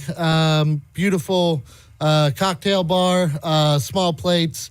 We're also a bottle shop. You come in. We're partners with New Liberty Distilling, so can buy a bottle of whiskey if you want. Get a cup of coffee and a Casey roll. One of my favorite restaurants in the city. If you're heading down to the Kimmel Center, it's right down the street. It's right in Center City. Definitely check it out. And it is beautiful inside. Nice. Excellent. All right, well, thank you for being here. And Antoine, let's get one more performance before we wrap up. That's Absolutely. all right. All right, you guys ready? All right, this is the West Pelton Steppers and Drum Squad here in our studio.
love it. Thank you guys for being here this morning. The West Powelton Steppers and Drum Squad and Chef Andrew Farley from Enswell. And this is all for Casey. This is 10 years ago. Appreciate you guys. Thank you. All right. There was another thing we were going to talk about. Home opener is today. We're going to have Rick Batalico come by later on this morning. He's throwing out the first pitch, which is really cool, and we'll spend some time talking about the Phils. And we just got done with spring training. But there was an article in the Enquirer that Steve sent over to me. Opening day is a big event. Obviously, a lot of people go to this, but it happens in the middle of the day, in the middle of the week. Not the middle, but, on a work day. Presents a problem. And if you would like to go, but you work, what do? Do you ask for time off to go to a baseball game, or do you pull the old call-in sick routine? Right. And try to show up? And if so, you're going to be out in public. This is not you staying at home doing your own thing where it doesn't matter if you're sick or not and you just get a day off. This is you going out in public, maybe running into somebody you know, maybe running into a friend of your boss or something like that. That's a ballsy move. That's a Ferris Bueller situation. Yeah, totally. Back in 1995, this isn't baseball, but when Jerry Garcia died, the lady who cut my hair was a huge deadhead, and she called out sick, and then she ended up on the news at some Jerry Garcia vigil in Centers, and they ended up firing her. Did they? Yes, they did. Oh, man. Which ended up working out for me because she ended up cutting hair at a place called Cutter's Corner, and it was only $5 haircut, so I ended up saving money in the deal. Yeah. By the way, speaking of calling out sick or calling in sick, I don't know, you can call it either way, but speaking of interns, we regularly see, the early 20s, I can't make it today. I can't do this. I can't make it. They went out and they partied the night before. I mean, that's not to go to an event. That's just I overdid it last night. I can't come into work. So we would get bogus call-in sick things all the time. Every time I'd hire an intern, I'd say, like, hey, are you comfortable with the hours? They're like, yeah, I'm fine. I'm like, it's fine at the beginning, but then you realize you're like waking up at 10 a.m. one day and then 4 a.m. the next day. It starts to wear on you. Yeah, most definitely. I used to do it from time to time. I would call in sick, just not to go to an event, but just to get a day off. I used to do it I wouldn't say on the regular, but, maybe a couple times a year. And so for like a part-time or a full-time job? Full-time job. Oh, really? Okay. Yeah. And part-time job. Yeah. But I mean, I did it in my radio career. I just didn't feel like working today. So I'd call in, and I did get busted kind of one time because I was working at DRE, and I did not want to go into work for whatever reason. I needed a day off. So I called, and I called in to the radio station like early in the morning. I got up at like 5 a.m. or whatever because I was doing afternoons.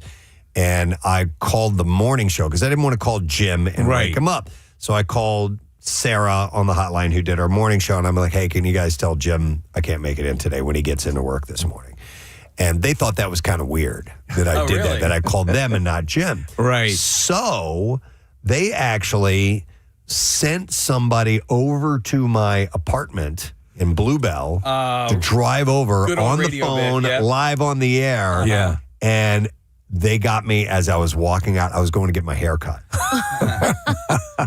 And they got me, and they come walking up, and I'm like, and I was not happy about it. I thought it was a not cool move. You got busted live on the air. And so I'm like, dude, I don't want to do this right now. And they were on the air. And it led to a weird moment. And I felt kind of bad about that because I was in the wrong. Yeah. I called out sick. I was not sick. I was going to get my hair But they're cut. supposed to have your back. Yeah, get off my back. It's hard to do that, though, when you're at work at 4 o'clock in the morning. Man, what a different, the notion of calling out is so alien now. I mean, we got to come in blizzards and all that stuff. And I make it to work ill if it's not something that's crazy contagious. I'll come to work totally sick. But the notion of going as the Enquirer article points out, I mean, this is a tradition for a lot of people. Yeah. Mm-hmm. A lot of employers look the other way. But I mean, listen. A lot of other people are going to be at this. Mm-hmm. So if you pull that move, be prepared to run the risk of being busted. Yeah. And we haven't even touched on social media of it all. Like if you post something or your friend posts something and it might just get fed to somebody else.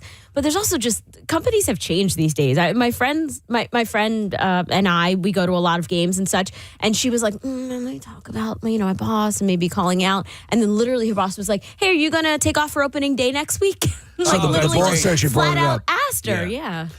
So there's a few texts come in. I love this one. It says, I have a coworker who called out sick, for the Phillies with stomach issues.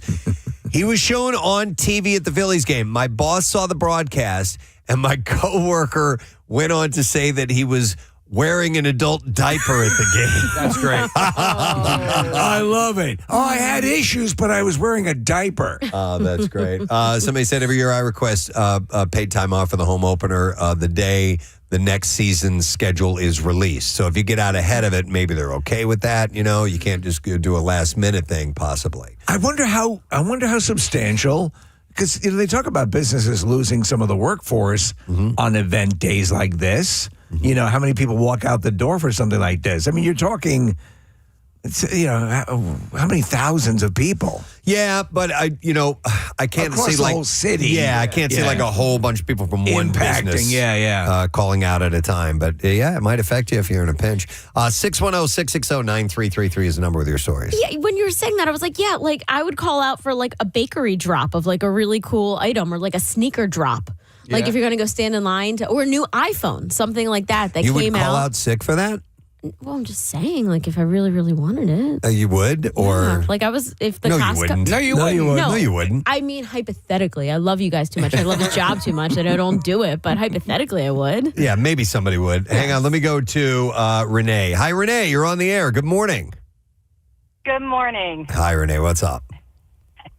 My daughter was turning 16, and I asked her if you could do anything, what do you want to do? And she says, I want to see Harry Styles in Los Angeles. It's on my birthday.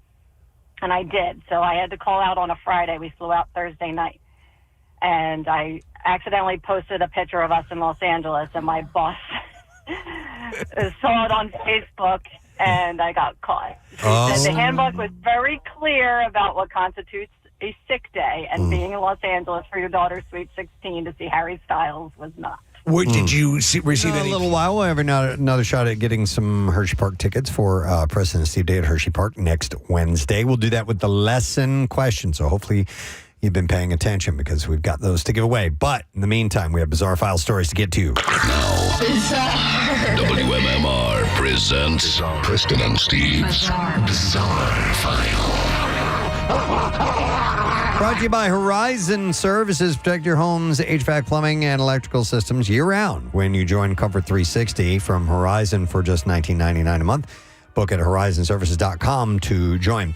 Police in Oban, Scotland, charged a man with assault after he allegedly grabbed 2 live seagulls and attacked someone in the street outside the railway station there. What are you using, like nunchucks? I couldn't quite figure out how the seagulls played into this story. The incident took place in Queen's Park Place, but the circumstances of the assault haven't been reported. Maybe it was an aerial assault and they hoisted him up. The man was not arrested at the scene, but was instead conveyed home while further inquiries were called or carried out, and only later charges. Spokesperson for the police said man was charged in connection with an assault, and a report will be submitted to the procurator fiscal. So there's no word on the well-being of the victim, but the seagulls are said to be okay. Okay. All right. They're pretty formidable birds, by the way. They are. Yeah. Lately in the news, they've been in the news for crapping on King Charles. The seagulls of Britain and Ireland offer ubiquitous, if often unwelcome, companionship. It got in my mouth. It got in my mouth. Anyone near the sea, but they usually assail humans under their own agency, not as improvised weaponry. If you are contending with seagulls, experts recommend issuing commands in a stern, loud voice. Researchers show that physical violence is not necessary, and as they are wildlife, harming them is unlawful. So just a reminder. That's all you got to say. All right, how about this one? It's a tragic story, but quite bizarre leading up to this man's death. A man who cut his own penis off with a penknife and subsequently bled to death was on a lethal dose of meth, a medical report has said. So essentially, the meth overdose would have killed him had he not cut off his own penis, and instead he bled to death. Well, Mr. Lucky. Ryan Dexter Sutherland died after he stabbed himself more than 20 times and tried to chop off his arm during a meth-fueled frenzy in downtown Los Angeles. Okay, your choice. Your arm or your penis? Oh, I got to go arm, Steve. Yeah. You got another one? I want to hang on to a little dignity. A medical report into the 31-year-old's death ruled that he died from sharp force self-inflicted injuries to his neck, right forearm, and wrist, chest, and genitalia. The man is said to have used a non-serrated penknife around 2 inches long and 3/4 inches wide to deliver the fatal injuries to himself. In his final moments, the wound he inflicted to his genitalia was nearly a foot in circumference. Hey, good for him. As it left his testes exposed and led his penis to be degloved from his body. Oh, man. Yeah. Golly, I really have to get off the meth. A toxicology report found Sutherland had an extreme amount of methamphetamine in his system at the time of his death and also alongside MDMA. When your penis is degloved, can it surgically be regloved? Oh, I don't know. A 7-Eleven security guard had spotted the horror and called the police. Officers rushed to the scene and found blood-soaked clothes hurled across the pavement alongside pools of blood. Sutherland was later identified by his fingerprints, and his parents were notified about his death. His aunt stated that police said the man had never previously threatened or attempted to take his own life. He did, however, have a history of illicit drug usage and had previously spent stints in rehab. Studies have shown suicide rates among meth users are significantly higher than the general population. Yeah, it's terrifying. Not much else is known about Sutherland and his background aside from the fact that he suffered from ADHD. So that's just a horrible, messed up story. All right. How about this one? This was over July 4th. In fact, it was on the 4th. A New Jersey Fire Department rescue boat was sunk when a whale surfaced directly beneath it, sending the crew scrambling into the water. The Carteret Fire Department said its Marine Unit 2 was heading home around 4:30 p.m. Friday after helping with the security detail for the tall ships and boat parade in New York Harbor. Was it like a smaller Zodiac type craft? It didn't.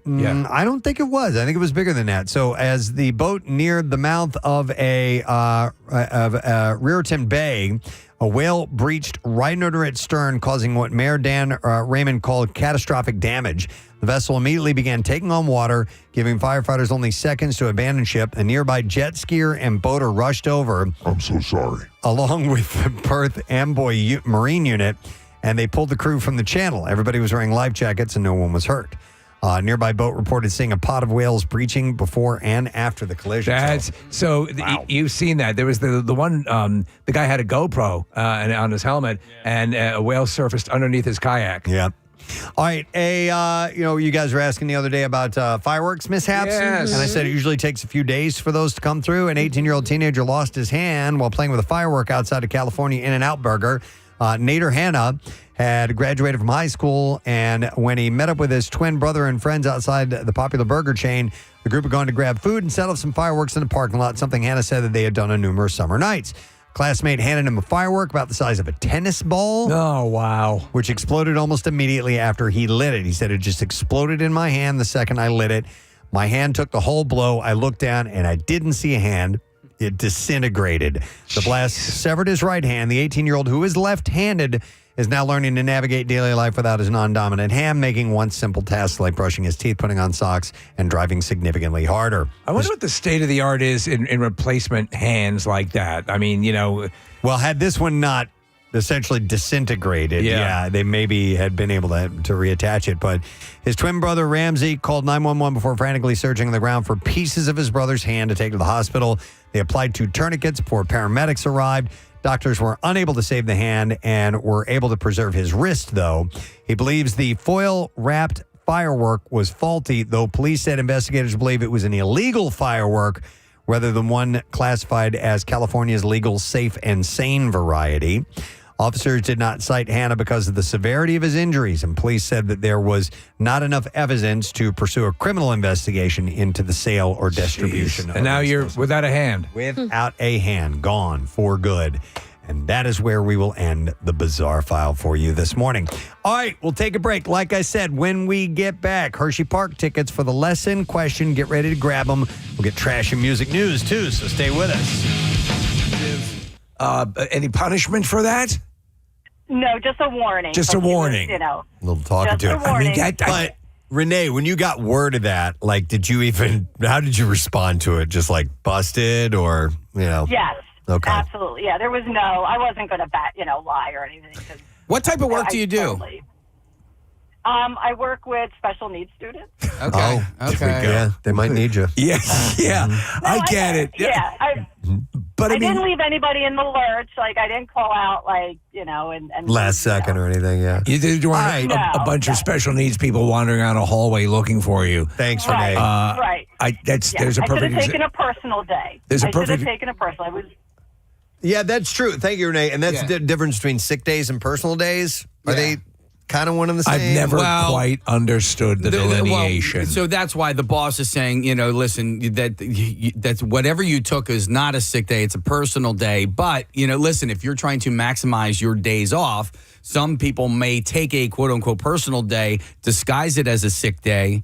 And I understand that. I mean, I understand it. I don't do it myself. I've taken Is it all in 30 semantics? years, I think I've been sick 10 times, and 5 of those was when my dad died. So I don't take sick days. I mean, I used to back in my my part-time days and stuff, but I wonder if it's if you're allowed a personal day, and that's part of the understanding, and again, I've never been able to break this down and completely understand it correctly. But if you were to say, I'm taking a personal day to go see Harry Styles. You don't have to say that part. You can just say, I'm taking a personal day. Personal day means personal. There you go. And according to your business, one may be limited and one is unlimited. So you have limited personal days, but unlimited sick days. Okay. That makes sense. Something like that. Yeah. By the way, going back to the, social media envy, in that you really want to post these cool things that you do in life on your social media accounts. You take a sick day or you call in sick and you go and something awesome happens and you get this great picture at an event that is known on the day of that event that this is taking place. You could never post it. Do it. You can't. Even afterwards. There's the rub. Yeah. So you're going to be part of this thing and you're celebrating being part of this thing, but you can't let anyone know. Yeah. Because I'm sure people get busted. Well, we just heard that. She just got busted because of Facebook. Now, some places you can accrue sick days, right? So sick days will carry over.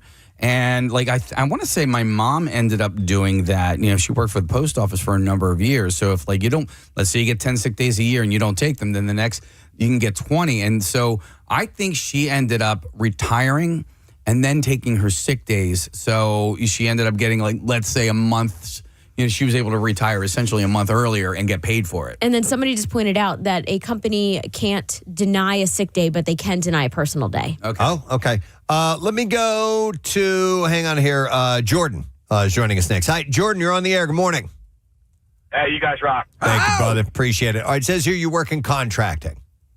Yeah, so I've worked for a bunch of service companies. So HVAC, windows, doors, siding, kitchens, baths. And I was the marketing director, and I would help out with some of the admin stuff. And we knew in Cecil County, what we call Cecil, Kentucky, opening day of rifle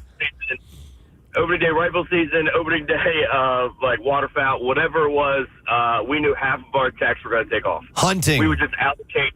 Oh, hunting is nuts, and we will work our schedule around it. Even if they tell us they're not going to, we're like, let's bank on these 12 guys not being here tomorrow. Wow. Okay. 12 guys. Or we already know. Now the owner of the company that I work for, shout out to Sundance Kitchen Bath and Exteriors, shameless plug. Jason, the owner, is a big hunting guy. So, I mean, we know it's not a big deal. It's not a personal day. We don't charge them. We don't make them use the PTO. We just know that, they're going to take it. But Jordan, that's for the opening day of the season, usually? Yeah. Okay. Yeah. They got to get out there and start that killing right away. Yeah, exactly. All right. That's pretty wild. So Thanks, Jordan. Again, you're not required by law to give the reason for your personal day. I don't know. Or I can a assume so. business... No, you don't have to share. Right. It's a personal day. Right. But you just said they could deny you a personal day. Potentially. Okay. I mean, these all depend on what your business is like. Yeah. I think this is all these are all vague things, All right, hang on. I want to go to this one. This is Dennis who's joining us next. Dennis, you're on, buddy. Good morning. Morning, Gadzooks. Gadzooks. All right, what'd you do? So when I was in high school, I worked at a supermarket. I was a senior in high school, and I also played for my local CYO volleyball team. It was a co-ed team, and we had a playoff game on a Saturday. I called out sick, only to end up breaking both my wrists playing volleyball. So how did you explain that? I told him it happened on Sunday. It was at Mass. That's great. At least you didn't get busted for that. Jeez. But of course, that would happen on the day. The universe conspires. Yep. I have. Here's a good one too. I'm going to go to who are we talking to? Warren. Hi, Warren. You're on the air, pal.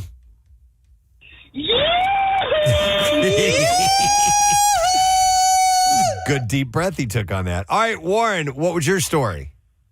All right, so I'm going to start out saying this is really, really awful, and I don't think I would ever do it again. But I was in a position with a company where I really couldn't take off. I was in a position of responsibility. They wouldn't let me take off. I kept putting in personal days. They wouldn't let me take them. So I have an Italian last name, so I went through the obituaries until I found an Italian name, and I went to the viewing. And I got a prayer card just to turn it in. Yes! You use a viewing to get off of a day of work. I love that you went to the detail of finding an Italian last name just so that it would have some air of legitimacy. And he got one of the cards. And that's brilliant, dude. Your effort warranted you a day off, sir. Well, here was the messed up part about it. Like, my girlfriend at the time, she's like, oh, my God, that's brilliant, okay? And then she told her daughter about it, and her daughter's like, oh, that's horrible. Right. So then the girlfriend got mad at me, and she was encouraging me to do it. She got mad at you after her daughter got mad about it, and, that sucks. Yeah. To say the least, I'm not with that woman. I would think so. All right, Warren, thanks for the idea. Appreciate it, bud. All right. That's actually pretty good. Yeah.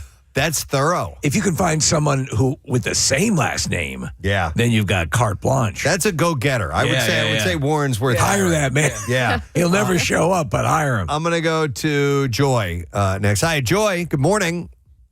Hi, good morning. First time, long time. Welcome, Joy. Thank you very much. All right, so you called out sick one day, and what was your tell us about it. All right. Yeah, so, I mean, I'm pretty sure anyone in my position would have done this. My partner was lucky enough to be gifted really, really good tickets and pregame field passes to the Eagles playoff game. It was the snow game against the Rams. Okay. So, we found out like 2 days before. So, of course, I went into work and I, soft launched, because I knew already there's no way I'm going to. So you started laying the groundwork? Yeah. So what did you do? I don't work there anymore, so I can drop the ball now. Okay. So we go to the game, and I'm like, oh, my God, our tickets are, like, in the end zone. I'm going to be on the field. I'm like, if I end up on TV, I'm going to die. I don't want to get caught. But I was like, you know what? Worth it. So we go to the game. It was amazing, of course. We had a great time. Afterwards, my sister sends me a screenshot. I end up in the St. Louis Rams were filming a TikTok. And I was on the sideline very visibly in the TikTok. And I was just like, please, dear God, I hope no one at work follows the Rams on TikTok. Did you at all consider wearing some sort of disguise? Glasses? Something? I don't know. I was bundled up pretty good because it was snowing. But, ski mask. you could still tell it was me. Oh, man. Did you face any repercussions from that? Anybody at work find out about it? Nope, only my sister was the only one. Close one. Do you know, if you had the couple of days to lead up to it, you should have been walking around, like, say, on Thursday going, is this a lump? Is this something? Plant the seeds. Right. All right. Right, but it was absolutely worth it. All right, thank you, Joy. That's hilarious. Appreciate that. Bye, oh, man, there was something else I was going to bring up. Well, let me go to this other call. Let's see if I remember it. I'm going to go to Shelly. Hi, Shelly. Good morning. Good morning. All right, Shelly, you got something interesting to tell us. I do. So I work at Helium. It's Shelly Girl. Oh, okay. I don't know if I told you this story before, but I was working for a law firm, and I took the day off because Bert Kreischer was having that call out of sick from work Sure. show. Yeah, You remember absolutely. that? Yeah, daytime show. Yeah, that was awesome. Right. So I wanted to work, so I took the day off. And it wasn't until a month later that I found out that the attorney hired a private investigator to confirm that I was not in work or not at home and working instead. Spend the time to hire a private investigator time and money. to find out if you are skipping out on work. That's crazy. Yep. And of course, I flipped out and I eventually quit. So I mean, listen, that doesn't sound like a very good atmosphere to be in. If you can't trust, if you can't trust your employer to respect your lie, then what's going to happen? He was just pissed off that I wasn't there doing his work. Right. And that I was. Yeah, listen, I can see an employer being like, if you gave a fake excuse. Did you give a fake excuse as to why you're out, or just, I'm taking a personal day? I just took a day off. All right. I called Okay. out and said I'm taking the day off. Well, the fact that he goes the extra mile to hire a private detective. In there, Chris Barron says, instead of forget the king and marry me, he says, marry me. Marry me. Forget the king and marry me. I love it. Spin Doctors on MMR. 16 minutes after 10 o'clock, and the Preston and Steve Show. We are about to give away some Hershey Park tickets. We're going to do it via today's lesson question. So you need to have heard this earlier in order to answer it correctly. And then you'll get a 4-pack of tickets if you do so for Hershey Park and the live broadcast next week with the Preston and Steve Show next Wednesday. Here's the question. Love is great. New love is great. But it isn't true love until you do what in front of your partner? 610-660-9333. We had a nice little chat and a little musical moment with that earlier. New love is great, but it isn't true love until you do what in front of your partner? 610-660-9333. Call if you know. The trash business is a gold mine. 93.3 WMMR with Preston and Steve's Hollywood Trash. Brought to you by Horizon Cooling. 24/7 emergency AC service availability even on nights or weekends. Plus, you can get a new system for as little as $105 a month. Plus an up to 12-year warranty. Book your visit today at horizonservices.com. What's up this morning, Steve? Well, Preston, 67-year-old Madonna seen partying in the West End Friday night wearing a very short dress, fishnet stockings, knee-high black boots, and a bedazzled bustier. At the same time, London police were besieged with reports that a hooker had exploded. Hey! Frequent CNN pundit Scott Jennings saying that despite reports to the contrary, Senator Mitch McConnell is lucid and doing well in the hospital. Jennings reportedly visited McConnell and watched him sit under a large plastic palm tree as he slowly ate a leaf of lettuce. And finally, former Florida gubernatorial candidate Andrew Gillum was arrested Thursday for possessing drug paraphernalia. Gillum reportedly hit rock bottom after trying to figure out why they call it gubernatorial. And that's your Hollywood Trash. All righty, with that, we'll go to the phone, see if somebody knows the answer to this question. New love is great, but it isn't true love until you do what in front of your partner? And it's Patrick, who we will go to. Patrick, you are on the air. Good morning. Good morning. All right, Patrick. New love is great, but it isn't true love till you do what in front of your partner? Fart. Yeah, of course. It's true. Hang on.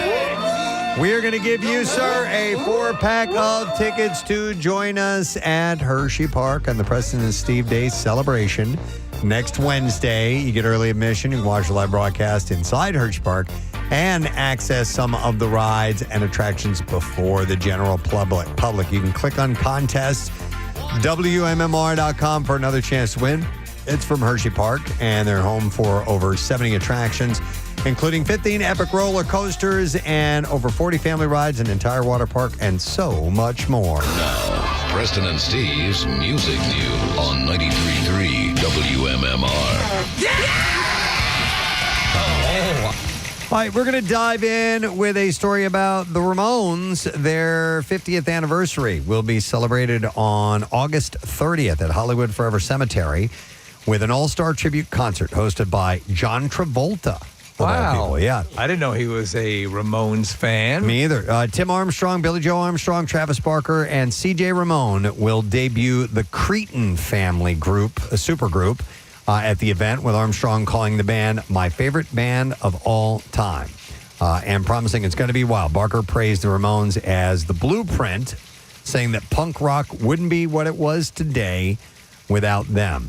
The event will also feature film screenings, a DJ set by Shepard Fairey, and it will raise money for cancer research. Meanwhile, Rhino Records is set to release special anniversary editions of the band's classic music later this month. There will be a limited edition picture disc, a pressing of Ramones dropping on July 17th, and a 2 LP colored edition of Live at the Roxy dropping on July 31st. I have this vague memory of Martha Quinn interviewing somebody on MTV, and I want to say it was the Ramones, because they had called her out because I guess she had said that they were the ugliest band in rock and roll, and I guess that word had gotten to them. Yeah. And I'm like 90% certain that it was the Ramones. Was it? Was she uncomfortable, noticeably? I think she was, She was playing along? I think it was, I think it was playful. I don't think they were like, you said we were the ugly. I think that they sort of owned it. They're like, yeah, you called us the ugliest band in rock and roll. Well, they were not attractive. That's for sure. They were at the time probably the ugliest band in rock and roll.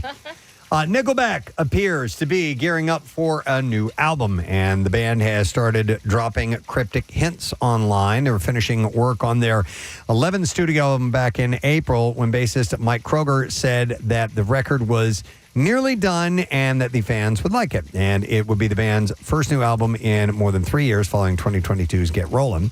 Earlier this year, Nickelback released a single called Bones for the Crows, their first fresh original material since that album. Did you say Boats and Hoes? No, which also served as the theme for WrestleMania 42. The group has a long track record of waiting to release music until it feels ready rather than rushing.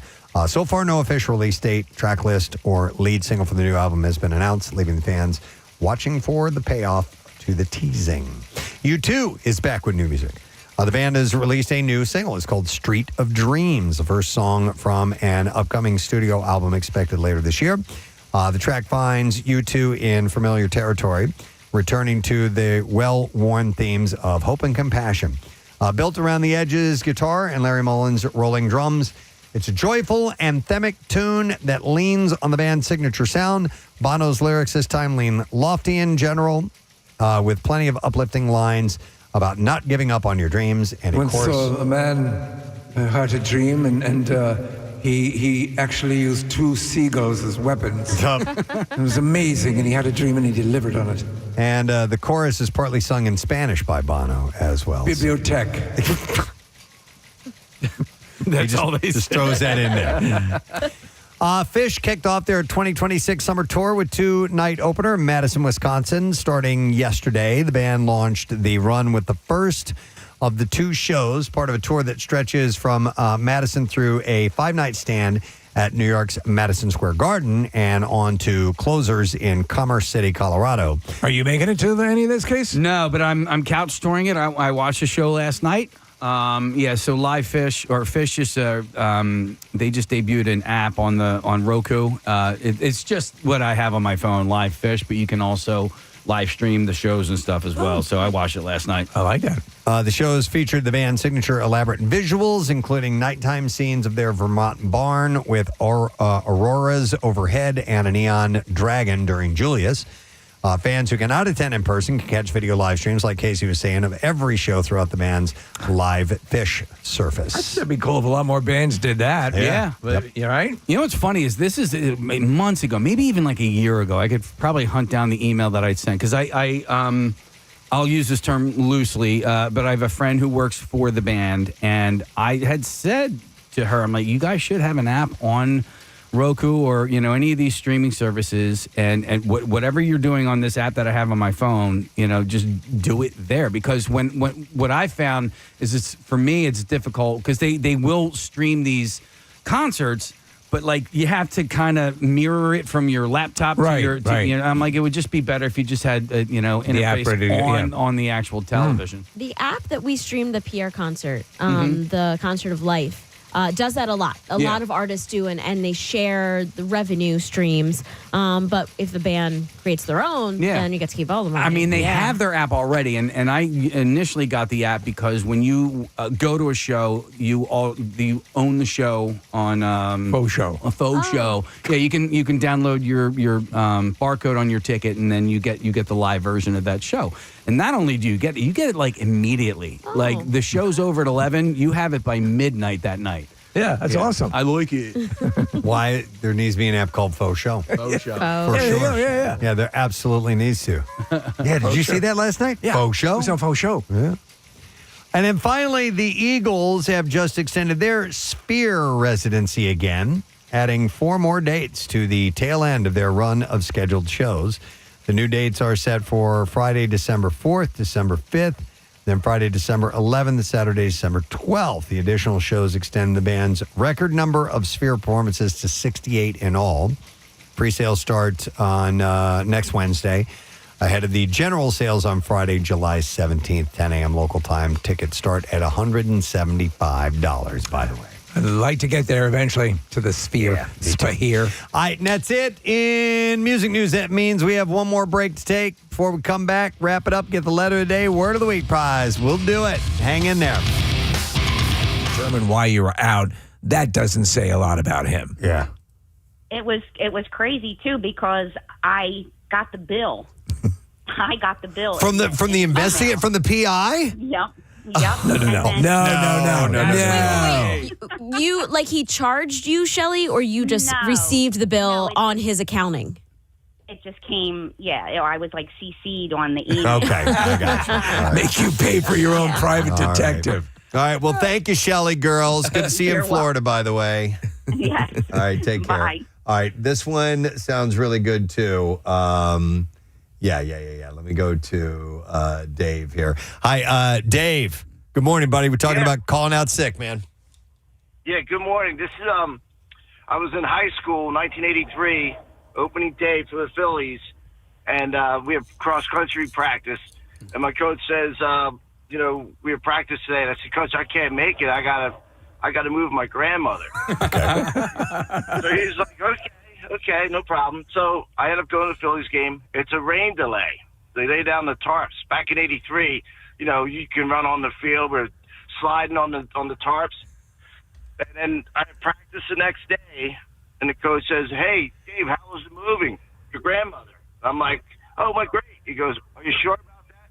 On the front page of the Philadelphia Inquirer, there's a picture of me, my hands in the air, soaking wet on the infield of Phillies, and it has Westchester East cross country. Oh, on my chest. So not only are you on the cover of the Philadelphia Inquirer, clearly on the day that you were supposed to be moving your grandmother, but you were also wearing your team shirt of the event the team you called out. Dude, that's a winner. You got the cover of the paper. Yeah. I was down. I was dead to rights. I'm like, oh my gosh. Dave, do you have that newspaper somewhere still to this day? Yeah. Yes, it's a yellow shirt. It's a yellow jacket with red print on it, right on the corner of the shoulder. I mean, think about that, because in that time, Dave, that's no social media. Yeah. No, you're going and you're like, the odds of pulling that off are much better. Yep. And where do you land up? The cover of the paper. And you're wearing the shirt of the team you blew off to go to it. That's great. Exactly. Well, I was walking around all proud. Look, I'm on a cross-country team, going to the game, and not realizing what I was wearing when I'm sliding on the infield. On my belly, doing belly slides and jumping up, and it was hilarious. That's hilarious. How many elements of the universe have to conspire to make that happen? Thank you, Dave. I appreciate you sharing that story. I'm going to man. look to see if I can find that. Yeah, picture that's online. hilarious. There's a few other newspaper stories here of people getting busted with their day off. I'm going to go to Austin next. Hey, Austin, good morning. Hey, good morning. Sorry to bother you at work. That's all good, bud. We'll take it. All right, so this isn't you, but a friend, right? Yeah, so 2008, win the World Series, and we have the parade, right? Yeah. And this is in Doylestown, Bucks County area. So we're in 6th grade. He calls in sick. So the next day, I think it was on a Friday, Monday, he comes in, teacher slaps a paper, face painted, mouth open, screaming, dead center, it's him. A picture on the local paper in the parade, undeniable, and just slaps the paper in front of him on his desk, says, I see you were really sick. Sport about it, but I mean, dead center, mouth open, full face paint, screaming his head off. Awesome. He should have said, Yes, can't you see my discoloration? Yeah. That's how sick I was. That's great. Maybe his throat was sore from screaming so loud. I love it. All right, thank you, Austin. I appreciate You that. would never at that time entertain the notion of that happening. What are the odds? This is not me getting busted story, but in 1982, the Cardinals won the World Series. I was at school. It was a school day, a regular weekday, and the Cardinals were having their parade downtown. Unbeknownst to me, I get called to the office. I'm like, what? I have no idea what. My mom and dad came and got me, and they took me to the parade. They said we got to pull press out of school. And it was so cool that they came by to do that, and they had essentially they had called out sick for me. That they had to come and get me. I had no idea what was happening. It was great. That's a wonderful memory. Yeah. My mom did that. Remember when Beastie Boys played that show at the Electric Factory when they were on their way to the Tibetan Freedom Festival? My mom called out sick to wait in line for me to get tickets. No kidding. Yeah, Just to go get tickets. Just to go get tickets to wait in line. Then Did she like the show? Well, she had to bring us to the door because you got a wristband. She was like, nope, it's for them. Let them go. Oh, wow. Let's see. We have other people getting busted at sporting events, calling out sick. I'm going to go to Mike next. Hey, Mike, good morning, man. Hey, how are you guys? Good. What's up, buddy? So this was very recent. I work for a sports team at Villanova University, and obviously last week they were in March Madness, and one of my student workers decided to send me a text message about 2 hours before the game that he wasn't feeling well. Meanwhile, we had practiced that night. And we get to work, and I asked his coworkers. I said, "Hey, how's the boy Ryan doing?" And they pull up his Snap Map and a bunch of pictures, and he's down in Philly partying, watching the game. That's wild.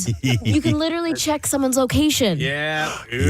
So sometimes I just said, if you would have just been honest and said, "Hey, it's my senior year, I want to go support the team," I'd have been all for it. But he thought he could pull one over on me there and get away with it. I thought it was pretty Dude, that presents a whole bunch of other things. If you have, Mike. that sort of geolocating on the phone, or there are different apps. If you're following someone that would allow you to know where they are. Yeah, we all, in my family, we all follow each other on the Find My app. And so, like, a long time ago, I'm like, no little fibs about, on the way home, I'm going to stop off at the driving range. Right, Mine are little innocent, little detours. I'm like, well, I'm not doing that anymore. So, but yeah, we know where we are at all times. At the moment you're busted, like some of the stories that we've heard is like there's it has to be like Roy Scheider seeing the shark attack in Jaws, whatever. He goes like, how do you know? Yeah, wow. Well, I hadn't considered this, so thanks for sending that article over, Steve. It's in the Inquirer about, today being opening day and people calling out sick for that and how one has to be careful, especially with all the cameras and, grabbing pictures and videos and posting on social Wear media. disguise. Wear a disguise. It's not a bad idea. Keep a Hasidic rabbi's costume at the ready. Yeah. He covers you over really well. Yeah. All right. Well, anyhow, today is the opening day. So we're going to be pretty busy tomorrow, and Valentine's Day is coming up this weekend. I think it's time to check in with the doctor. Are you ready for love?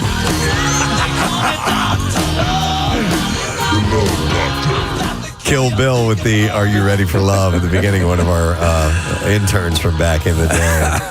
All right, so Valentine's Day. Do that again, Casey. I'm sorry, one more time. Are you ready for love? Yeah. We got to check in on him. All right, so Valentine's Day this weekend.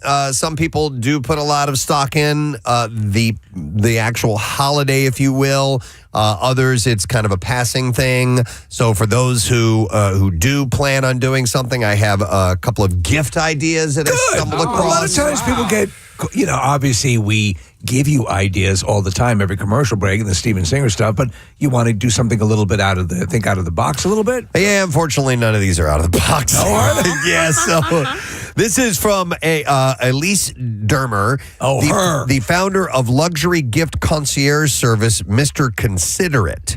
and she's got some advice. Well, sometimes things are, they're the go-tos because they work. Yeah, so she often sees her clients, mostly men in relationships with women, scramble to find a present for the holiday. I'm ready for love. While being a thoughtful gift giver takes time and effort, Dermer points out that it's not impossible. She said the perfect gift says, I hear you, I see you, I appreciate you. What is this, Pandora? I don't know. Yeah. So here are some tips. Give a gift that shows that you've been paying attention. This means noticing your partner and what they need or want. Why did you get me a spear gun? Before you go shopping. Think of things that they could use every day, but that would be an upgrade. Things that they'd never buy for themselves. If you can remember something they mentioned liking, that's even better. But what I hadn't really considered is an upgrade on something. I always think of, they've already got one of those. Exactly. But you can get a better one of those, whatever that is. I love that idea. Yeah. That is a great idea. It's something that they've been using for a while that's could really, my thing, what I had to learn this with my wife is that I would always go, you're going to have this thing and it's going to have. The band is Black Stone Cherry on 93.3 WMMR. The song is Deep. And they'll be here tomorrow morning. They'll be performing live. I love that. I'll tease that again in a moment because that's what I do before we wrap up the show. I tell you what's coming up tomorrow, but we just played the song crying out loud. So seems appropriate. They posted a nice video about how excited they are to come back to Philadelphia and to come on our program, which is pretty cool. So we appreciate that. And I appreciate our guest today. Thank you to Alex and Thomas. Fox Good Day. We did a little check-in with those guys. Yeah. Always a lovely little conversation. And then we had a really cool guy, Greg Lombardo. He is the vice president and head of live experiences for the Netflix house. And he was giving us the details on Stranger Things, the immersive experience, which is officially going to hit Netflix house on Friday. There is a special preview that they've offered for members of the media. I'm going by there today. You have to. I'm going to go check that out for myself, and I'll come back and report to you guys exactly what it is I experienced today. It's very exciting. Yeah, very much so. And I'm a little scared. You're a little scared because they say it's for 14 and older. Well, you guys, I don't like haunted houses. Yeah. No, that's true. I hate them. Yeah. But I'm a fan of this material, so I think it might be slightly different. Do you think you can anticipate a whole bunch of it? Maybe. Not the jump scares, but when I see a Demogorgon, I'll be like, okay, it's a Demogorgon. I get it. Yeah. It's not real. Yeah.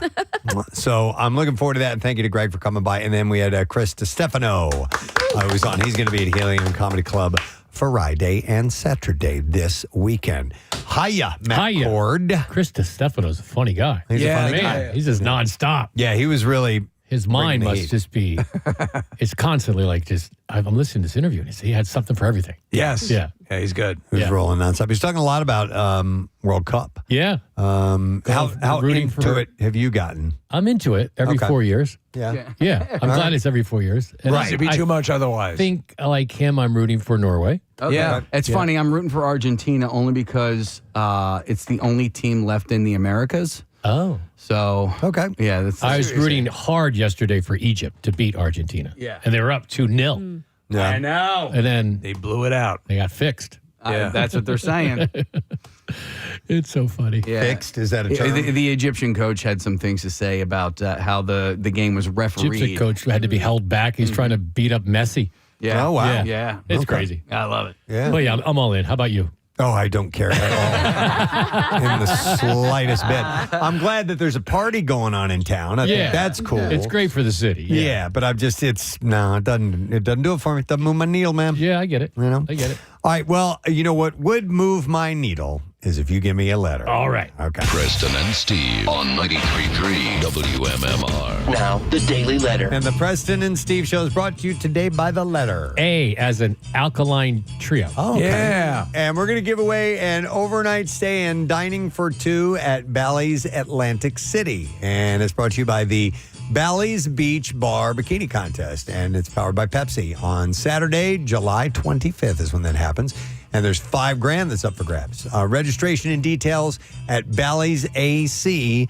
All right, what's up on this Wednesday? Well, we have more tickets to see the band The Fix. That'll be the prize for Lame Ass Trivia coming up at 11:40.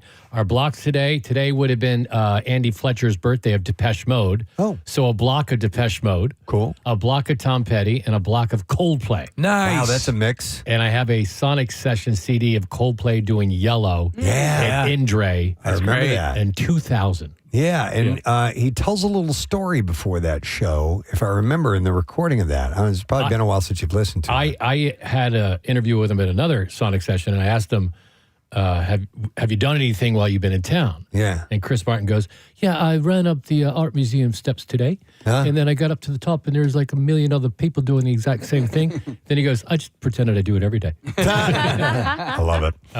And then Pierre's Vinyl Cut today, Robert Hazard and the Heroes. There you go. Okay.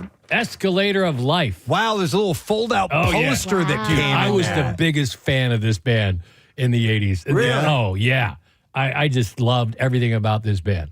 Nice. And he wrote Girls Just Want to Have Fun. Yeah, absolutely. And he died way too soon. And they played a place in Seattle. You know Kicks? No. Yeah. Kicks. No, Kicks, It's a dive bar. It's still there. But when we were down the shore, like 82, we're like, we got Robert Hazard's at Kicks. We got to go see him because this is the last time you're going to see him in a club like Kicks. Yeah. And it was packed. Yeah. And Kicks is still there. Yeah. Okay. Kicks is the reason that I will never get a duplicate license because there's a sign that's been hanging on the door for decades. It says, will not accept a duplicate license no matter how old you are. I don't even What does that mean? familiar with the duplicate So license. if you lose your license, do you ever notice in the corner it says dupes? No. So if I you never lose- lost my license, There so I you didn't go. have that happen. All right, fair enough. All right, well, let me take a moment to thank our sponsor, Preston and Steve Show, is brought to you today by Duncan, and the Preston and Steve Show runs on Duncan. Tomorrow, as I said earlier, Blackstone Cherry will be here, so always great when we get live performances in the studio. Looking forward to having those guys here and seeing what they bring to us. That is it. We are done. Rage on and have a great day in the morning, and we'll see you tomorrow, friend. Bye-bye.